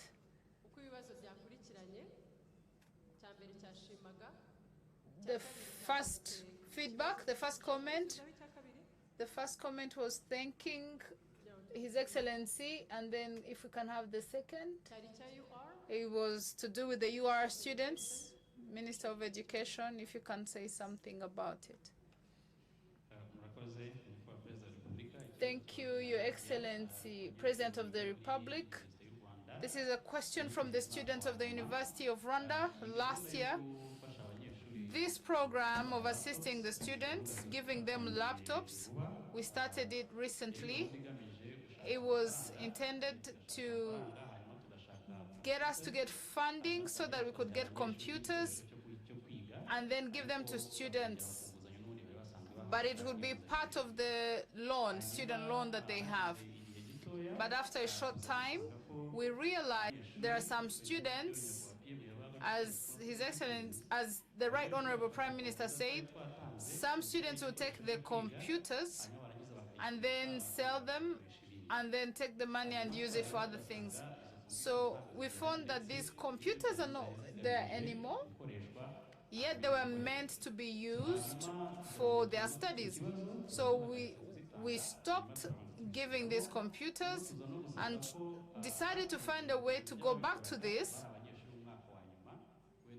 And we realized that some students were in their last year, they were done, and they didn't necessarily need the laptops. We also looked at the capacity we had, and we found that the remaining computers can be given to the first-year students. So, because they have 4 years, and they will need to use those laptops for 4 years when they're in university. So that's why we suspended the program, because we wanted to see that the last students, especially the students in Polytechnic, they are not in school anymore. And then we have the students from University of Rwanda who are also graduating in a few months. We had explained to them that we wanted that these remaining computers be given to the new students who are starting now, not the graduating students. Thank you. There was another question.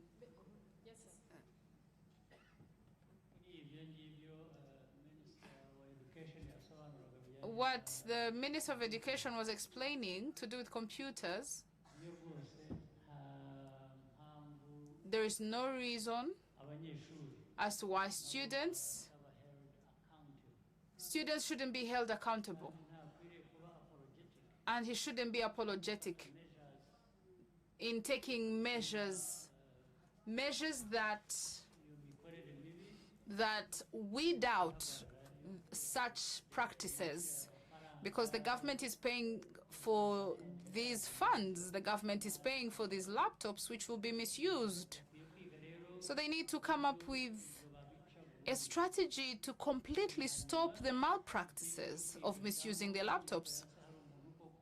And another thing to look at is to ask, is there someone who doesn't have that issue, who failed to get a laptop, and then they find a way to monitor that case and solve it. But for people who use laptops and then they misuse the opportunities, they misuse the laptops and then go back and make noise. You might find that the person who is making noise could be one of those who is using this malpractice,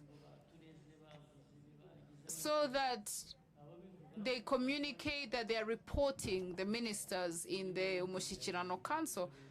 No, there should be due diligence done. And to say that they didn't need a laptop, if you need a laptop, when do you stop needing a laptop? Because you could need it and not need it, or buy another one at different times. But these are questions to ask ourselves. I want people to follow up on these things so that there is no any malpractices.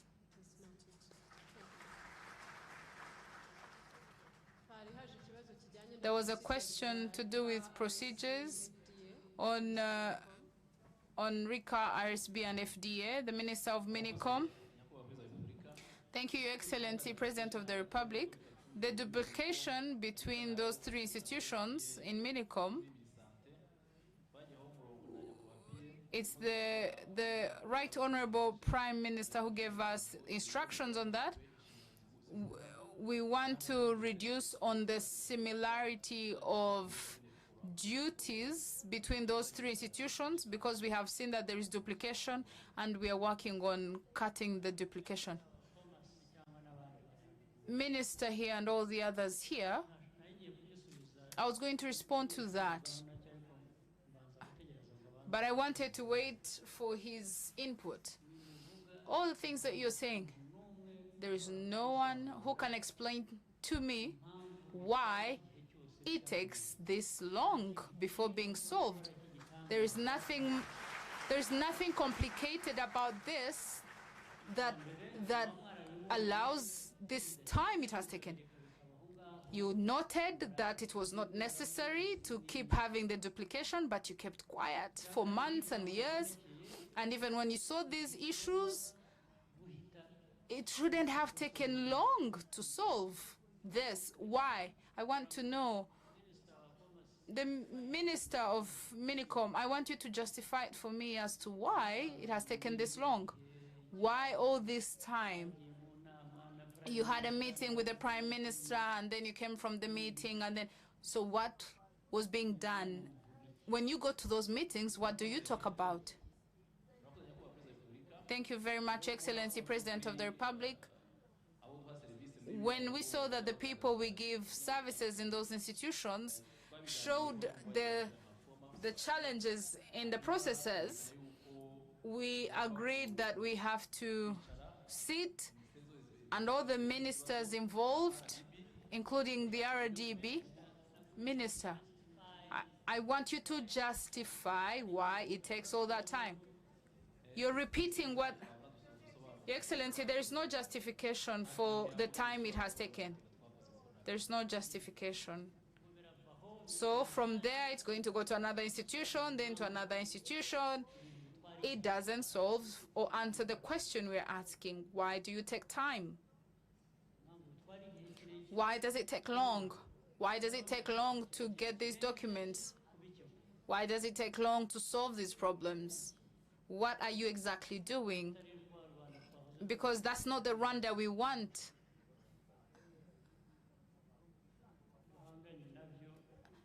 Because of the problems and challenges we are facing, how do you get the time to waste and not solve the people's problems? You are seated here. I'm talking about the leaders who are seated here. And this is in your responsibilities.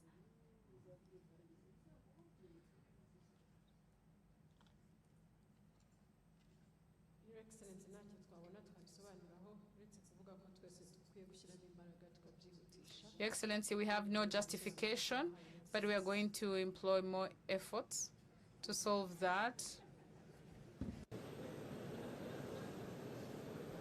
tukiri kuganira kuri ibyo bibazo n'ibindi bigiye kugaragaza ko nabyo tutabikemuye neza.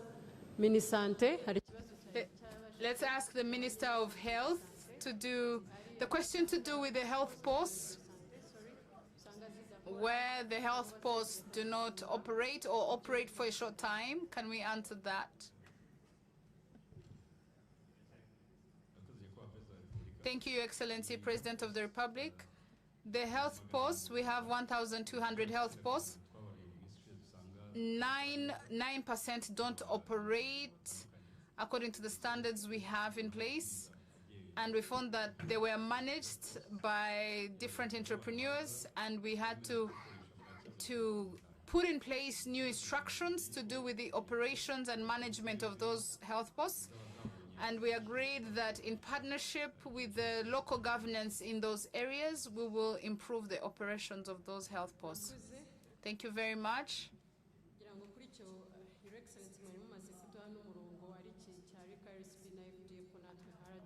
I believe that Your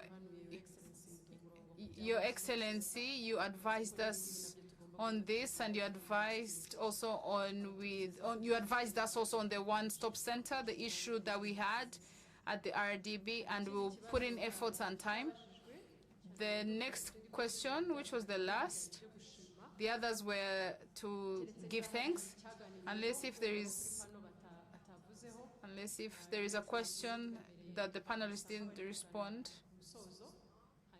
By Your Excellency, as we lead to the conclusion, there is a comment from social media, and the comment is from Apollinaire Ngubito, who says that, Your Excellency, President of the Republic, the campaign of Tunywe less, which is drink less, is good. I had failed to stop drinking alcohol, and I remember asking one of my children to give me a bottle. And one of my children would tell me, drink less, father. And now I'm going to stop drinking. I don't drink more than 2 bottles now in the evenings.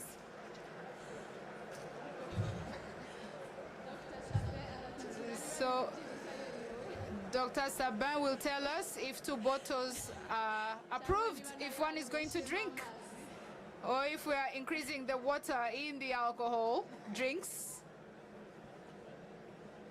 You wanted...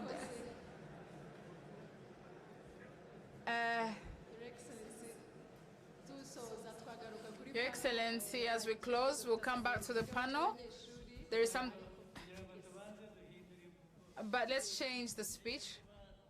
Let's not say, let's not drink less, but let's totally stop drinking. Tunywe less or drink less was allowing us to drink 2 bottles, but if we can stop drinking, that would be much better. Dr. Sabin, then Barore will close on the panel. Thank you. Thank you very much, Your Excellency, President of the Republic. Regarding alcohol, 2 bottles are actually a lot.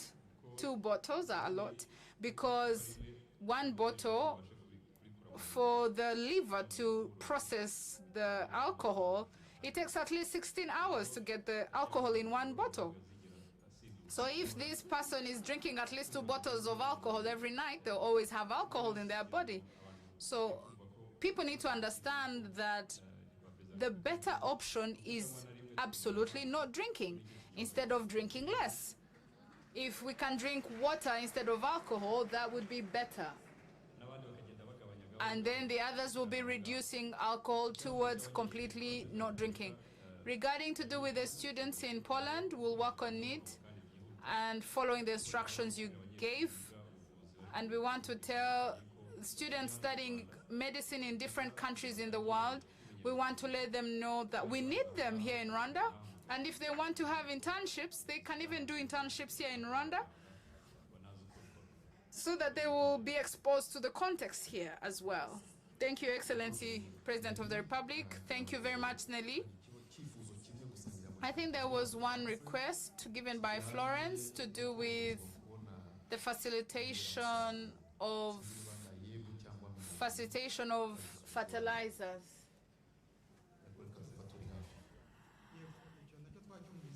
We have had that, and the Ministry of Agriculture gives fertilizers for coffee growers at 50%, but we want to see how to support even those who are entrepreneurs so that we can even support them and ensure that they have easy access to fertilizers. And since entrepreneurs have expressed that they can afford to purchase fertilizers, it will facilitate us as we work with them. Your Excellency, I request that we thank the people who have come to this Umushyikirano, Barore and the panelists. You may now go back to your seats. Thank you very much. Thank you. And everyone who followed us, thank you very much. Your Excellency, President of the Republic, we will close the first day's meeting here. And even those who are here, I would like to request that we thank and appreciate the President of the Republic, because you always give us wise counsel, you always give us instructions and direction. And this morning, our hearts have been encouraged, and the discussions we've had, the conversations we have had, the rebuke also corrects us and sets us on the right course of action. Our conversations will not end here, because these are the conversations that affect our nation and the development of our country. Yes, all the development, all the support that we need will come from us, not to expect it from anywhere else. If you may, allow me to ask that we close today here, and we'll meet here tomorrow morning. And our host will be here. Your Excellency, President of the Republic, we thank you for the time you've given us and the wise counsel. Let me ask that we give him another round of applause, please.